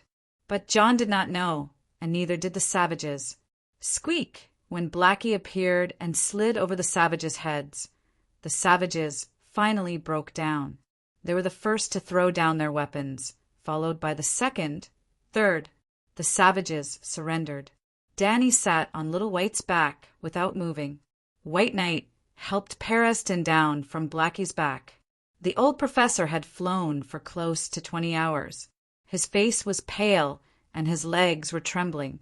He was about to faint from exhaustion.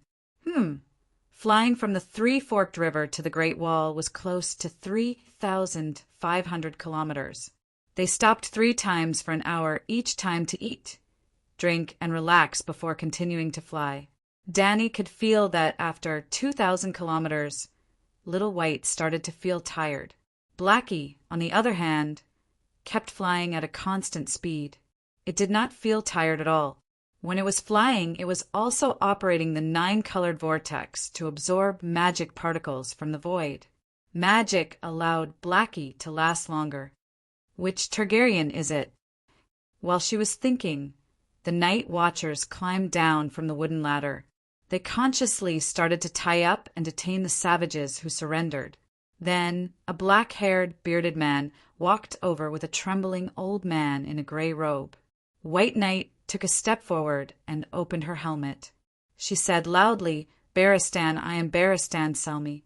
I have come with Her Majesty Danny, Rise Targaryen, to the Great Wall to assist the Night Watchers." "Barristan!" the young man exclaimed. He was even more shocked to see the legendary White Knight. "Danny Rise." The old scholar was surprised. A beautiful scene that he had never dreamed of appeared in front of his eyes. "It's me." Danny saw the long chain around the old man's neck and guessed his identity. She jumped down from Little White's back and took off her helmet. Her silver braid hung in front of her chest. Chapter 286. It's really Targaryen, it's Danny Rise. Seeing Danny's silver hair, purple eyes, and somewhat familiar delicate face, the gray-robed old man reached out his trembling right hand, as if he wanted to personally confirm that the person in front of him was not an illusion. As Danny stood still, but Blackie and Whitey beside her sneezed at the old man. The old scholar woke up with a start, wiped the tears rolling down his cheeks, smiled and bowed according to the etiquette of receiving a king. "Excuse me, Your Majesty. Night Watchman Yemont greets you." Danny nodded, looked at him, and said, "I know you, Yemont Targaryen, my great-grandfather Igor's brother." Igor. The old man was stunned. His eyes showed a look of reminiscence, and muttered, "You call him Igor? Yes, he is Igor, my younger brother." "I've been to the City of Knowledge and read the history of the Targaryens," Danny said. Danny Rise's great-grandfather's real name should be Aegon Targaryen, the 5th-generation Aegon, but he had the nickname Igor. His family and friends called him Igor instead of Aegon. Well, in the common language of the Celestial Empire, Igor, egg, was iron egg, egghead, and so on. As for the relationship between Igor and Yemont, well, it could be seen from the love between Arazuko and Itachi. In order for his younger brother to inherit the throne, Yemont chose to exile himself, put on black clothes, and came to the Great Wall to be a night watchman. After the death of the eldest brother, according to the order, Yemont should have inherited the throne. The Great Council even secretly gave the crown to Yemont, but Yemont rejected the nobles with the reason that he was a scholar. In order not to affect his younger brother's rule, he took the initiative to stay away from the King's Landing, put on black clothes, and used the double oath of a scholar and a night watchman to cut off the possibility of some nobles using his name to rebel against Igor. Similarly, in order to not let his brother go north to the Great Wall alone, Yemont cleared out the open prison, made countless prisoners swear with Yemont, and sent the royal fleet, carrying thousands of people to the Great Wall. Brotherly love. Who are you? Danny looked at the bearded man who was supporting Yamant. Your Majesty, hello. The bearded man awkwardly knelt on one knee and bowed to Danny and said, My name is Jon Snow, the clerk of Commander-in-Chief Mormont. Needless to say, standing up straight and looking down at the male lead made Danny secretly happy. But the bastard of Eddard Stark? She asked. Your Majesty knows about me too? Jon looked up in surprise. Danny crossed her arms, tilted her head, and looked at Jon's weather-beaten face, messy beard, and experienced eyes. She asked curiously, I remember that you are about the same age as me. Why do you look so old? Old? Jon was confused. Ha ha ha. Perestan, who was trembling at the side, couldn't help but laugh. She thinks you are too old, but it's no wonder. You are only 16, not 17. Why do you look like you are in your 30s? This scholar, O doctor. Yamant looked at the chain hanging from Perestan's chest and the bronze ring on his right index finger and asked curiously, Which doctor are you? Hello, Scholar Yamant. I am Perestan, Doctor of History. Oh, I know you. I didn't expect you to come here. Yamant looked at Danny, then at the old doctor, and smiled with relief. It seemed that the little girl who had been wandering outside respected the traditions of the Westeros, and specially went to the City of Knowledge to find a scholar to assist her. The City of Knowledge was also very sincere, and directly arranged a well-respected old doctor for her. Yamant's expression became serious again, and he glanced at the embarrassed Jon and said seriously, Your Majesty, Dr. Perestan, please don't laugh at Jon. This is the Great Wall. He was once young and tender, but the Night Watchers are not the young nobles of the South. They face the wind and snow to guard the borders of the Seven Kingdoms, and all of them are weather-beaten men. Hee. Danny smiled and nodded and said to Jon, I am sorry, Jon Snow. I am not laughing at your appearance. It is just that I heard about you when I just entered the Westeros, and I also saw some of your files in the City of Knowledge, so I am a little curious about you. I am very famous. Jon's bearded face scrunched up into an awkward shape. I rode a dragon and flew west from Slaver's Bay, passing through Volantis, Lys, and Sun Halberd City. I met Dane on the way, and even circled above Starfall City for a while. And this white knight beside me has deep feelings for your rumored mother, so we have talked about you many times.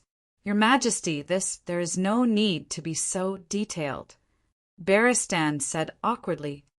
Who is my mother? Jon asked excitedly. Ashera Dane, the sister of Sir Arthur, the Sword of Dawn, but Sir Barristan denied this. Screech Blackie suddenly screamed.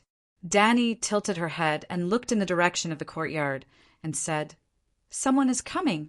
Jon and Yamant turned their heads at the same time and saw a big-bellied, one-armed man walking towards them. He is the blacksmith Tanner Noy, and also the temporary commander of the Night Watchers of Dark Castle. Yamant introduced. The blacksmith Tanner looked to be in his 40s. He did not have a left arm, and his left sleeve was tied to his shoulder with a pin. His chin was full of black beard, and he was tall and muscular. He walked over without saluting and frowned at Danny, and asked rudely, Are you Targaryen? Yamant carefully glanced at Danny and saw that she only raised her eyebrows and did not get angry, so he whispered to the blacksmith, This is the daughter of King Aerys, Her Majesty Danny Rise. In the 2 years since King Robert's death, there have been 6 kings in the Westeros, for have already died, and now another one has come, the blacksmith Tanner muttered, and the expressions of the people around him changed. Yamant hurriedly pulled his sleeve and warned him, Her Majesty saved us. She is the only monarch who responded to our request for help and came to guard the wall. Not necessarily. The blacksmith stopped talking and bowed reluctantly. Your Majesty, we are very grateful that you have come to the wall's rescue. Danny had been watching the conversation between the blacksmith and Yamant, and when the one-armed man bowed, she raised 2 fingers and said softly, You have 2 things wrong. First, I am not a king. At least, don't put me together with that bunch of trash. The 6 of them together are not worthy of being my opponent. The kings you speak of are all fighting for the title of King of the Undulls, Loinars, and Forerunners. I am on the path of conquering the world. The Westeros are not even the hardest bone to chew. Are you crazy? What nonsense are you talking about? The one-armed blacksmith looked at Dany in shock, as if she had become the second Mad King. Your Majesty, you. Ymont looked worried, and did not know how to persuade her. Robb has never been defeated on the battlefield. He is not trash. Jon retorted with a red face. Dany lifted her chin slightly and looked at the moon hanging in the sky. She sighed. Sigh, the information here is too restricted. You have no idea who I am. Aren't you Dany Liz Targaryen? Jon said. Do you think you are so great just because you brought 2 dragons here? Jon Snow, you know nothing. Dany pointed at the red-nosed old doctor. Tell them. There is nothing to say. The red-nosed old man rubbed his red nose that was red from the cold. The Dragon Queen is just fighting a world war with the 9 free trade city-states, New Gith, Queers, Jade Sea, and a few other slave-trading organizations. Jon, Ymont, blacksmith, this pretentiousness. I don't want to give you full marks, but your strength does not allow it. I was going to punish you by killing a few ghouls outside the Great Wall, but now it seems Dany was still feeling proud when the old man immediately continued. But because the Dragon Queen has too many enemies and is too strong, she will definitely not be able to get past the Alliance. If she does not die in the end, she will most likely have to return to the Westeros to fight for the Iron Throne. It seemed that the old man felt that killing ghouls was not exciting enough. He wanted to kill deviant ghosts. Ghouls are the dead bodies resurrected by deviant ghosts. Deviant ghosts are the wild babies that the Night King turned into. All right, the name is a small matter. I will not force anyone to call me queen. I have not ascended the Iron Throne yet, so you can call me whatever you want. You can call me by my name. Dany waved her hand and ended the conversation about the king. She glanced at Jon and the others and said seriously, if there were only savages outside the Great Wall, I would not have come thousands of miles to this broken place. Let me ask you, are deviant ghosts real? The blacksmith tanner and Jon looked at Dany in surprise. They did not expect her to be so carefree. Ymont looked at Dany again and nodded with satisfaction. He asked, You know about deviant ghosts? I saw the letter from the Night Watchers in the City of Knowledge. It is a serious matter, so I had to come here to confirm it. Jon could not help but feel a trace of respect for her. He sighed and said, The others, the king, the great lord, and even the City of Knowledge, all think that we are lying. We sent out several groups of messenger crows, but they did not even reply. Some of them only scolded us for being full of lies. Why do you believe it? Because they do not have the mysterious power, but I do. Pah! Dany snapped her fingers, and a small flame the size of a broad bean burned quietly on her finger. Magic! Fire, witchcraft! The 3 were shocked. Putting away the flame, Dany said, Judging from your reaction, deviant ghosts are probably real. Absolutely. Ymont nodded and said with a worried look, Commander Mormont took 300 people to the north frontier. They did not encounter the barbarian army at all. Even if they did, there was no need to worry. 300 fully armed elite rangers could disperse 10 times the number of barbarians. But they encountered hundreds of deviant ghosts at the Fist Peak. They could not be killed by ordinary weapons. Even if their heads were chopped off or their hearts were pierced, they could still get up and continue to fight. Even our dead brothers could be resurrected as new deviant ghosts. You're not lying? The red-nosed old man opened his eyes wide and asked in a trembling voice. Alas, how could I dare to lie about such a serious matter? Old Ymont shook his head and sighed. The old blacksmith looked at Dany with a complicated expression and said, Your Majesty, it is cold at night. Let's go back to the castle and talk. Danny looked at the red-haired female barbarian who was struggling and screaming in front of her and said with a smile, "No hurry. I will stay here and watch you send all the captives to the prison. Otherwise, when I leave, I am afraid that the barbarians will rebel again." It seemed that her appearance had saved a poor person who should have died in this small battle. Chapter 287. Stinky Crow, don't touch me, I'll walk on my own. Under the light of the fire, a woman with disheveled red hair stumbled to her feet. 2 black-robed night watchers went over, one violently strangling her waist from behind, the other slapping her in the face and chaining her hands and feet from the front. The 3 of them did not stop their actions, cursing and swearing. The savage called the night watcher a crow, and the black-robed night watcher an uncivilized woman with a spear. Yurgrit. John heard the red-haired woman's sharp curses, turned around and trotted a few steps, stopping a few steps away from the woman, and said hesitantly, "Yurgrit, are you hurt?" "Ah, you're burned by the dragon flames." "Jon Snow, if you're a man, come and tie me up yourself." Yurgrit shouted. "Aye." John was both happy that his lover did not die in the battle, and embarrassed that she had exposed their affair in public. Danny stepped forward, curiously looking at the female savage who had taken John's virginity. She was about 20 years old, relatively short, less than 6 meters tall and skinny. She had a round face, a flat nose with light-colored pockmarks between the nostrils, and a mouth full of uneven but white teeth. Of course, the female savage's most striking feature was her head of fiery red hair. However, she seemed to have been burned by Danny's 40-meter-long flaming blade. Half of her hair was burnt, her face was black, and her tattered leather coat was scorched black.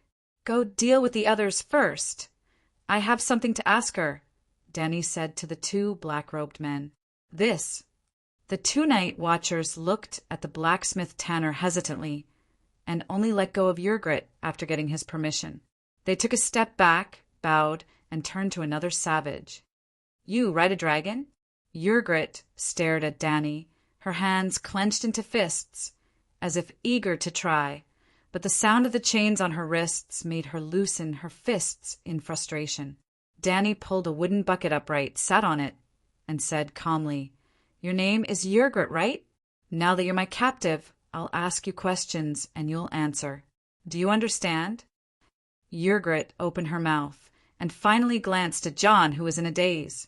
She nodded and said, "Yes, we surrendered to the woman riding the dragon, not the crows." "When did deviant ghosts first appear?" Danny asked. "Well," Yurgrit thought for a while and shook her head. "I don't know. Those monsters seem to have always existed. Anyway, as far back as I can remember, I often encountered walking dead people when I left the tribe to hunt in the wild." "7 gods above, how long is that?"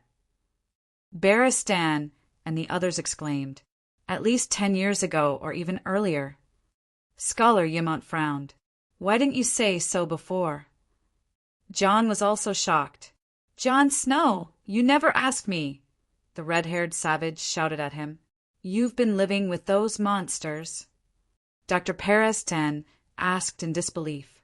"We wanted to go over the Great Wall, but the crows wouldn't let us." Later, more and more monsters appeared and became stronger. Even the largest tribe's camp was broken by them from time to time. Mance, Ryder decided to go over the Great Wall and take refuge in the south before the more dangerous times came. The female savage shouted. The red-nosed old man asked in surprise, "What do you mean by more dangerous times?" "Are you stupid?" Danny rolled her eyes. "Of course it's winter. Deviant ghosts are so rampant even in the hot summer." "What about winter?" "Yes, winter." Blacksmith Tanner said worriedly, "All the savages went south." "All of them. Hundreds of thousands of troops have come under the Great Wall. We have giants, hundreds of giants.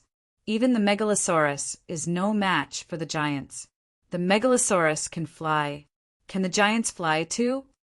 Danny laughed. The giants have bows and arrows and spears. Yrgrit smiled proudly. Strong, Marg has a longbow taller than the city gate. The bow is thicker than your leg. He once stood at the foot of the mountain and shot a vulture on the top of the mountain with an arrow. Your dragon can't burn him if it flies too high. If it flies too low, it will be shot through the head, just like my arrow shot through the neck of a pheasant. Oh, I was careless. Dany slapped her forehead and said solemnly, I neglected the power of the giants. Fortunately, you reminded me. Otherwise, it would be dangerous tomorrow. Yrgrit's proud smile froze on her face. Her blue eyes were filled with annoyance and frustration. Dany was secretly amused. She almost didn't use the trick of riding a dragon and breathing fire. When she really needed to breathe fire, she would carefully observe the enemy's situation. For example, tonight she came early. She quietly circled several times in the sky. After making sure that the savages had no crossbows and only a few arrows, Little White swooped down from the sky. And she didn't breathe fire. Instead, she stayed far away and used the dragon flame with special effects to deter the enemy. Dany was very careful even with ordinary people's crossbows. How could she not be wary of the giant's bow? Is there any chance that Man's Red will surrender? Dany asked again. Free people never surrender, Yrgrit said proudly. Didn't you surrender now? Barristan laughed. The first time I saw a dragon, it breathed a fire knife and hit me in the face. I was very scared. The female savage said frankly. Then she touched her left cheek, which had turned black and red from the heat, causing the female savage to grimace in pain. But I'm not afraid anymore. Even such a strong dragon flame blade was only like this on my face. I think the giant dragon isn't that scary. Oh, I hope all my enemies think so.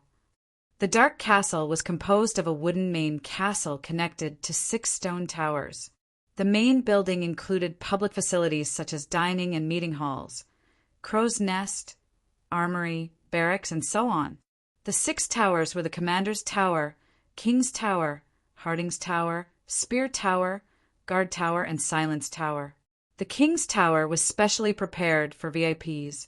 Dany, Barristan, and Perestan were staying there tonight. A night watchman named Galen and 2 peasant women cleaned the master bedroom overnight, covered it with a brand new feather quilt, and lit the fireplace. The savages attacked in the middle of the night. After the battle, the remaining 130 savages were all sent to the dungeon. It was already dawn in the east, but none of the night watchmen were in the mood to sleep, including Jon. They were all curiously looking at the 2 dragons sleeping by the gate of the King's Tower. That's the Megalosaurus. It's so big. Look, there are sparks coming out of its nostrils. Piper, who had a pair of protruding ears, clicked his tongue. It's just a baby dragon. The short and ugly man, Todd, shook his head and proudly showed off the story he heard from the bards in the tavern. Legend has it that Balerion can swallow a mammoth in one gulp. Queen Dany Rise's dragon is still much longer. Toad, how long do you think Balerion can spit out a dragon flame machete? Piper asked dumbly. This. Toad scratched the back of his head. In the story, Balerion had burned Helen Castle, created the Prairie of Wrath, burned down the great cathedral of King's Landing, and burned the cities of Dorne into ruins. But he didn't seem to have spat out a machete. But he didn't want to weaken his reputation as a knowledgeable know-it-all, so he directly made up a story based on the size of the dragon. At least 2 kilometers. Wow, how many people can he kill with one strike? Sigh, this is the power of the Megalosaurus. Toad shook his head and said proudly, no matter how many savages Manslade brings this time, they are destined to be defeated by Her Majesty's 2 Megalosaurus. Jon glanced at his 2 companions and asked the blacksmith Tanner beside him. Master Luwin told me that the Megalosaurus of the Targaryen family have been extinct for 200 years. Yes, not long after the mad dance of the blood dragon, The dragons were completely extinct. The blacksmith nodded. But why does Danny Rise have two dragons? I haven't heard anything about her before. But she suddenly came to the Great Wall with two dragons. John said with a worried look. What are you worried about? The one-armed blacksmith glanced at him. Duke Stark's family is either dead or missing. Will she seek revenge on you, a bastard? John hesitated. I don't know. The Night Watchers shouldn't have political leanings. But maybe Sansa and Arya still have a chance to rebuild Winterfell. Now that the Targaryens are back, the one-armed blacksmith shifted his gaze from the black dragon to the king's tower and said with a complicated expression, Westeros always need a king. At least there's one thing that she did better than all the other kings. She has a sense of responsibility. She gave up the pursuit of the Iron Throne and helped the Westeros solve their external problems first. If the savages and the ghosts cross the Great Wall, Winterfell and even the entire Northern Territory will be finished. There's no point for 100 Sansa Stark to live. Master Tanner, shouldn't you arrange 2 guards for the king's tower?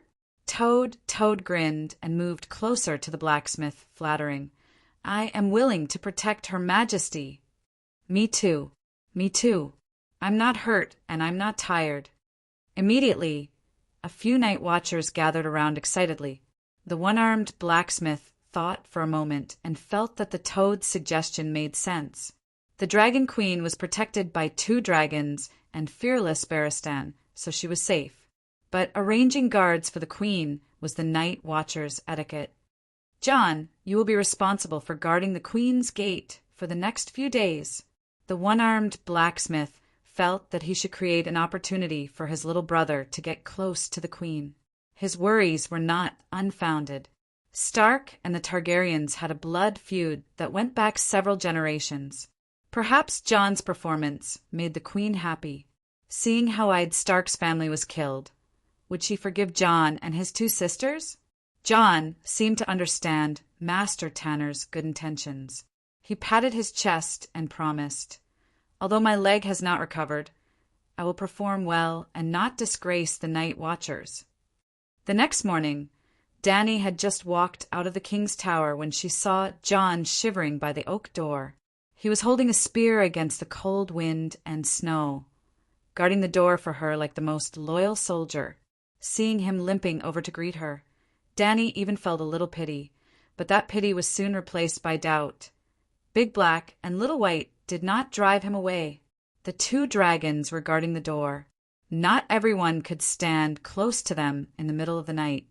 Did they bite you? Dany pointed at the dragons and asked. No. When I walked over, the 2 dragons looked at me and then went back to sleep. Woo-woo! Just as she was about to ask again, a long and sonorous horn sounded from the city wall overhead. 1 horn means that the Night Watchers have returned. 2 horns means that the barbarians are attacking. Your Majesty, the barbarians are attacking the city. Jon said anxiously, I haven't had breakfast yet. Dany muttered and said to Barristan and the old doctor beside her, Let's go up and see. Chapter 288. The north wind whistled, bringing large amounts of snowflakes into the cloak. The snowflakes then drilled into the person's neck, armpit, and crotch through the gaps of the armor. It was like a greedy viper, absorbing all of the person's heat and strength. The sky was gloomy, like a dirty quilt covering the Great Wall. Maybe the Night Watchers who blew the horn could reach the zenith? Dany said that she did not have breakfast, but she knew that it was not early in the morning. It was almost afternoon. Lunchtime had passed. The king's tower was 30 meters high, built close to the 200-meter-high wall. There was a wooden bridge at the top of the tower that led to a wooden ladder in the shape of a zigzag. When Dany and her companions walked up the wooden ladder, they happened to run into Tanner, the blacksmith, and 17 or 18 men in black robes. They were busy fastening their sword belts and stuffing hard black bread with cheese into their mouths. Your Majesty, we can't entertain you properly, Tanner shouted at Dany. Then let's save our strength to entertain the King of Savages. Danny smiled. At the top of the Great Wall, the night watchers propped up a row of iron pots with poles that were taller than a person, and a big fire was burning inside. The wind was howling, and the flames were swaying. Someone handed her a bag of warm braised beef and a piece of black bread the size of half a head, but Danny turned it down. It was bone-chillingly cold here. Clouds of white steam came out when she opened her mouth, and the food in her mouth was frozen before she could chew it. How could she have the appetite to eat? The battlements on both sides of the aisle were made of gray-white, mysterious ice. She was not sure if there were boulders inside. Danny had the illusion that she had crawled into a freezer. In fact, a freezer could be -18 degrees Celsius at most, but the temperature here was probably lower than -20 degrees Celsius. The Great Wall was very wide, enough for 12 fully armed knights to ride side by side, but the ground was too slippery because of the ice.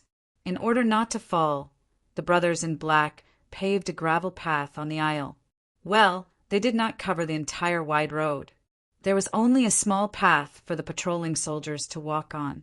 Beside the gravel road, bunches of arrows, crossbows, spears, and ballista bolts were already prepared and spread out for the night watchers to use.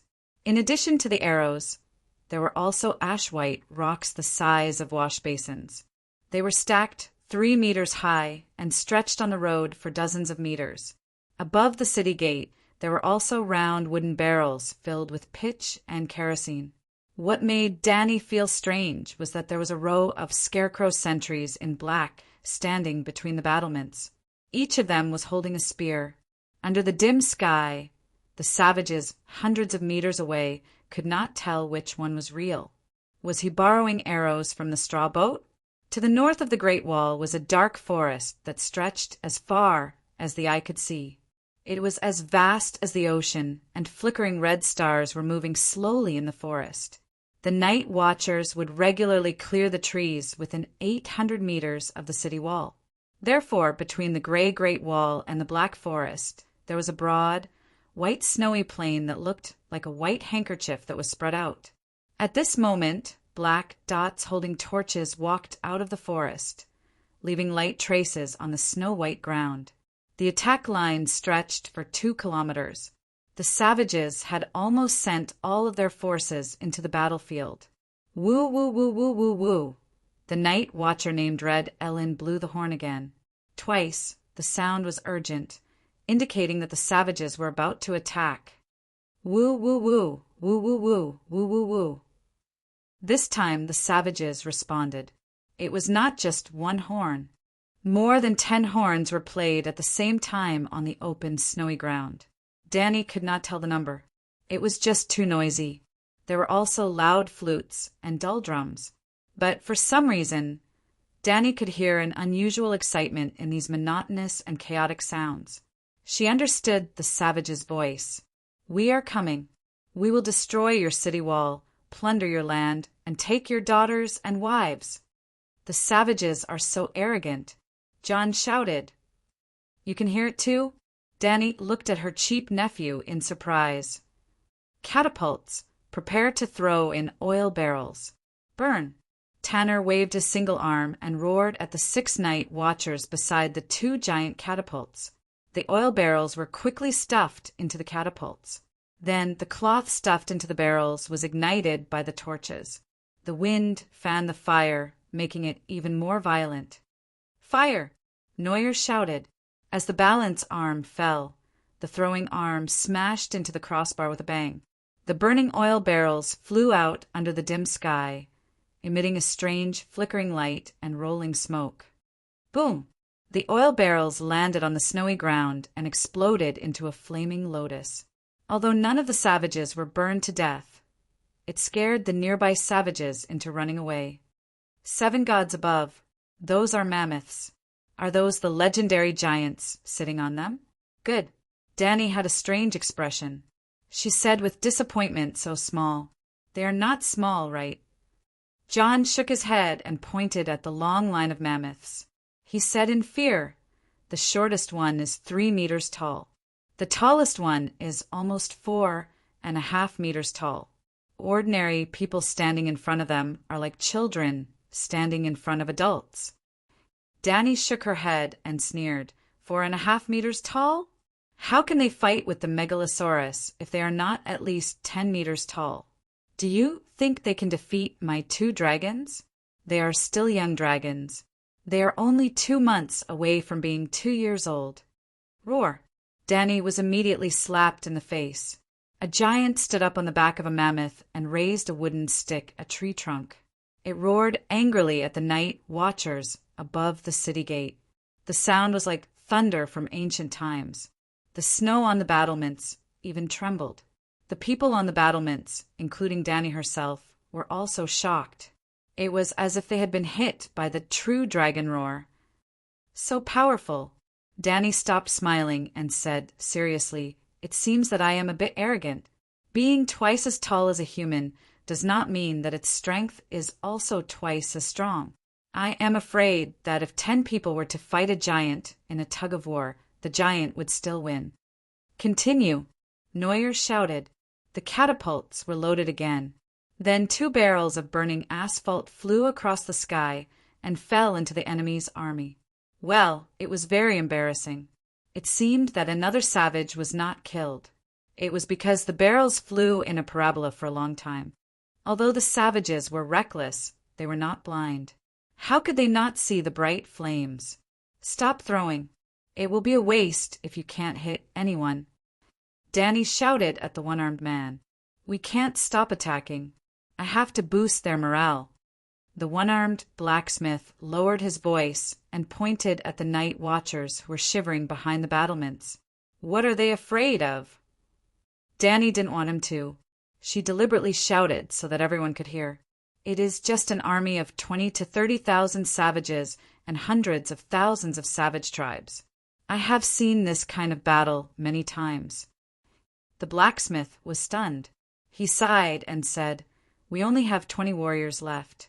After the battle last night, most of the villagers of Mole Village left." "Wrong. You still have 2 Megalosaurus. Then let the Megalosaurus go out and burn them." A woman with unkempt hair poked her head out from behind a scarecrow. Danny had met this woman when she was on the wall. She was a prostitute from Mole Village, Zay. She was holding a long-armed crossbow. There was no trace of cowardice on her face. She was as brave as a female warrior. "I am waiting for someone." Danny smiled at her. "You are very brave, braver than the men of Mole Village." The prostitute Zay blushed and asked awkwardly, "Your Majesty, who are you waiting for?" "Man's red." John blurted out. The blacksmith Tanner nodded and said, "Yes, burn the king of savages. If the Megalosaurus appears too early, Man's red will definitely hide." Whoosh, whoosh, whoosh, whoosh. While they were talking, a sharp whistling sound came from outside the wall. The heads of the scarecrows that were placed between the battlements suddenly exploded as if someone had stuffed a grenade into them. Danny immediately crouched down and shouted, "Be careful of the giant's arrows!" It's the 7th level of hell. It has flown 200 meters, but it is still so powerful. Ah! But her warning was still a little late. The giant archers were mainly focusing their fire near the catapults. A 2-meter-long, thumb-thick wooden pole pierced through the lower abdomen of a night watcher. It was like a feather stuck to an arrow. It did not slow down the arrow at all. The arrow flew diagonally into the sky as if it was nothing. "Fuck!" Danny was dumbfounded. The arrow carried the night watcher with it for another 100 meters. At that time he was still alive. His screams were louder than the horn, and the whole dark castle was shrouded in the horrifying howls of death. The monk from the dark castle, Silita, looked at the unlucky bastard who was flying into the distance with fear in his eyes.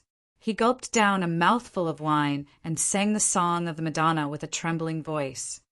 "Ah, the gentle Madonna, the source of mercy, bless your son to travel through time and space, to stop the arrows, to block the swords, to let them see a better tomorrow." The one-armed blacksmith did not care about the wailing that was getting farther and farther away. He quickly poked his head out of the battlements and glanced down. He was shocked and angry, Oh no, the savages are going to attack the gate. Hundreds of giants stopped 500 meters away from the gate. They were shooting at the battlements in a 3-stage shooting pattern. The night watchers did not dare to look up. There were also a dozen particularly tall giants riding mammoths. They led thousands of savages past the giant archers and surged toward the city gate. Beristan ignited a bucket of asphalt on the walkway. He lifted the unburned bucket and threw it out of the battlements. Boom! A giant arrow, like a javelin, hit the bucket that was about 10 meters away. Flames fell down like raindrops. The barbarians with fur and unkempt hair down below who were touched by the burning, viscous pitch would immediately howl and throw down their weapons, rolling around in the snow. There was also a mammoth whose fur on its neck was ignited. It roared and broke up the formation of the savages. Countless savages were trampled to death. Good. The one-armed blacksmith urged the night watchers to learn from the white knights. The two of them carried a wooden bucket, lit it up, and threw it out. There were also people who directly threw basin-sized stones down. The Great Wall is here. As long as the night watchers do not make any obvious mistakes, no matter how many savages come, it will be useless, Danny murmured. Boom, boom, boom. Suddenly, there was a sound that sounded like someone hitting a shield. Yes, the sound was amplified by 100 decibels. Damn it, the mammoth is hitting the gate, Tanner cursed loudly. The giant on the mammoth's back was holding a huge oak shield that was as wide as 2 double beds put together. As for its thickness, anyway, it had already been hit by 2 or 3 huge rocks, and there were still raging flames burning on it. But the shield still did not break. Boom! Boom! The mammoth let out a loud sound like a train whistle. It took a big step forward and hit the shield again. Crack! The crisp sound of the oak cracking made everyone on the city wall feel cold. It was not the giant's shield that cracked. The gate was also made of thick oak. Now there was a big hole in it. The city has been breached. Professor Perestan, who had been hiding in the corner and warming himself by the fire, screamed like a woman. Danny was speechless. Without a doubt, she was slapped in the face again. This was a fantasy world. There were creatures called magic beasts. Like the megalosaurus, the direwolf, and the shadow lynx, giants and mammoths were top-tier legendary creatures. She should not judge the strength of these magic beasts with scientific thinking. The blacksmith Tanner was stunned. He gritted his teeth and said to Beristan, "Sir, you command the battle on the city wall. I will bring people to the gate to kill those bastards." Without waiting for the white knight to speak, Danny dissuaded him loudly, "Don't get too excited. There are still 2 dragons down there. If they burn in the gate, it will be worse than being smashed to death by stones. The giants will not be able to break out." The one-armed blacksmith was stunned. He nodded and said, "Okay, this is a good idea. Burn them to death. Wait, I remember that there is a thick layer of ice at the gate. Will it collapse?" Jon Snow said. Chapter 289. The blacksmith continued to stay on the wall to direct the night watchers to throw stones, oil barrels, and spears at the gate. Danny, Beristan, Jon, and 4 or 5 night watchers took the lift down to stop the barbarians in the gate. Well, inside the Great Wall there was a wide groove. The night watchers built a steel frame in the shape of a well at the mouth of the groove and built a human-powered lift with pulley blocks. They climbed into the big iron cage at the mouth of the well. Jon pulled the rope with the bell at the end 3 times. Then they stood in the iron cage, stupidly. The wind was howling, but the cage did not move at all. Just as Danny was about to ask, the iron cage shook violently and began to move horizontally. It moved shakily from the great wall to the hollow mouth of the well. Then the ropes creaked and the iron cage began to descend. Crack, crack, crack, crack. Danny frowned and said, "Is this thing safe?" "Your Majesty, don't be afraid. I've been on the Great Wall for 2 or 3 years, and there has never been an accident. In fact, the scenery here is very good. I can almost see half the world. John wiped the snow from his beard and comforted her. Ghost is good. I don't need to ride a dragon to see higher and farther to discourage you. But the scenery below, windowless fortresses, collapsed walls, and courtyards full of rubble. It's so empty and boring. Further away, there was an endless wasteland made up of hills ravaged by cold wind, rugged and dangerous rocks, and wild lands dotted with snow. What do you want me to see? How did you survive these years? Danny could not help but sympathize with the poor boy. Jon Snow misunderstood her and began to recount his career. When I first came, I was a new recruit. I practiced swordsmanship with the instructor in the morning and worked in the afternoon. Sometimes I took Whitey-O, my direwolf, out to hunt for extra food for the commander-in-chief's dinner. If there were no barbarians attacking the city, Master Tanner would also arrange for a few brothers to hunt some wild deer and water deer for His Majesty.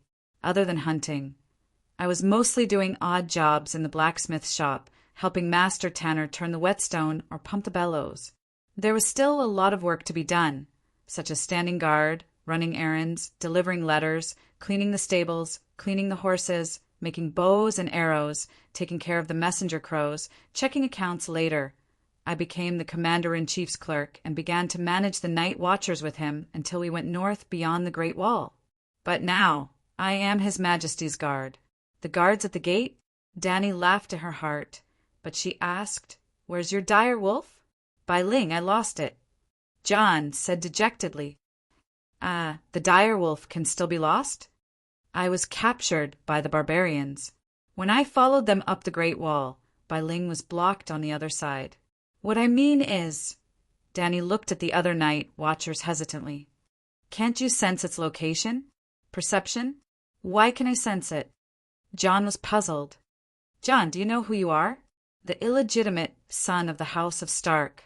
But I am now a night watcher." Jon said with a gloomy face, "No, those are the identities given to you by others. Do you know who you are?" "Your Majesty, what are you trying to say?" Creak boom, the iron cage stopped. Barristan and Melancholy Eddie worked together to open the gate. Danny was the first to get out of the cage. An old man in black, who was leaning on the winch and panting, immediately came forward to salute her. The little boy who was helping him stood there in a daze, not knowing what to do. Clap, clap, clap. Danny clapped her hands in the direction of the king's tower and shouted, "Big Black, Little White, come here!" Hiss, hiss! The two dragons immediately flapped their wings and glided to the courtyard in front of the gate. The ice is indeed a bit thick. The gate was not spacious. It only allowed one person to ride in and out. It was difficult for two horses to ride side by side. There were also many twists and turns inside. It was not a straight road. Inside the stone cave, the two walls, the floor, and the ceiling were all made of rock. However, there was a layer of gray ice more than 10 meters thick at the entrance. If it was burned by the dragon flames, it would be in danger of collapsing. Of course, even if the ice layer collapsed, it would not affect the Great Wall. The key was that the entrance was blocked. The only way in and out of the Great Wall for hundreds of miles would be destroyed in a short period of time. They could not even repair the broken gate at the other end of the gate. Thump, thump, thump. The sound of metal twisting came from the gate. Danny knew that the giants were ramming against the iron fence. There was an old oak door inlaid with nails that was 30 centimeters thick at the entrance and exit. There were also 3 iron fences inside the gate. Why don't we put them in the courtyard and burn them? The gate is narrow and only one giant can enter at a time. 2 dragons can't burn one person to death? Barristan said. Danny thought for a moment and asked Jon, "Do you have chains to tie the giants?" "Do you want to capture the giants?" Jon was shocked. "Giants are wild and hard to tame. Why should we capture them?" Depressed, Eddie was confused. The gray-haired guy came from a family of knights and used to be an attendant of the commander-in-chief. His position among the night watchers was almost as high as Jon's. Farming, building the city, working as coolies, and being exhibits. What can't you do? Isn't the Great Wall that you are guarding built by the giants? The Great Wall was built by city builder Brandon Stark. John corrected him. Brandon only drew the design. At most, he added some magic circles. The farmer workers must be the giants. Danny waved her hand and ended the topic. She asked again, "Do you have chains to tie the giants?" "Can the chains to drag the iron cages?" John asked. Danny looked sideways. The chains on the elevator shaft were as thick as her wrist. John also said that they had never broken in the past few years. "Yes. Eddie, you take these brothers to move the chains. Knight John, you too stand aside." Later, boom. A thunderous sound from the gate interrupted their conversation. Roar, roar, roar, roar. The giants' roar came through the gap of the gate, almost shattering their eardrums. The giants are here." Galen's face was pale, and he could not speak. Danny glanced at the rattling oak gates and said calmly, "Don't worry, don't panic. Everything is under control. Blackie." Huff, huff. Blackie poked its head out and glanced at the night watchers with its black and red eyes. Two thin, snake-like nostrils spurted out. Ugh. Galen, Todd, and the rest of the night watchers shuddered. As expected, they were not afraid. They were still afraid, but the target of their fear had changed from a giant to a giant dragon. "We will move the chains now." They breathed a sigh of relief and ran away. The wooden buckets, rice bags, wooden stakes, and other miscellaneous items that stopped the barbarian assault team last night had been cleared out. The courtyard was empty. Well, there were a few towers on both sides of the gate. The stone towers were built on a 3-meter-high stone foundation. Other than that, there was an open space. John and Barristan stood on the stone steps in front of the king's tower and looked at the head-sized fist marks on the oak door. The giant's roar was getting louder and louder. The blacksmiths on the Great Wall had been climbing up the battlements and looking down. After waiting for nearly 10 minutes, Eddie and the others were panting as they carried 2 large baskets of chains to the stone steps of the king's tower. The giant finally smashed a hole in the oak door. They saw his furry arms. His grayish-white hair was longer than John's hair. He looked like a long-haired gorilla that was several times bigger. Roar, roar. The giant at the gate shouted excitedly in an ancient language that Danny could not understand.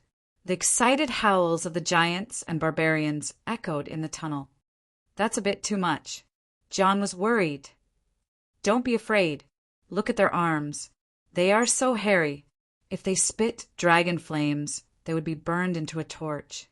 Barristan said, "The frost giants that lived in the extreme north had long body hair. Otherwise, how could they survive in such a cold environment?" Boom! Wood chips flew. A 4-meter-tall, hairy giant staggered out of the gate. He ran a few steps in the courtyard and fell into the mud. Roar, roar. He did not care about his sorry state. He opened his bloody mouth and laughed wildly. Even Blackie and Little White could hear his pride and joy. Then, bang! The laughter stopped abruptly. As soon as the giant got up from the mud, Blackie, who had been waiting impatiently at the gate, immediately whipped him in the back of the head with his tail. The giant rolled on the ground like a ball and rolled more than 10 meters away. He landed in front of Little White and whipped him with his tail again. Bang! The hairy giant did not even have time to scream before he lay on the ground in a bloody mess. No one knew whether he was dead or alive. Danny saw that the giant's head was deflated, and the blood was like a tap that had been opened. She could not help but grit her teeth and said, be gentle, don't kill it." Roar. Another 3.5-meter tall giant rushed out. He only roared once before he looked at the white dragon in front of him and froze. Even if the giant was stunned, Blackie, who was guarding the gate, did not let him go. Bang! The bowling ball moved, but this time it did not hit the giant's head. Its tail hit the giant's back. Therefore, he could still roll on the ground and howl. The night watchers held the chains and hesitated to go forward to tie him up. Don't worry about him. Cripple him first, but force him to kneel and surrender later, Danny shouted. The third one who rushed out was not a giant, but 4 or 5 savages with bronze axes. Surrender, and you will be spared. Beristan shouted with a megaphone on the stone steps. Kill boom! One of the barbarians had a ferocious look on his face. He raised his axe and rushed towards Blackie. Then a bright red dragon flame poured down from above. The 5 barbarians let out a hurried howl and melted like candles thrown into a steel furnace. Well, the temperature of the black dragon flame was higher than before. The process of Megalosaurus spitting dragon flame was actually casting magic. There was no flamethrower fuel tank in the dragon's stomach. In fact, when they spit dragon flame, their mouths were empty. There was nothing in them. The dragon flame appeared out of thin air in the space between the upper and lower jaws. It was not some kind of chemical liquid that was spat out from the throat. It was a complete magic reaction. When there was a meditation vortex in Blackie's spirit ocean, the magic power changed from disordered to orderly, instinctive to perfect control. Its strength increased several times. 7 gods above, the dragon flame is so scary. Fortunately, it did not directly spray into the city gate. John and the others were stunned by such a horrible scene. Their faces were pale. Ah, what kind of monster is this? The savages at the back saw their companions in such a miserable state and quickly stopped. They shrank into the hole and struggled to howl. No, don't use so much force. Don't use too much force. Go back! The giant behind pushed them forward quickly. Chapter 290. There's a monster in front. Don't push. Don't push so hard. Go back. Don't. The barbarians in front struggled with all their might. Their cries were mournful and pitiful, but the giants behind them did not care. They only pushed forward excitedly. Surrender, and you'll be spared. Beristan raised his metal horn and shouted. Aye. The barbarian's expression was twisted. He was hesitant. Hiss, Blackie stuck his head out. The ferocious dragon had occupied the barbarian's entire vision. Sparks were even spewing out of its wine-sized nostrils. I surrender. I surrender. I surrender. The barbarians gave up struggling and rushed out of the city gate. They threw away their weapons and ran away from Blackie. Eddie, Galen, and a few other night watchers approached them with crossbows. They shouted, Kneel! Put on the chains. Eddie threw 3 chains used by ordinary prisoners over. Even though there were only 4 night watchers, the 3 barbarians who were scared out of their wits by the Megalosaurus did not resist. They obediently knelt on the ground and picked up the chains hesitantly. Awoo! A deafening wail came from behind them. When they turned around, they saw the giant King Marg, who was almost 4.5 meters tall, on fire. Thick smoke billowed as he rolled wildly on the ground. That ferocious white monster would whip him with its tail from time to time. Marg's bones cracked, and he cried out in pain. Shivering violently, the 3 barbarians quickly put the chains on each other. Seeing that the giant king was lying motionless in the mud, Danny said to John, Let the barbarian captives tie up the giants. Just like that, the barbarians and giants lined up to enter the city gate and came out from the other side. The barbarians in front refused to give up until they saw the coffin. They fearlessly rushed toward Blackie. After being melted into candles by the dragon's flames, the barbarians at the back immediately wiped their tears and surrendered when they saw the coffin. The people behind them would rather die than surrender. Setting an example for the people behind them, this cycle continued.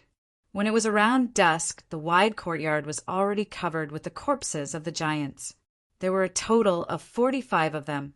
They were either broken, charred and smoking, or dead. But regardless of whether they were dead or alive, they were all captured by the barbarians. Their hands and feet were tied with chains. There were even more savages, and the handcuffs used to tie them up were not enough. They could only chase them into the stone prison. There's no one else? After waiting for a while, no savages came out. Danny couldn't help but feel strange and said, "Who wants to go inside and see what the savages are doing?" The barbarian army definitely hadn't retreated. The night watchers on the city wall were still fighting. "I'll go." Toad volunteered himself and stepped on the dirty brown human flesh to refine oil into the city gate. Not long after, he ran out quickly and shouted, "There are still barbarians inside. They seem to know that it is dangerous outside, so they are all hiding there and not moving." Danny raised her head abruptly, and her purple pupils contracted. Under the dusky sky, a goshawk was circling and dancing in the snowflakes. Its figure was sometimes hidden and sometimes present. It was so inconspicuous, yet so eye-catching. Transfiguration. She gritted her teeth and laughed coldly. "Big Black." Danny shouted and ran up the stone steps. She jumped and landed on Big Black's back. Squeak! Puff, puff, puff. Big Black flapped its wings hard, stirring up a gust of wind in the courtyard, and carried Danny up into the sky. Screech, the goshawk, was very alert. As soon as the black dragon took off, it let out a long cry and flapped its wings high into the sky. Its speed was getting faster and faster, almost reaching 100 kilometers per hour in 10 seconds. Large pieces of snow were thrown at Danny like small stones. She had to squint her eyes and crawl on Big Black's back. Screech! The night watchers on the city wall saw a black shadow jump up quickly, and the wind stirred up by the turbulent airflow blew away the thin layer of snow on the city wall. Dragon Queen is riding a dragon into the sky. One of the night watchers shouted. Mansfred's location is still uncertain. She's going. The one-armed blacksmith's eyes focused. He saw the goshawk flapping its wings wildly in the snow. The megalosaurus is chasing a falcon. The night watchers were puzzled. Screech, the goshawk, had flown more than 3,000 meters in the sky, thinking that the snow was blocking the vision of the megalosaurus. He couldn't even see the huge great wall below him. However, after circling half a circle, a terrible sense of danger hit him like a real storm.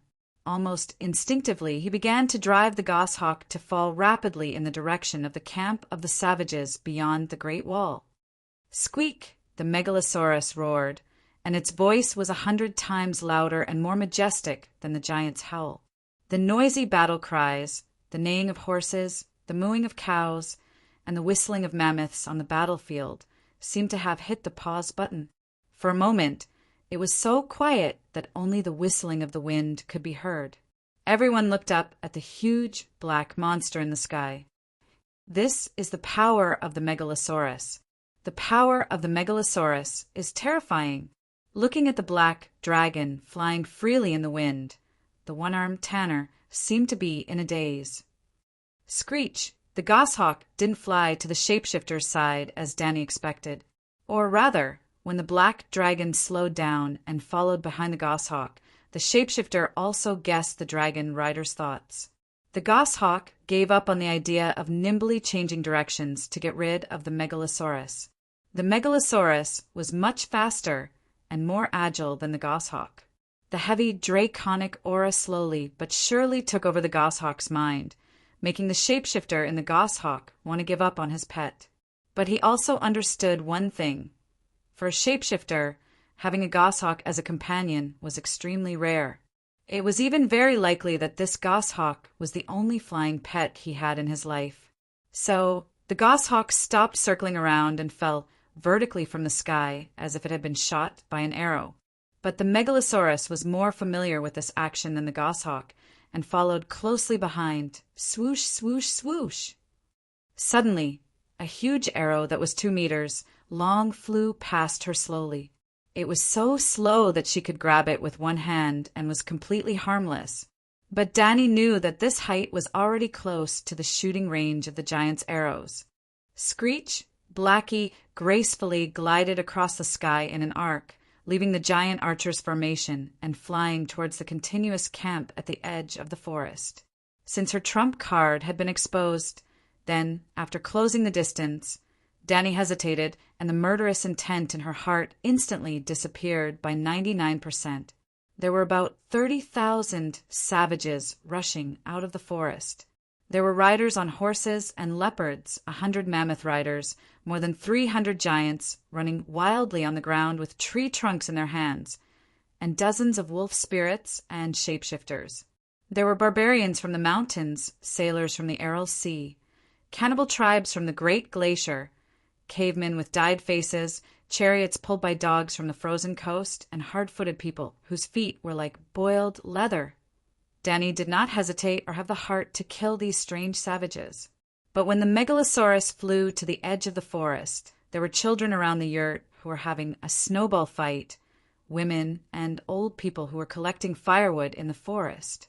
There were more than 100,000 people, and they were all refugees. Dracaries, she ordered. Boom! The 20-meter-long dragon flame was like a plow, and it swept across the savages camped from the east to the west. Mud and snow splashed 2 meters high, and women and children cried as they fled into the depths of the forest. The angry and sorrowful cries of the giants and men came from the battlefield, and the attacking troops immediately collapsed. The cavalry, foot soldiers, and giants gave up on the great wall's gate that they had been guarding for hours and strode towards the camp, towards their wives and children. What? Looking at the dragon flame column that looked like the fire sword of the gods raging in the camp and the forest and causing a lot of smoke and fire, the night watchers on the great wall were shocked and stunned. This is the megalosaurus.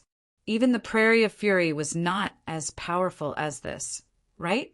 One of the night watchers could not help but exclaim. Another night watcher wiped the cold sweat off his forehead and said with a trembling voice, "Fortunately, the Dragon Queen is on our side. I can't imagine what we would do if the megalosaurus came to attack the Great Wall. It seems." Tanner, the blacksmith, looked for a while and said in confusion, "Her Majesty seems to have avoided the savages' tents, and the dragon flame is all on the open ground." That's right, the dragon flame is not even sweeping in a straight line. Her Majesty has accurately avoided all the tents and savages, an old man said. Behind the battlements, there was a beautifully decorated brass lens from Meyer, which was supported on a tripod. It belonged to Scholar Yamant and was used to observe the stars at night. At this time, the lens was turned downwards. An old night watcher had been investigating the enemy, hoping to find the king of savages, Mance Raider, in the tents by the forest. Well, John was not familiar with Mance Raider, but the old night watchers all knew the king of savages. Mance Raider grew up in the Dark Castle, and 10 years ago he gave up his oath as a night watcher and went beyond the Great Wall to be a savage. Tanner and a few other night watchers went to the lens and took a closer look. They found that only the forest behind the tents was burning.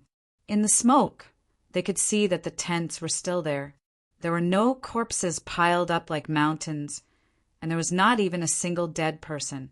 There were only countless savages running and crying in the mud after the fire. "What is she doing?" the red-nosed old doctor asked in confusion. "The savages are retreating." The prostitute Zay pointed at the savages running around and laughed. "No matter what His Majesty thinks, we only lost one unlucky bastard and defeated 100,000 savages. We won." As she spoke, she hugged the night watchers beside her and kissed them. The night watchers were happy to reciprocate. Well, many of them were Zay's benefactors. Every night watcher got a garlic kiss from her. Even the red-nosed old doctor was pressed against a box and kissed a few times. Night, in the hall of the Dark Castle. The fireplace was blazing, and the living room was as warm as spring. The wooden table under the chandelier was filled with fragrant food. There were toasted bread, fried salt cod, grilled sausages, sauced beef, yogurt, oatmeal mixed with carrots, and bits of turnip. The night watchers, the orphan children of Mole Village, the prostitute Zay, and a few farmers who came to do chores. 40 or 50 people were sitting at the 2 rows of long wooden tables. There was a wooden table placed horizontally at the head of the table. Dany was sitting in the center.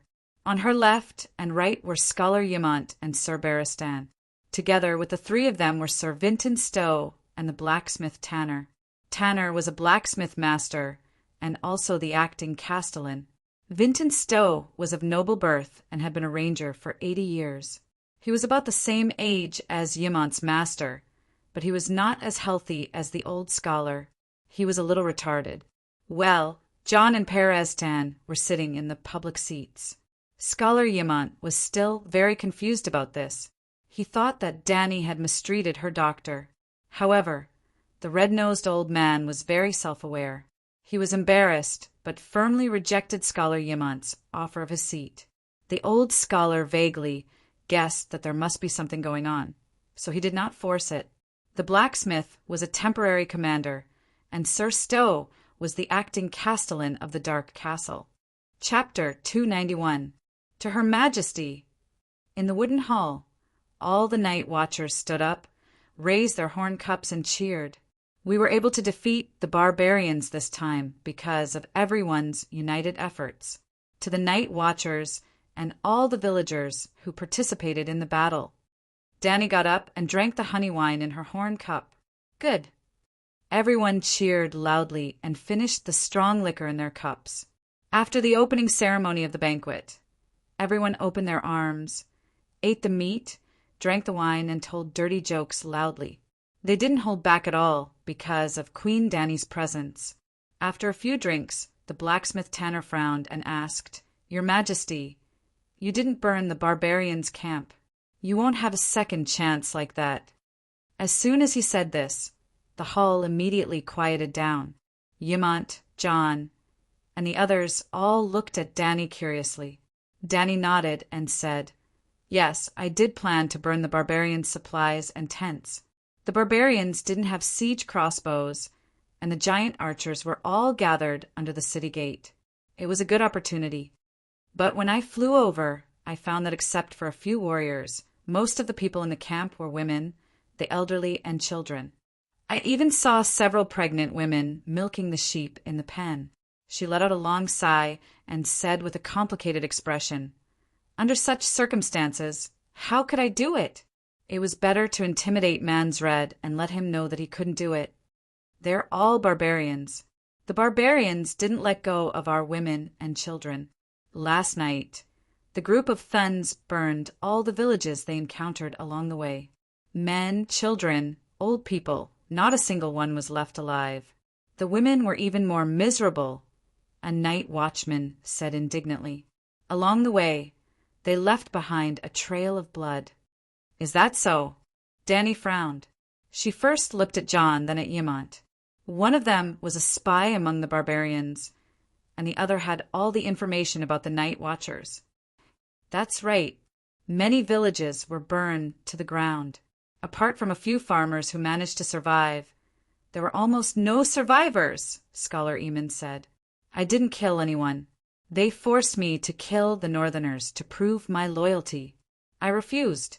If it weren't for a wolf that suddenly rushed out, it would have been very difficult for me to escape alive," John said with an ugly expression. "The mole village was burned too," added the prostitute Zay. Dany sighed and said helplessly, "This is a little troublesome. I was planning to recruit Mance Rider and let the barbarians come to the Great Wall for the winter." We're still asking you why you didn't burn the campsite. You're going one step further and planning to let the barbarians cross the Great Wall?" "Absolutely not. If we let the barbarians enter the Northern Territory, then the hundreds of thousands of people—" The one-armed blacksmith slammed his wine cup on the table with a thump. His voice was firm and cold as he said word by word, "We are the Night Watchers. Our duty is to stop the barbarians from invading the South. Your Majesty, if you don't want the people of the Seven Kingdoms to hate you, it's best to abandon this terrible, shameful, crazy idea." Facing the worried gaze of Scholar Yemont, Dany didn't get angry. She just smiled faintly and returned to the previous topic. "Hurting women and children, killing innocent people, is no doubt a terrible and shameful act of beasts. That's why you all hate the barbarians.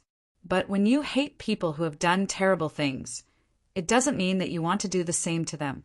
If I burn the campsite of the barbarians and burn tens of thousands of barbarian women, elders, children, and even most of their living materials, then what's the difference between me and the barbarians that you hate?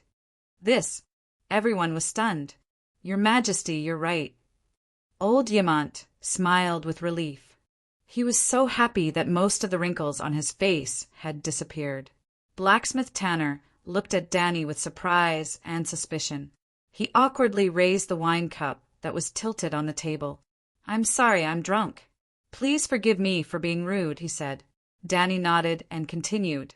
No matter how savage and cruel the barbarians are, they are still human. The question now is who is our real enemy? Is it not the barbarians? Eddie asked doubtfully. The white ghosts. John looked enlightened.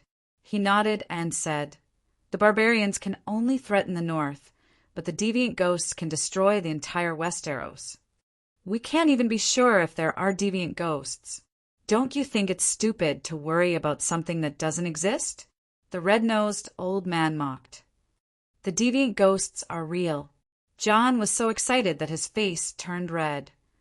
The corpses really came back to life. John killed one, and a dozen of us worked together to kill the rest. Galen looked terrified. We didn't kill it. The corpse was cut into a dozen pieces, but it could still move. Every limb could move independently. We even sent the severed hand to King's Landing. That little bastard didn't believe us at all. He even ignored Sir Elisa until the severed hand completely melted. Without any evidence, the City of Knowledge and King's Landing were even more convinced that we were lying. Eddie cursed. Danny looked at the red-nosed old man and said meaningfully, let's go outside the wall tomorrow. If the deviant ghosts are really rampant and force the barbarians to attack the wall, then it shouldn't be too difficult to find them. Won't the barbarians attack tomorrow? The one-armed blacksmith frowned. As long as he's not out of his mind, he should give up on the idea of taking down the gate of Dark Castle. If Mans Red is smarter, he should take the initiative to ask the messenger to surrender.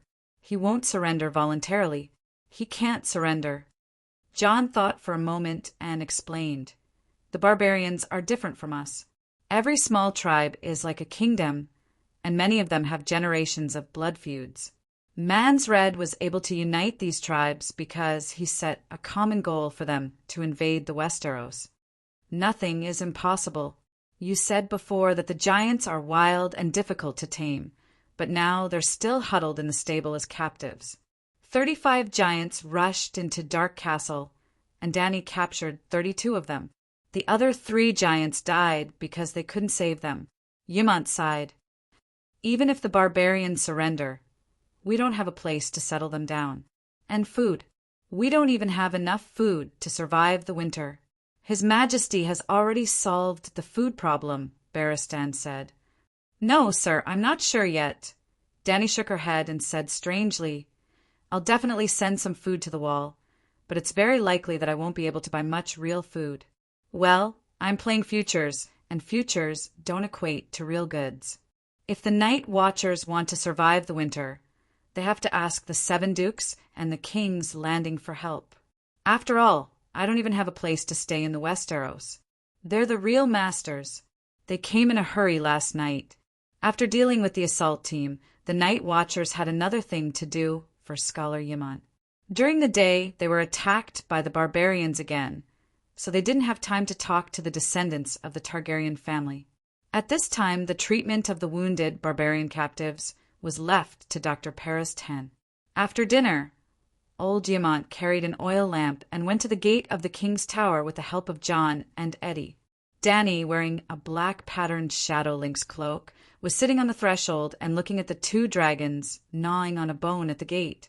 When they saw someone coming, Blackie and Whitey couldn't help but raise their heads and spit out 2 streams of fire from their nostrils. John and Eddie looked at them in awe, then consciously stepped back, leaving space for the 2 Targaryens.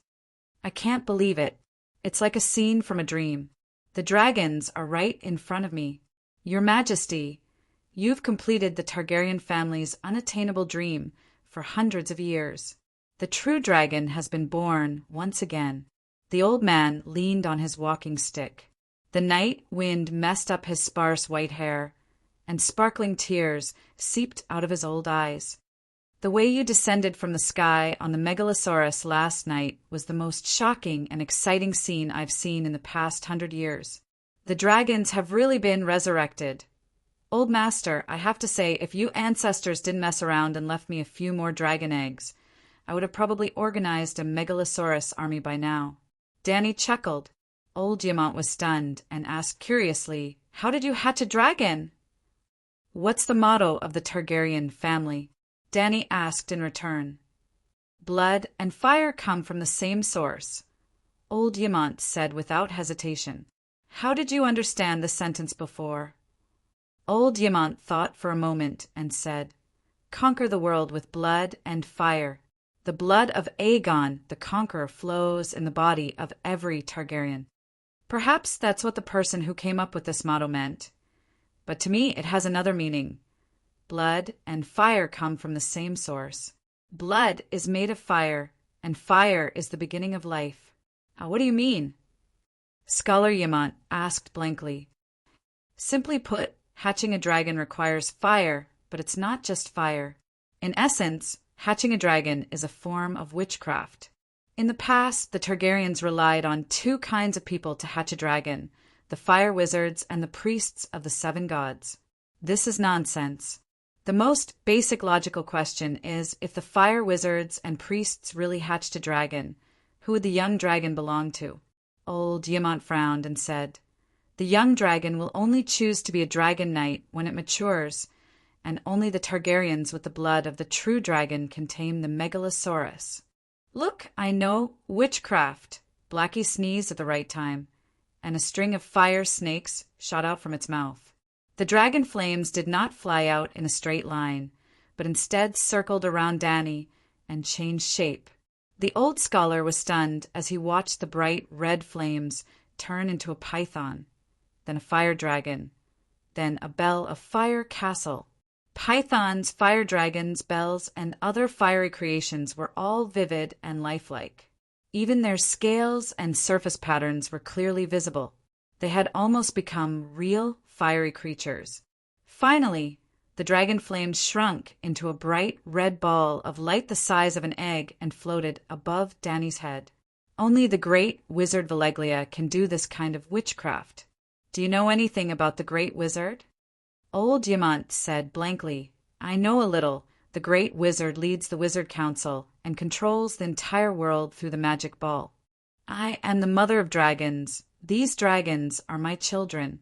The difference between the dragon knights that appeared in Targaryen and the mother of dragons is like the difference between the fire wizards who perform at the docks and the great wizard. And your actions of letting the fire wizards and priests hatch a dragon, whether or not it will succeed, is another matter. This in itself is giving away the ownership of the Megalosaurus to others. Dragons can only be hatched by themselves. It belongs to whoever hatches it. That's why I can break the restriction of the dragon knights who can only control one dragon, and all 4 dragons listen to me. Chapter 292. For Dragons. Old Diamant was shocked. Danny lifted her cloak, took out the warm red dragon egg from her pocket, and smiled at the old man. "The other 2 help me guard Slaver's Bay, and soon there will be 5. The old man looked at the dragon egg covered with fine red scales and was shocked beyond words. "It's about to be born." Yamant's voice was dry. "About a week." "So fast?" Barristan on the side was surprised. The last golden dragon egg was nearly 10 months old. This time, the dragon egg is hatched in less than 20 days? We have to wait for 10 months? Old Yamant smiled bitterly. Igo directly took the dragon egg and put it into the wildfire without delay. Well, Yamant's younger brother Igo, Aegon V, Danny and Ryza's grandfather, was the perpetrator of the Midsummer Hall tragedy. Igo prepared 7 dragon eggs, a number of 7 gods, alchemists, fire wizards, and a large number of wildfire jars to hatch the dragon in the Midsummer Hall. What exactly happened at that time? even shoe etching, didn't figure out. Some doctors thought that there was a rebellion, and some history doctors characterized it as a wildfire out of control. In short, except for the loss of the 7 precious dragon eggs, Igo, his eldest son and eldest daughter-in-law, Prince Longfulai and Jenny of the Barren Stone City, all died in the fire. Coincidentally, on the day of the tragic death of the first generation's man was the day of the birth of the second generation's man, Riga. That's right, Riga was born on the night of the fire in the Midsummer Hall, and he was even born in the Midsummer Hall. Queen Layla also participated in the dragon hatching ceremony.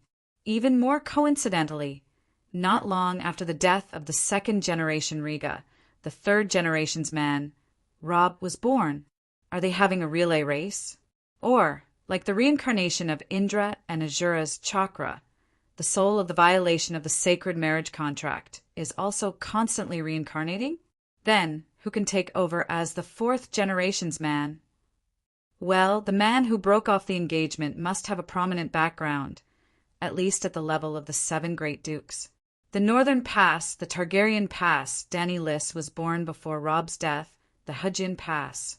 Wait, it seems that Idmore Tully, Lord of Riverrun, Duke of Hudgian, Rob's uncle, currently imprisoned in Casterly Rock by Jaime, just happened to give birth to a son after Rob's death. This shaking her head. Dany threw away these strange thoughts and said, "The previous 4 dragon eggs all came from Asha. They were all fossilized eggs. This red egg once belonged to Targaryen. It was a dragon egg that was lost 2.5 centuries ago. The embryo inside is still partially alive." While Aemon was deep in thought, she asked again, "Old Master, do you know how the Bravosi obtained this dragon egg?" "Bravos?" "Yes, they are planning to give the dragon eggs to the Volantis people, which means that Bravos must have more than 1 egg." 2.5 centuries ago? Old Ymont pondered. "That Bravosi person said it himself. I see, I understand now." The wind blew snowflakes in front of the door. The old scholar could not help but tremble as he pulled the cloak on his shoulders. Dany immediately got up from the stone steps and led the old man to the fireplace in the king's tower. After drinking the warm milk that Barristan handed over, the old scholar sighed and said, "Sigh, I am old now. Back then, I was immersed in stargazing on the Great Wall. I did not even realize that a night had passed. Do you know Princess Rhaenyra?" "Ah, there are many people named Rhaenyra. Which one are you talking about?" "The granddaughter of Aegon the Conqueror, the eldest daughter of Aerys the First, and the elder sister of the king of Rhaenyra, Jaehaerys the First." "So it is her." Dany suddenly understood. Rhaenyra was also a legendary, weird princess, a fanatic social butterfly. The number of husbands, bestie, and friends she had was staggering. Princess Rhaenyra had a good friend named Eliza from the Farman family on Fairy Island. The 2 of them were very close, but Eliza loved sailing and hoped to become a navigator to explore the Sunset Sea. However, Princess Rhaenyra was unwilling to let her leave, thinking that it would tear their relationship apart. Not long after, Eliza chose to leave. Before she left, she stole 3 dragon eggs from Princess Rhaenyra. Now that I think about it, Miss Eliza must have sold the dragon eggs to the Bravosi and used the money to buy a ship to explore the Sunset Sea. At that time, His Majesty Jaehaerys even secretly mobilized all forces, waiting for any force other than the Targaryen family to hatch a dragon before he immediately launched the War of Dragons. This matter was even recorded in the Targaryen family history in the Royal Library. After Jaehaerys the First, a few kings had been wary of this matter. The old man let out a long sigh and smiled bitterly. As expected, what will come will come. After waiting for 250 years, Your Majesty has finally arrived. 3 dragon eggs in exchange for a ship. There is nothing more extravagant than this. Dany's eyes flashed and she sneered. I am afraid that Eliza was also used by someone. The Bravosi's desire for dragons is beyond your imagination. In the City of Knowledge, I met a faceless one who came to the Westeros at least 3 years ago. At that time, I had not even hatched a dragon yet. That guy stole the key of the head doctor and sneaked into the City of Knowledge's library to look for information related to dragons, especially information related to hatching dragons. I even suspect that he had already explored the Alchemist Guild and the Royal Library. This, old Yamant's face wrinkled, and he said worriedly, even a faceless one was involved. The Bravosi were determined to get it. I guessed that everyone in the world had a desire for dragons, but I did not expect that the Bravosi had already made their move 200 years ago. At that time, the Targaryens had more than a dozen dragons. Dany shook her head and sighed. It was probably because the Targaryens had hatched Megalosaurus one after another. In just a few decades, they had multiplied from 3 Megalosaurus to 18 Megalosaurus. I can even understand their concerns, not to mention 18 Megalosaurus. As long as half of the Megalosaurus formed a team of dragon knights, it would be enough to wipe out the 9 free trade city-states and restore Valeglia's heyday when it dominated the world. Only the Megalosaurus can deal with the Megalosaurus. It is not surprising that the Bravosi made the first move. It is very wise and decisive. We have never thought of ruling the world. Old Yamant mumbled, "This is if you do not take what is given, you will be punished." Dany smiled bitterly and asked the old scholar, "I have always had a question. For a mere Iron Throne, the Targaryens did not hesitate to launch the dance of the blood dragons.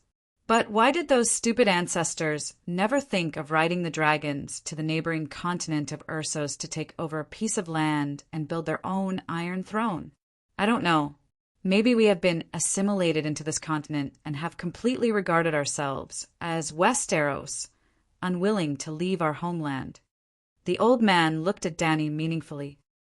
"They are different from you. You have been wandering around since you were young. I am afraid you do not have such deep feelings for the Red Keep, the King's Landing, and the 7 Kingdoms. This is not a matter of deep feelings." Dany shook her head. "For the family, the Iron Throne can only support 3 dragons at most. 1 for the king and 1 for the queen, and another for the crown prince. If the extra Megalosaurus is not exported, it will inevitably lead to internal friction. On the contrary, if the Targaryens are allowed to spread throughout the world, even if usurpers inevitably occur, the Targaryens will not have to bear the threat of extinction. For the Westeros themselves, the less games there are for the Iron Throne, the better. The Targaryens and the 7 Dukes are having fun, but the people are the ones who suffer. Look at the tragic state of the 7 Kingdoms after the rebellion of the 4 princes. Dany, rise, you are wiser and more benevolent than us, than the Targaryens of the past. As powerful players, they simply do not see the lowly commoners in the mud." Old Yamant looked at Dany with a complicated expression. There was relief, sadness, and also longing for the future. Dong, dong, dong. Jon's voice came from outside the door. "Master Yamant, your majesty, a messenger crow has flown in from the Shadow Tower." Barristan got up from the wooden chair with a fur cushion, opened the oak door, and welcomed Jon in with a thin layer of snow on his head. "You're still keeping watch at the door?" the White Knight asked. Jon stood at the door and shook off the white snow on his black wool cloak. He said casually, "I'm not lonely with 2 dragons accompanying me. Most people can't even see a real dragon, even if they want to." Barristan looked at him strangely. "You're brave. You saw the Megalosaurus burning the barbarians in the afternoon, and now you're not afraid at all." Jon smiled and did not say that not only was he not afraid, but he was also excited. He walked straight to the fireplace and handed a scroll as thick as a thumb to Scholar Yamant. The old scholar opened it and read for a while. He frowned and said, "Commander Bowen Maxey encountered a group of 300 barbarians led by the Weeper at the Skull Bridge. Although the enemy was defeated, we lost more than 100 brothers. The commander was seriously injured and is receiving treatment in the Shadow Tower." Bowen Maxey was originally the chief affairs officer of the Night Watchers. When Elder Bear passed away and the new commander of the Night Watchers was chosen, he was appointed as the acting commander. "Where is the Skull Bridge?" Dany asked with a frown. The Grand Canyon beyond the Great Wall. We fell into a trap, didn't we? The main force was transferred away from Dark Castle, giving up the advantageous terrain of the Great Wall to fight the barbarians outside the Great Wall. Danny sighed. Yes. Mansred sent small groups of enemies to harass the Great Wall at the east and west ends. To prevent the barbarians from crossing the Great Wall and entering the north, Commander Maxey had no choice but to clear the barbarians near the Great Wall. The Great Wall is too long and the night watchers are too few. It's impossible to monitor the entire 500-kilometer area. According to the usual practice, it's better to take the initiative than to defend passively, the old scholar explained. Haha, since you know that the King of Savages is Mansred and that Mansred is familiar with all the fighting habits of the Night Watchers, why do you still follow the old rules? If it wasn't for Broken Palm Colin being smart enough, if it wasn't for Jon Snow being loyal enough, if it wasn't for Yrgrit's love for him, if it wasn't for these almost unrepeatable accidents happening at the same time, the barbarians would have crossed the Great Wall and swept through the north. Danny shook her head and smiled. In her eyes, the offensive and defensive battle between Mansred and the Night Watchers was like a chicken pecking at chickens. Starting from Old Mormont, the Night Watchers had made a few fatal mistakes. Mansred had a powerful source of soldiers, but he was unable to create a regular army with basic military training. Of course, this had nothing to do with Mansred's intelligence. His situation was very similar to that of the original Danny Rise. He was a child of a savage who was adopted by the Night Watchers and raised as a ranger from a young age. He had never received any formal military education. Yes, the Night Watchers only trained soldiers, and their officers were all from noble families of the Seven Kingdoms. Chapter 293. John, do you know why I chased after that goshawk in the afternoon? Shapeshifter. John nodded and stroked the scar on his cheek with a complicated expression. In fact, I know it. It used to belong to Oriel. I killed him, and his hawk scratched my face. I heard that the sixth-form man, Valamir, inherited that hawk. The sixth-form man, Valamir. Does he have 5 pets? Danny asked in surprise. Plus Oriel's hawk. Maybe we should call him the 7th-form man. 3 wolves, a shadow lynx, and a snow bear the size of a cottage. He is almost the strongest shapeshifter among the barbarians. Danny was speechless. Not only was he the strongest shapeshifter among the barbarians, but even in the whole world, that guy named Valamir had few opponents. Well, before the bug in Stark's family was born. Like Bran, he was definitely stronger than the 6th-form man. Not to mention Bran.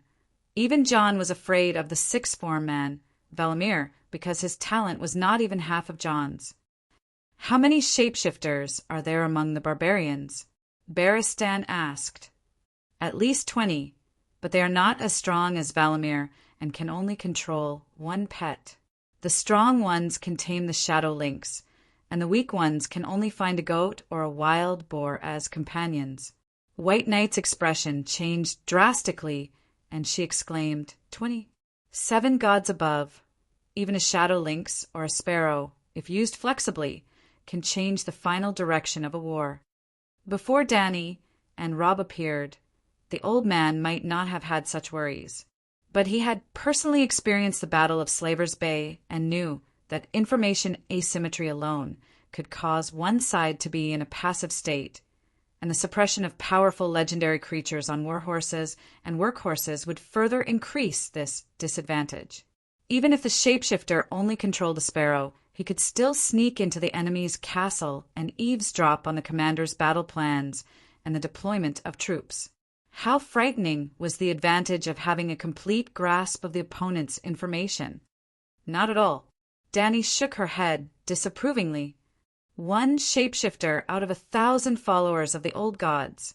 1 green prophet out of 1,000 shapeshifters. There are about 140,000 savages outside the city.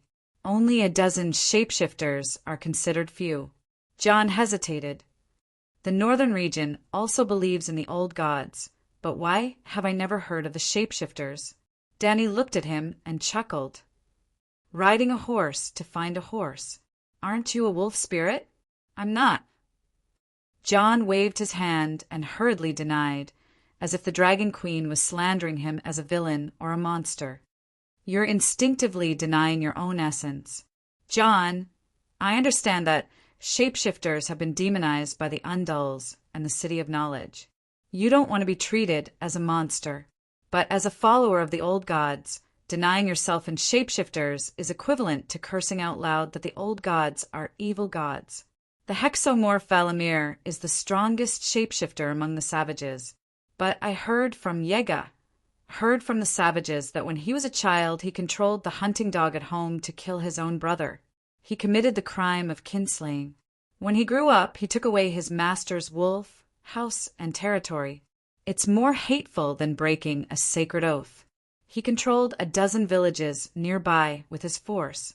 Anyone who dared to resist his rule would be torn apart by the wolves. He also used the shadow lynx to plunder the women in the villages, according to His Majesty. The gift of shapeshifters comes from the blessings of the old gods. Why would the old gods bless such an evil person?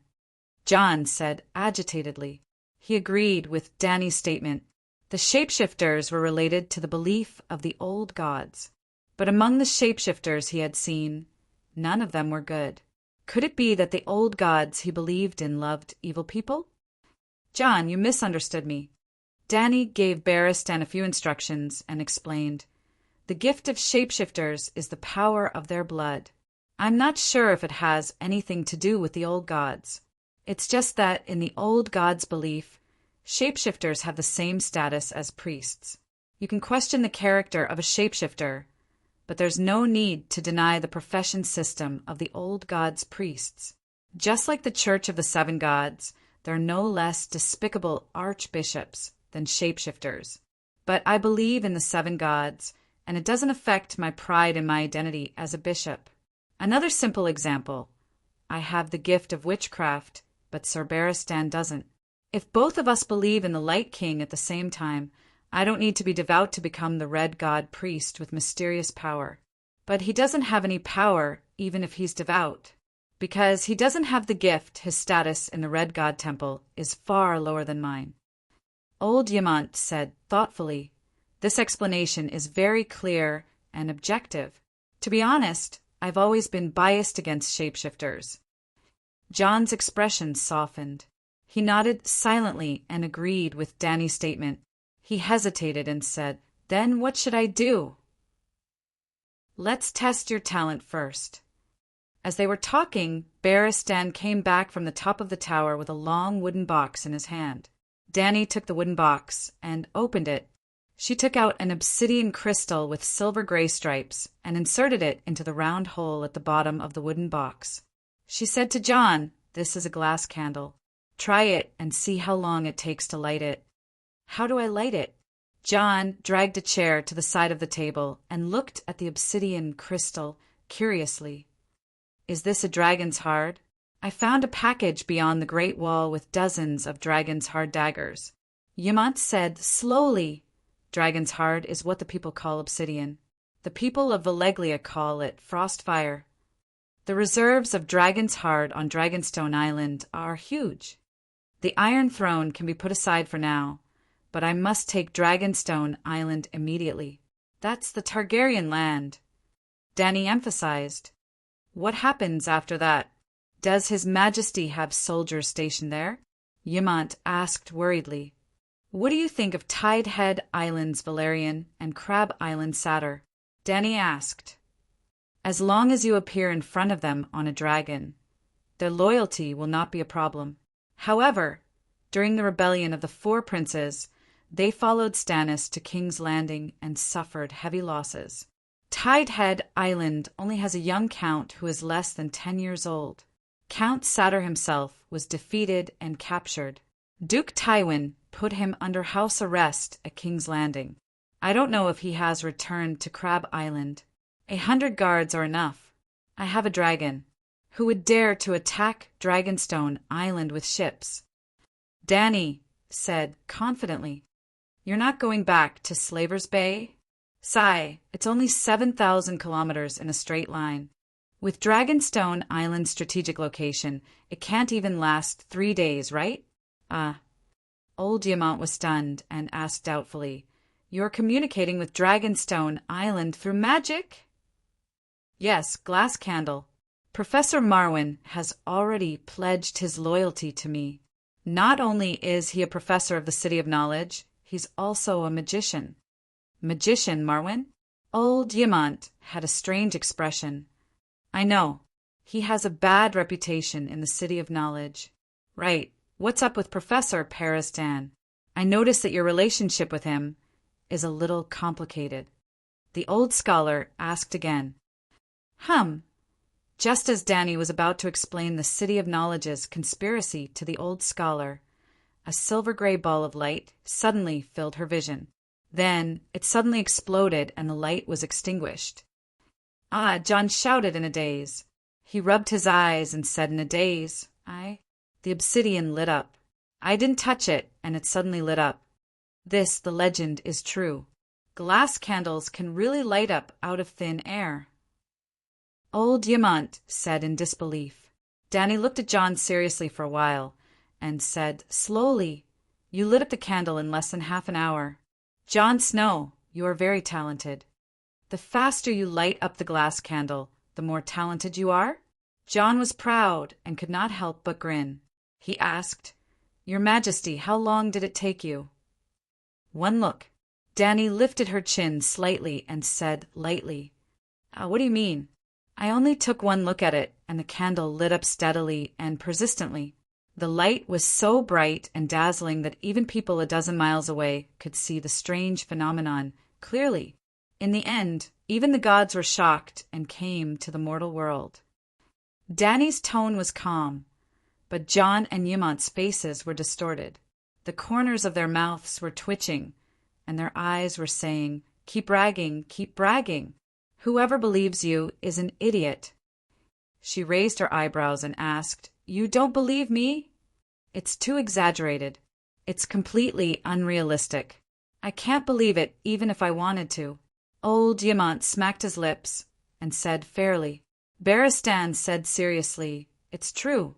I was there at the time and even had a great battle with the gods. At first, I was ready to rush up and kill him. Fortunately, Her Majesty stopped me." What the old knight meant was, if I had rushed up, I would have been done for. It's all thanks to Her Majesty the Queen's wisdom that I am still alive to talk to you. But in the eyes of John and Yamant, the once fearless and upright Paris-Dan had gone astray. Not only was he a bootlicker, but he was also bragging without any bottom line. He was crazy about himself. Kill the gods! Most people would not dare to brag about this, but this legendary Iron Guard said it without batting an eyelid. John decided not to expose the two of them. After all, they were big shots. He changed the topic and asked, "Do I need to learn witchcraft?" Most shapeshifters communicate with animals instinctively. As long as you don't resist the identity of the wolf spirit, it should be easy to find your direwolf. As for the meditation of shapeshifters, there must be some, but I don't know how to do it. At this point, Danny had a thought and smiled strangely. "Did you receive any information from the glass candle? There are some strange runes." John said thoughtfully, "You can try to cultivate. Don't go out to guard the door tonight. Just stay in the hall. I'll lend you the glass candle." John, on the other hand, thought that the Dragon Queen had passed on her ultimate tome to him.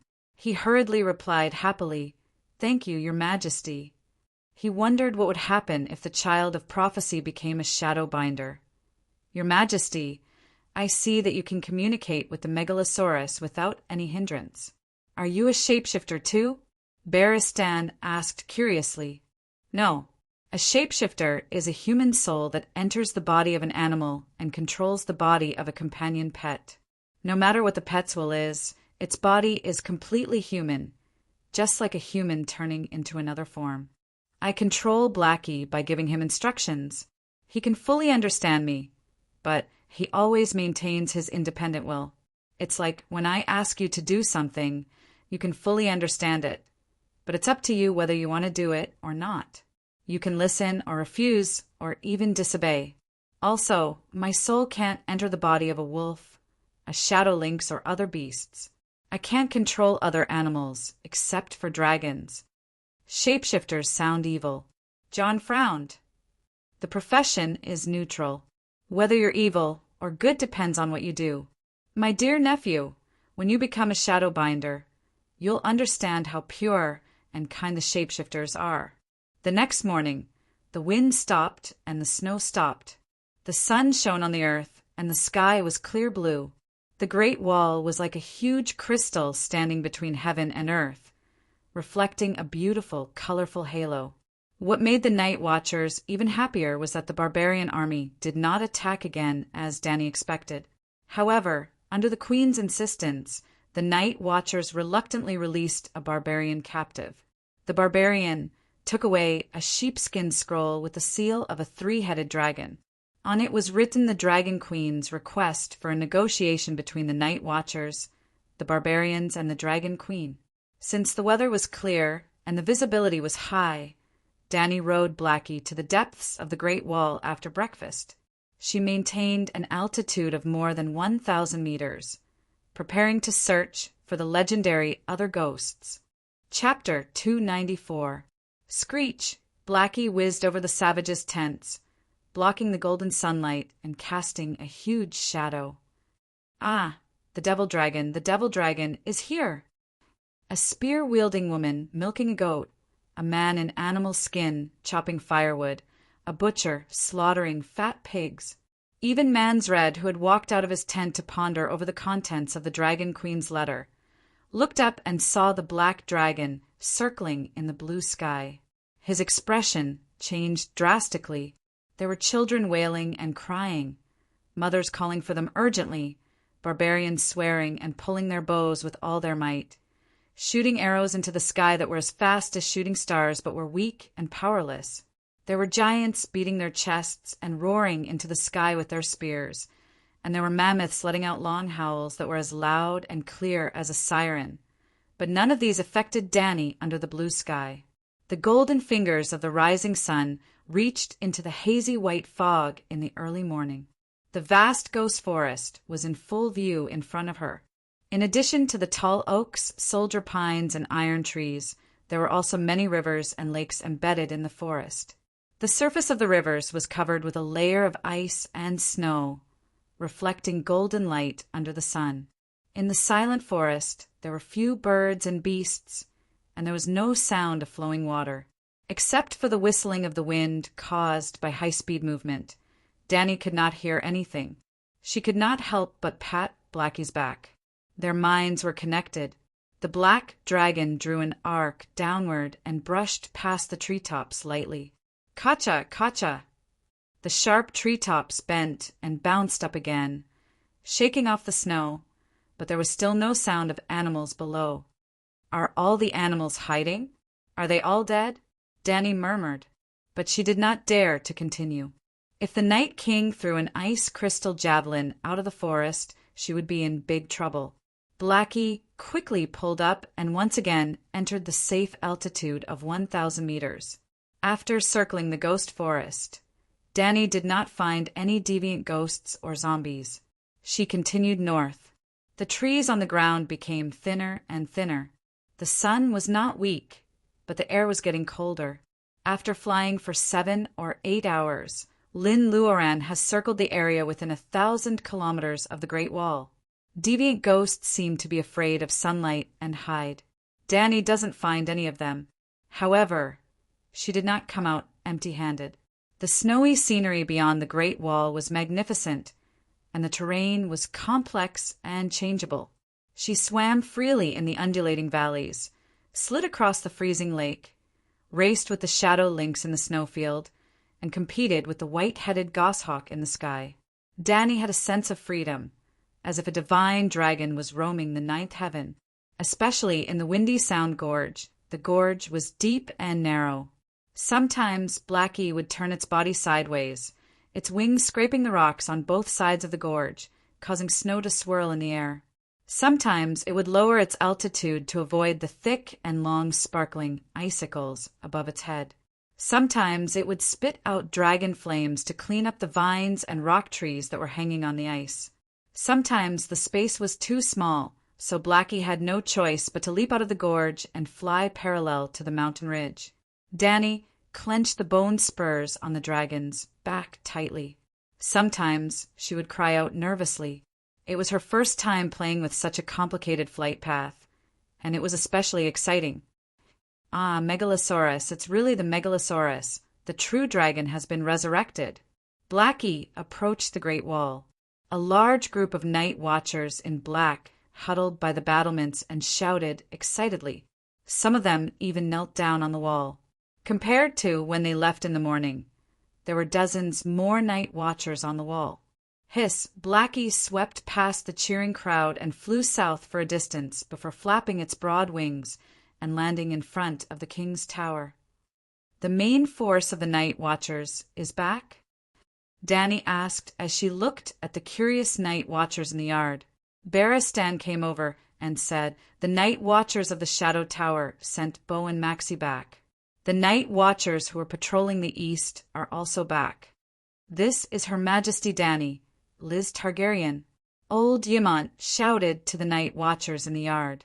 Danny jumped off the dragon's back and came to the stone steps. Nearly 200 night watchers in black either put down their work or came out of the tower, the stable, the smithy, and the main hall after hearing the noise. They looked at the Megalosaurus beside Danny curiously and fearfully. After a moment of hesitation, some of them knelt down and saluted. With someone taking the lead, more and more people knelt down. Soon, almost everyone was shouting, "Long live Her Majesty the Queen! Long live the Dragon Queen! Long live the true dragon!" The night watchers were shocked by the appearance of Targaryen and felt that the arrival of the legendary Megalosaurus was like a dream to them. However, they quickly accepted the reality. Other than peeking at the black dragon sleeping on the stone steps from time to time, they did not stop working. Danny looked around and asked, "Did Whitey go hunting?" "He flew to the forest in the east not long after you left," Barristan said. "Your Majesty, let me introduce." Old Ymont led a few night watchers over, other than the one-armed Tanner. Danny did not know any of them. "This is Bowen Maxey, the Commander-in-Chief and also our General Affairs Officer," Old Ymont said as he pointed at a red and fat bandaged man who looked like a red pomegranate. Maxey's waist was injured, so he wrapped a thick white cloth under his woolen cloak. "Greetings, Your Majesty."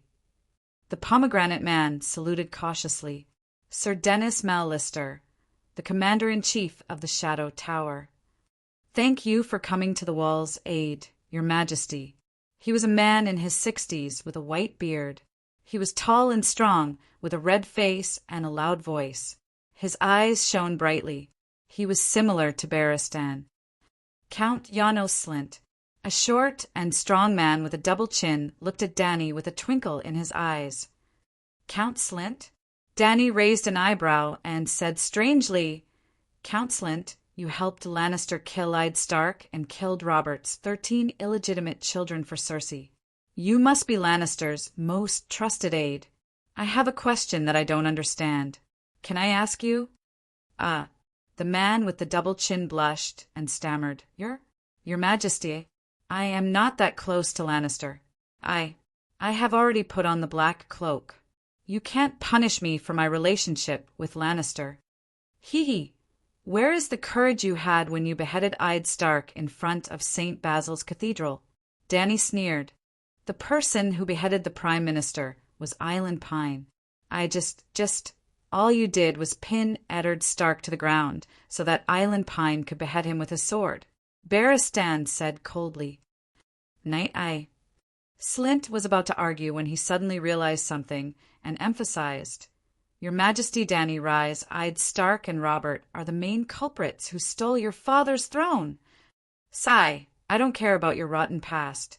Like you said, put on the black cloak and let bygones be bygones."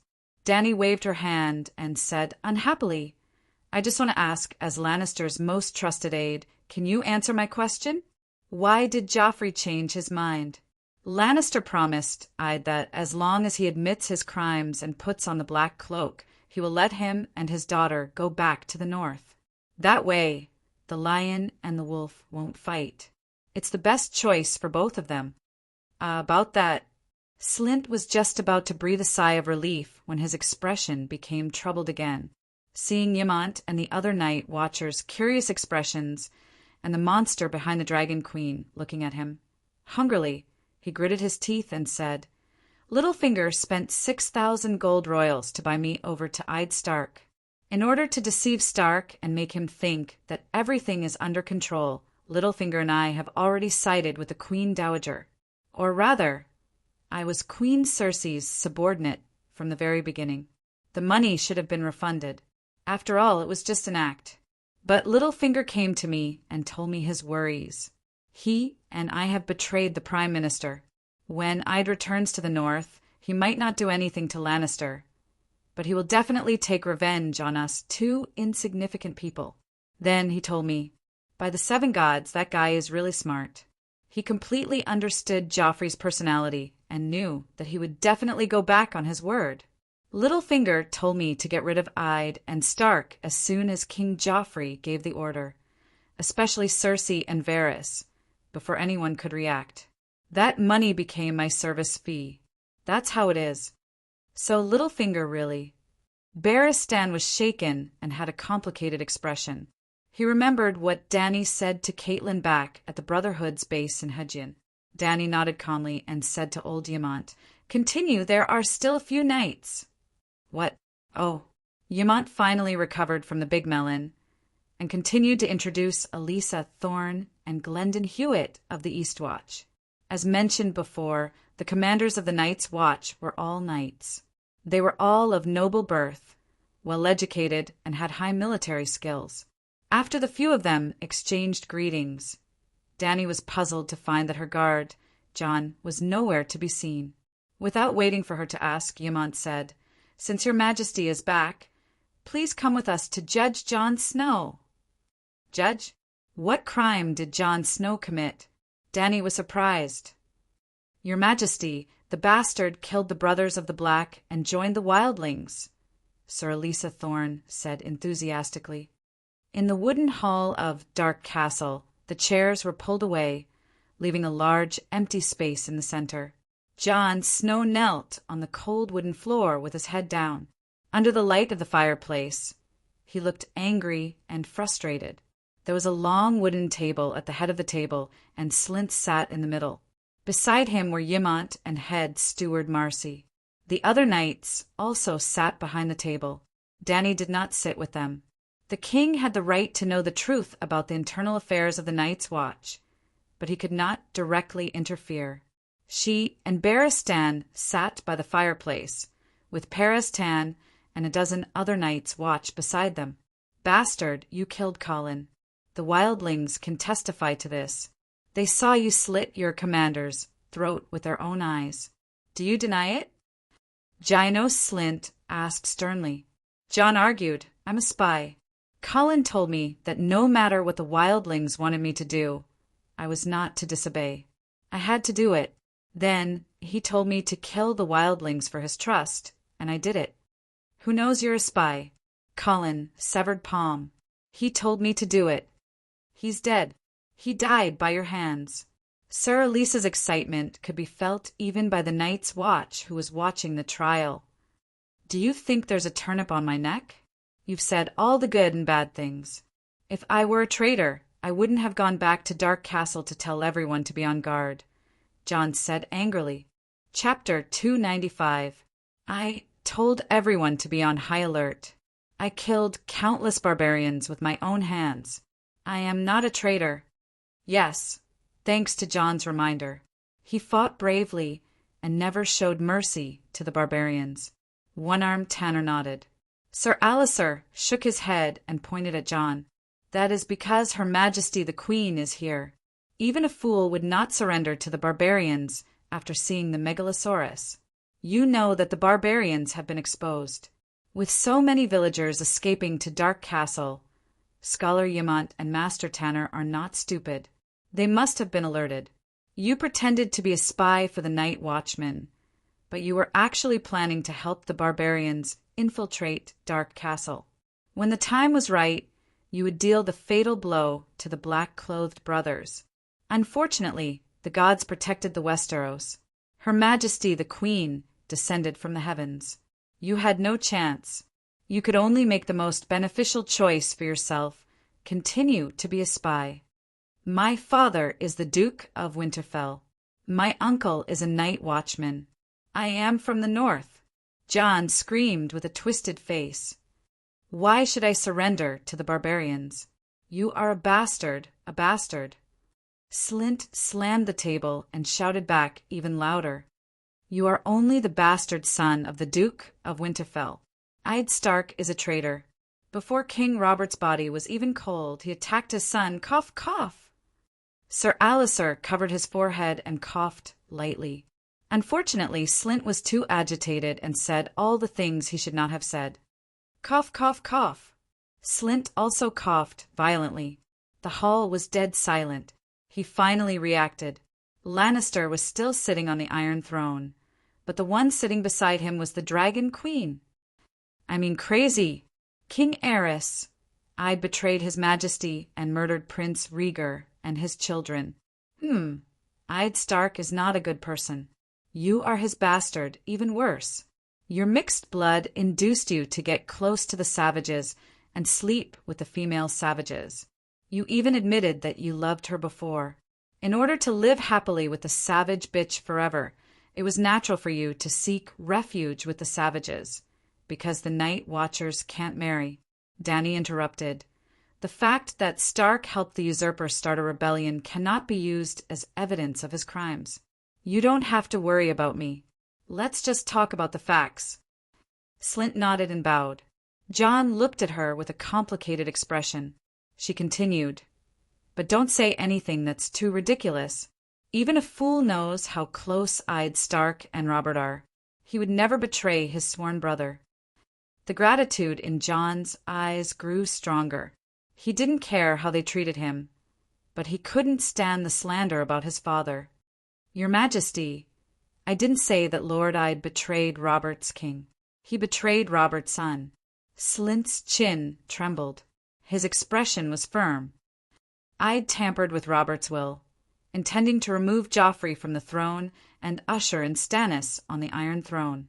I swear he told me that himself. I'd was also pitiful.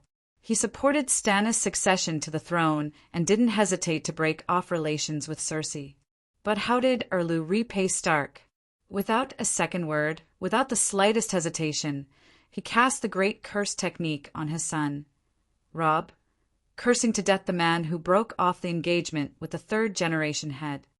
Joffrey is the bastard son of the Kingslayer and Queen Cersei. My father knows of this, Jon said loudly. You dare to slander the Queen? Slint was furious. Ahem. Sir Alliser covered his mouth and coughed lightly. Slint stole a glance at Dany. He sighed in relief when he saw that her expression was normal. But with this interruption he was at a loss for words. Sir Alliser took over the conversation and scolded Jon loudly. I've seen through your evil heart. There are more than 100,000 savages, 400 to 500 giants. But the Night Watchers lost all their elites at Fist Peak, leaving only a few hundred old and weak. You believed that Manslade would eventually cross the wall and kill us all, so you sought refuge with the savages. The evidence is conclusive. Jon Snow, plead guilty. I'm not guilty. Jon met Sir Alliser's gaze coldly. His Majesty has captured so many savages. You can ask around and see if they know that I'm a spy for the savages in Dark Castle. Bring in the prisoners. Soon, a dozen savage leaders were brought into the hall. Among them was Ygritte the Firekiss. What? Jon, you didn't betray me. You're our spy. Who gave you this mission? You should have told me earlier. I shouldn't have shot you with an arrow. Hearing Sir Alliser's question, Ygritte's eyes widened in surprise and a little resentment. Was this guy really stupid, or was he high enough to defend his lover? Ser Alicer's face darkened as he continued to ask the next savage, but they either didn't know, or they were spouting nonsense. Their words were contradictory and illogical. Oh, I see. Ser Alicer's face suddenly brightened. Who would have thought, Jon Snow, he said, that you hold such a high place in Mansard's heart? To protect you, he hid your identity as a spy from almost all the wildlings. Dany laughed inwardly at his imagination. Jon's face contorted, his eyes almost spitting fire. Don't glare at me. I completely understand Manslade's thoughts. He's not a simple savage. He knows how useful Stark can be in conquering the North. It's normal for him to protect you, Ser Alicer said with a smug and vicious smile. Well, now that the truth is out, Jon Snow, what do you have to say? Slynt concluded. Manslade doesn't care that I'm Stark's illegitimate son. He wants to invade the North by force. The savages all know, Jon shouted, craning his neck. Slynt said, sophistry. Do you think we have turnips on our necks? That will be deceived by your lies? Men, hang Chameleon Jon immediately. Wait, Count Slynt, Scholar Yemont said respectfully, but his expression was ugly. You can judge Jon, but before you carry out the sentence, please ask His Majesty's opinion on the outcome of the case. Everyone in the hall looked at Dany. Is Count Slynt the commander-in-chief? Dany asked. No, since he's not the commander-in-chief. How can he be Jon Snow's chief judge? Scholar Yemont frowned and said with some difficulty, Count Slynt has the highest rank. But I remember putting on the black robes and abandoning my previous identity. The old man wanted to say that this was an unspoken rule, but there were so many night watchers in the room. Wouldn't they be disappointed if he said that? The old man sighed and asked helplessly, What do you think should be done, Your Majesty? Since the commander-in-chief is voted for by all the night watchers, Jon Snow's final trial should also be decided by all the night watchers before the official commander-in-chief is born. Tell the Black Brothers the full testimony of the accused and let them vote. Yes, only the 30 or so people who stayed in Dark Castle that day need to vote. As the parties involved, they suffered greatly from the savages and will not side with Jon. As comrades who went through life and death together, they will not wrong him. The old man looked at Bowen Maxey. You are the acting mayor. What do you think? Yes. Red Pomegranate nodded without hesitation. Your Majesty's suggestion is reasonable and fair. Count Slynt? The old man asked again. Yes. The short man with the double chin nodded unwillingly. The higher-ups of the night watchers in the courtroom were questioned one by one. No matter what they thought, they could not find a reason to refute. Finally, the old scholar looked at Jon, who was standing below. What do you think? Jon looked at Dany gratefully and nodded. No matter what the result is, I will accept it. After that, more than 30 men in black entered the wooden hall. Even the prostitute from Mole Village, 3 kilometers away, was invited to listen to Jon's self-defense and Elise's and Slynt's accusations. After a few hours, the sun had set and the sky had turned a deep shade of indigo. Dany held a long-necked clay pot in her left hand and a fat white porcelain bottle in her right hand. She turned them upside down for everyone to see before placing them on the table in front of her. One by one, the night watchers stepped forward and tossed the coins in their hands into the bottles. Yes, everyone was given a copper coin and a silver coin. They put their hands into the pot and threw in a coin. A copper coin meant that Jon was guilty. A white silver coin meant that he was innocent. Air could also be thrown in for abstention. Finally, the rest of the coins were thrown into the bottle. Even old Yemont lined up and threw a coin into the pot. The voting process was completed quickly. Dany did not let Jon wait. Under his nervous gaze, she poured the coins out of the pot on the table. With just a glance, Jon let out a sigh of relief and smiled. Elisa and Slynt's faces were ashen. They pursed their lips and did not say anything. There were only 1 or 2 copper coins scattered in the silver. However, Danny did not immediately declare John innocent. She poured out the coins from the bottle on the other side and let Barristan count the 2 piles of coins. About 3 minutes later, the White Knight said, "The total number of copper and silver coins is neither more nor less." No one abstained. With 34 votes to 2, Jon Snow is innocent. Everyone believes that he did not betray the Night Watchers. Thank you, everyone." Jon's eyes were red as he said excitedly to the Night Watchers around him, "You have been fighting on the front line. I even saw you drag your lame leg and shoot 3 savages to death. You are definitely not a chameleon who is afraid of death." The prostitute, Slint, laughed. "Your Majesty, even if he is not a chameleon, his affair with a female savage can't be fake, right?" Elisa shouted. Danny waved her hand and said casually, "This broken place is already bitter and cold enough.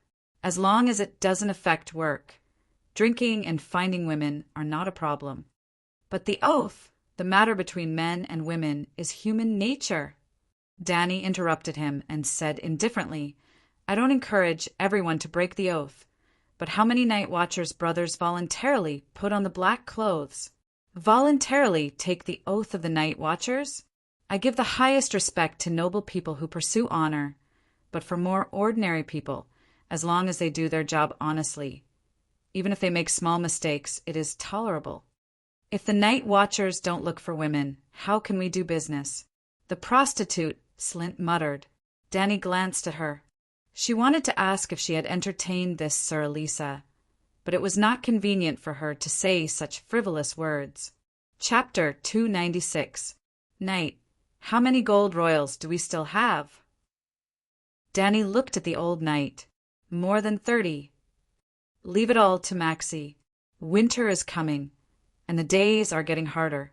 From today onwards, all Night Watchers can receive a silver deer every month until next summer.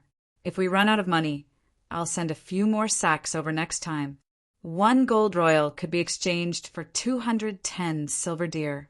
More than 30 gold royals were almost a year's salary for all the Night Watchers. A few sacks. Your Majesty, you're not talking nonsense, are you?" Toad could not help but shout. "A silver coin? Oh my God, I've never seen a silver deer before," a small Night Watcher said excitedly. "A silver deer a month, 12 a year. 7 gods above, the Tennessee Knights at the entrance of the village only have about 200 acres of land, and they don't even have such a high income." An old night watchman with missing front teeth counted with his fingers. "Isn't that a bit too much?" Scholar Yimont frowned. "What's so much? If it weren't for the lack of resources here and the fact that we have too much money to spend, I would have given everyone a gold royal," Danny said generously. Gulp. Old Eamon swallowed his saliva with difficulty and almost fainted. "A gold dragon." Gasps could be heard in the hall. Danny smiled faintly and said to everyone, "Don't doubt me. You can send messenger crows to the 7 kingdoms and tell all the Westeros that as long as they wear black clothes and survive the winter, when spring comes, I will give each Night Watcher 50 gold royals. It's equivalent to 4 years of winter, 1 gold royal every month. How much would that be?" Yimont said in a daze. "Your Majesty, you're not joking?" Red Pomegranate asked in disbelief. "Targaryen, your words are like a mountain." Thump, thump. 7 or 8 black-clothed men's faces turned red as blood rushed to their heads. They were so excited that they fainted. "Your Majesty, I'm afraid that once this news spreads, countless civilians who can't survive will come to the Great Wall to join the Night Watchers. If you can't fulfill your promise—" The old scholar reminded her worriedly. "Ha ha ha, not to mention 10,000. Even if 100,000 people came, it would only cost 5 million gold royals." Danny raised her head and laughed. "Only 5 million gold royals?" Elisa and Slint stuttered and looked at each other. "Perez Dan," Danny called out to the red-nosed old man who was standing at the side with a look of disdain on his face. "Tell everyone if I can fulfill my promise." The old man glanced at everyone in the hall as if he were looking at a country bumpkin. He raised his chin slightly and said, "If Her Majesty hasn't been defeated by the Alliance after winter, she can even raise 1,000,000 night watchers, let alone 100,000. If the Alliance army is defeated by her, it wouldn't be a problem for the grown men of the 7 nations to come and defend the Great Wall. She's already the world's overlord, the greatest empress under the heavens. She has so much gold that she can build another great wall of gold." Thump, thump, thump. The night watchers in the hall felt their legs go weak. Even Jon Snow was on the verge of collapsing. He was trembling under a certain someone's heroic spirit. Danny wasn't just trying to show off. Well, she was definitely trying to show off. She wouldn't know if she didn't come to the Great Wall. There were too few night watchers. If she had 10,000 night watchers now, the 19 castles would all be filled. First of all, the barbarians would no longer be a threat. Well, with her around, Danny wasn't worried about the barbarians taking down the Great Wall. But a few hundred night watchers couldn't take down 100,000 barbarian captives. Secondly, as long as she didn't ride her dragon and wander around outside the Great Wall, it would be difficult for the Night King to cross the Great Wall if there were enough night watchers. Compared to the fate of the entire world, even if she didn't have any feelings for the Westeros, a few million gold royals was worth it. It was at least 10,000 times better than Robert spending it on wine and women. Congratulations to Her Majesty. Long live the Queen. Long live the true dragon. Long live the Megalosaurus. This time the hall was almost full. Hundreds of night watchers raised their cups and toasted to Queen Dany. Their shouts shook the sky and their emotions surged. Well, everyone knew about the winter benefits the Queen had given them. 50 gold royals. How could they not wish her well? After 3 rounds of wine and 5 dishes, Dany, who was sitting at the head of the table, cleared her throat and said to the night watchers on both sides, "Commander Mormont has been dead for more than half a year. A new commander hasn't been chosen yet. What do you think? We'll be negotiating with the barbarians tomorrow. Let's not talk about whether we can succeed. You should at least send a representative, right? Your Majesty, we can't let the barbarians cross the Great Wall." Sir Alliser said hurriedly, "It's true that the barbarians put down their weapons and surrender unconditionally. It's good for both sides. However, there are only 600 to 700 night watchers on the Great Wall. It's impossible to control so many people outside the city." The veteran commander of the Shadow Tower, Sir Dennis Mallister, also expressed his opposition. The gray-haired knight had been the commander of the Shadow Tower for 33 years. He was the uncle of the Earl of Sealand and had a high status. Dany had to take his opinions seriously. There are only 3 ways out for the hundreds of thousands of savages outside the city. 1, they can break through the Great Wall and destroy the northern region. 2, with my 2 dragons and the 600 or so night watchers, you can keep the savages outside the city. When winter comes, 99% of the savages will freeze and starve to death. 3, we can negotiate and decide on a plan that both sides can accept to minimize casualties. Sir Mallister, do you have a 4th plan? No, but... The gray-haired knight's expression was cold and resolute. He gritted his teeth and said, "People will die in winter. Countless civilians of the 7 kingdoms will freeze and starve to death. The North has experienced turmoil and is still in turmoil. Their situation is not much better than the barbarians outside the Great Wall. However, there is limited food. Even if we capture all the barbarians, there will be no food to save them. How do we deal with the deviant ghosts?" Jon couldn't help but ask, "Deviant ghosts?" The old knight's cold expression cracked. He shook his head helplessly and said, "I don't know. I know what you're trying to say. 1 barbarian fell, and a corpse ghost stood up, but I really don't know how to solve this problem. Are there really deviant ghosts?" Perez Dan, who was sitting opposite Jon, frowned. He originally believed that deviant ghosts were just a gimmick used by the Night Watchers to get sponsorship. However, after coming to the Great Wall, almost all the Night Watchers took deviant ghosts for granted. This made his belief waver. Your Majesty, you walked around the Great Wall this morning. Did you find any deviant ghosts? The old man asked. No, I didn't even see any living dead. They seem to be hiding from the sun. When we negotiate with the king of savages tomorrow, we can ask them. Dani shook her head and said, Sigh, Slaver's Bay is too far away from here. Otherwise, food wouldn't be a problem at all. Barristan sighed. Well, that reminds me, sir. An idea flashed through Dani's mind, and she couldn't help but smile. How about this? Let's choose a barbarian with a family to guard the Great Wall, and his family will follow me across the narrow sea. With his family as hostages, the barbarians will have to listen to the Night Watchers no matter how rebellious they are. Their family can go to the plains of the Rhone River to farm. Such a bold plan made the Night Watchers who were listening in on their conversation confused. Your Majesty, I don't quite understand. How are the barbarians going to the Urso continent? There are more than 100,000 of them. How many ships would they need? Besides, why are the free trade city-states willing to accept them? Yimant came back to his senses and asked curiously, Old man, wherever the true dragon sees, it's the king's land. Dani's lips curled into a cold smile. What does it matter if they're willing or not?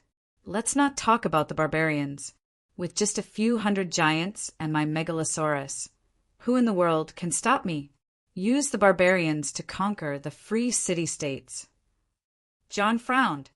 Attacking another country for no reason, he said unhappily. Attacking another country for no reason, okay? And how many people will die? Kid, you've got one thing wrong. The free trade city-states have already declared war on Her Majesty. The red-nosed old man shook his head and looked at Dani with a complicated expression. Her Majesty's magnanimity, vision, and wisdom are admirable. She came up with a plan to solve the barbarians, the deviant ghosts, and the allies at the same time. There's no doubt that this plan is a win-win for Her Majesty, the barbarians, and the Westeros. Maybe before winter, Her Majesty will be crowned as the first empress in the world. Silence fell in the hall. Several senior members of the Night Watchers frowned and pondered. Even the Night Watchers who were drinking and talking dirty became quiet in the strange atmosphere. The impact of this matter is too great.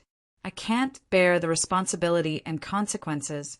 Only the Commander-in-Chief can give you the final answer, Bowen Maxey said with a bitter face. Then let's choose the Commander-in-Chief. Dani looked around and asked curiously, Who are the candidates? All the brothers of the Night Watchers are qualified to be the Commander-in-Chief and have the right to vote. As soon as Yimant finished speaking, the short man with two chins, Slint, stood up and said loudly, I used to be the Commander-in-Chief of the garrison of the capital, the commander of 3,000 golden robes, and the Count of Hellenberg. Count, your fief has changed! The red-nosed old doctor reminded him. Now, Hellenberg belongs to Duke Peter Belize. Slint's chin trembled, and he forced a smile. It's good that it's changed. Everyone knows that Hellenberg is cursed. Blackheart Hall was burned to death in the city by Balerion on the day Hellenberg was built. Then the Caholis family was wiped out by Redheart Hellenberg. The third Castellan, Haraway, was slaughtered by Cruel Meg. The fourth Castellan, Tal, had no descendants, and his family was wiped out. Sigh. Thinking about it, it's really scary. In just 300 years, Hellenberg had 9 Castellans, and I was the 10th. But I was unlucky before I even went to the castle. Compared to the Castellan, whose 9 families were wiped out, at least I was able to wear black clothes and serve the people of the 7 kingdoms. Now that Littlefinger is the 11th Castellan, I don't know how long he can last. Dani was also stunned. She didn't know if he didn't mention it. After being reminded by this guy, she realized that Hellenberg was indeed cursed. She didn't know what would happen to Slint, but Littlefinger was definitely done for. This who would become the 12th Castellan of Hellenberg. Why not let Tyrion or Jon try in the future? If they could survive the long night, Slint puffed out his chest and announced loudly, "Brothers, I have the qualifications and the ability to become the commander-in-chief. Please believe in me and vote for me." "You can't." Dany shook her head. "Neither you nor Sir Alliser can become the commander-in-chief." Chapter 297. Why? Slint and Elisa cried out in shock. "Your Majesty, you can't interfere with the election of the Night Watchman. Since the birth of the Night Watchman, no monarch has been able to appoint the commander-in-chief of the Night Watchman at will," old Ymont advised with a worried expression. "I understand." Dany gave the old man a reassuring smile. She looked around at the night watchmen in the hall who were either solemn, confused, or dissatisfied, and said loudly, "I don't think Slint and Elisa are suitable to be commander-in-chief out of selfishness. In fact, compared to old blacksmith Tanner's rudeness and vigilance when he first met me, the two of them are more respectful and polite to me.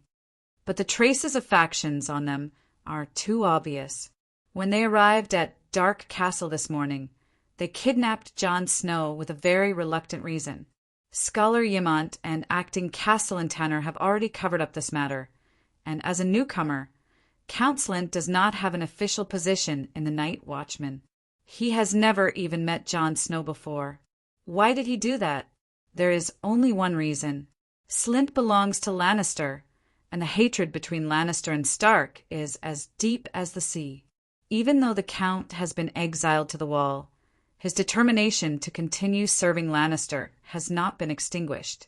Well, everyone knows about the bad things between Targaryen and Stark.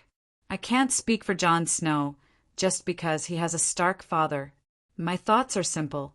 The Night Watchmen belong to the Night Watchmen and the Wall. No political force can investigate your previous identity or experience, and no one has the right to do so. But when you wear the black coat, you have to strictly remain neutral. Old Ymont nodded thoughtfully. Bowen Maxey frowned.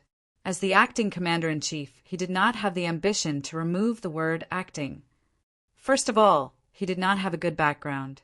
Almost all the high-ranking members of the Night Watchmen who sat at the same table as the Queen had the title of Knight, and he was the only one who was born a commoner. It was also because he was a commoner and had not received a systematic military education that he had been tricked by Mance Rayder and won a Pyrrhic victory at the Bridge of Skulls. The Night Watchers, who were already short on manpower, had lost another 100 elites. He fought bravely and was not afraid of sacrificing himself. Although he was as fat as a red pomegranate, he still charged in front of the black-clothed brothers. However, being a commander-in-chief required not only courage, but also wisdom, military experience, and temperament. Secondly, he had a sense of responsibility. He was a true man of the Night Watchman, and he believed in the profession of Night Watchman for his whole life. After understanding his shortcomings, he immediately extinguished the last hope in his heart of becoming the commander-in-chief. He was determined to spend the rest of his life assisting a wise and powerful commander-in-chief. Slint was the one he had chosen. He was brave and good at fighting, and his military skills were excellent. Otherwise, he would not have been promoted to the commander of the garrison. He had a noble status. He was now a count with real power. He had connections with the court. He was the confidant of Cersei and Tywin. He was young and promising. He was not even 40 years old. But no matter how many merits Sir Lintian had, there was no way he could wash away the fact that he was a loyal follower of Lannister. Before the appearance of the Dragon Queen, being a trusted follower of Lannister would have been a plus, but now, the Night Watchmen strictly adhere to neutrality. We will never participate in the struggle for power among the Westeros, Bowen Maxey said with a firm expression. The Night Watchman in the hall nodded silently. Adhering to neutrality was one of the most important oaths of the Night Watchman. No one could refute it. Dany did not even glance at Slint and Elisa. She only stared at the Shadow Tower commander, who was deep in thought, and said, Obviously, Slynt and Elisa are unable to do this. They belong to Lannister, and Lannister sits on the Iron Throne. As long as the other ghosts are proven to be real, the nobles of the Seven Kingdoms will no longer ignore the wall. At that time, various forces will come, not to mention how a selfish commander will convince the masses. What if the Night Watchmen side with Lannister? As Lannister's enemy, how will Targaryen deal with you?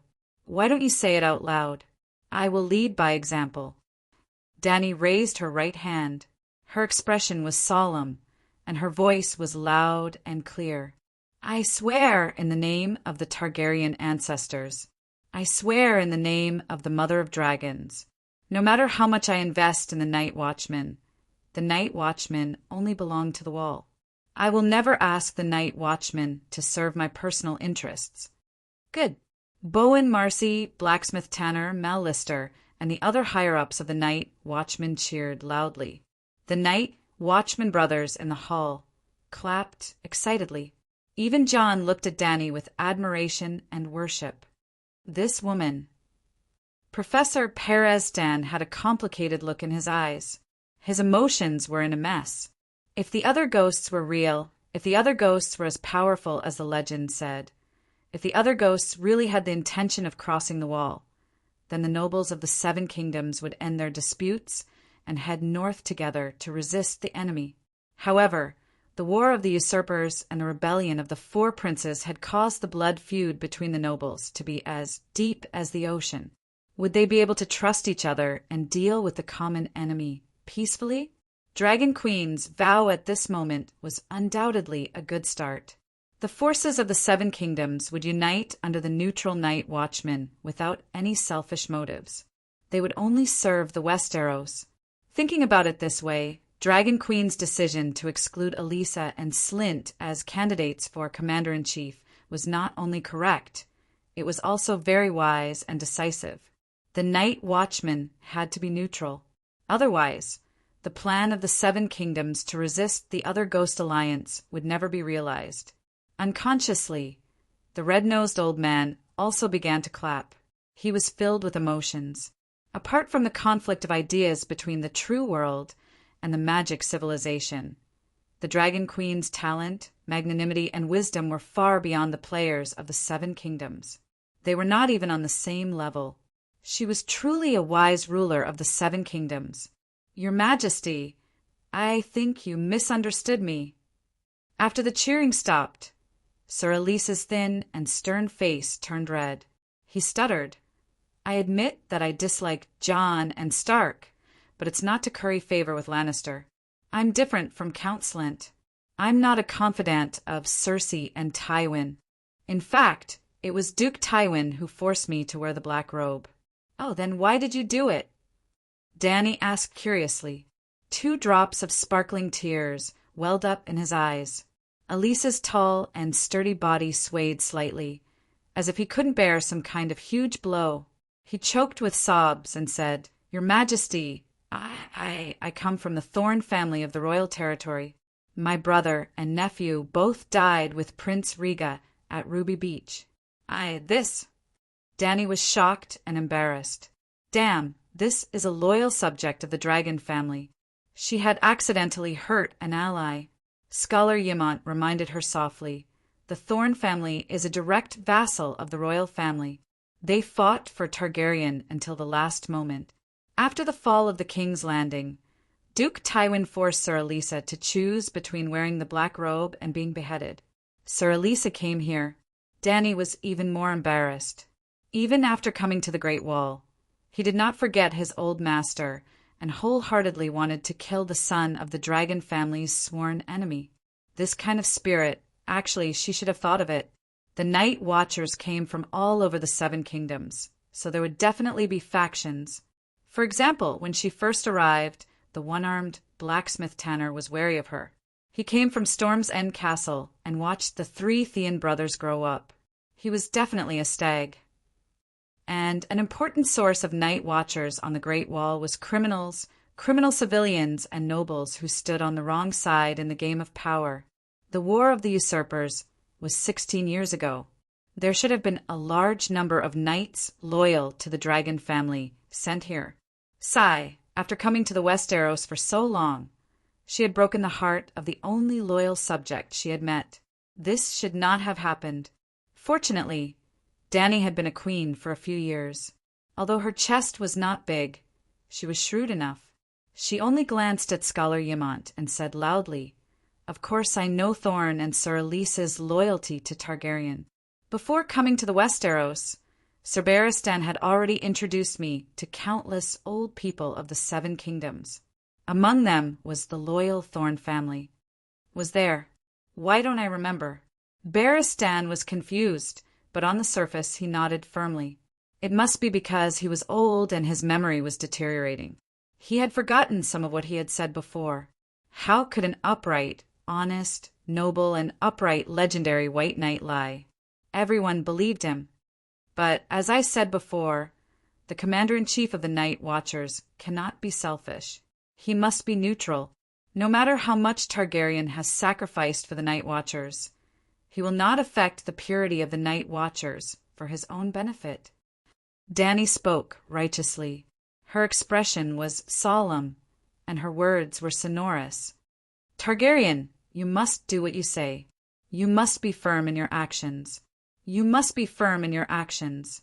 Your Majesty—" Scholar Yimont choked on his words. "Your Majesty—" Bowen Marcy was so moved that his eyes turned red. "Your Majesty—" Sir Elisa finally shed tears. "Your Majesty—" Fortunately, this king was smart enough to turn the awkwardness into emotion. The men in black were moved to tears, and this set a good example for them. The Night Watchers will never participate in the politics of the Seven Kingdoms. Who knew if some future commander-in-chief would be stabbed to death by his own men in black? Half an hour later, the lively banquet ended. Dany, accompanied by Barristan, Oldemont, and Jon, left the main hall of the castle and walked towards the king's tower.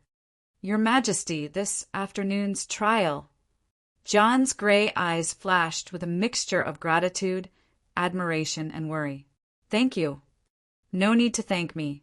The strength of an organization depends on its reward and punishment system. Those who do well will be rewarded, and those who do wrong will be punished. If justice is lost, the hearts of the people will easily scatter, and honor will naturally disappear. It is already hard to endure beyond the Great Wall. Without unity and honor, how can the Night Watchers fight?" Dany shook her head.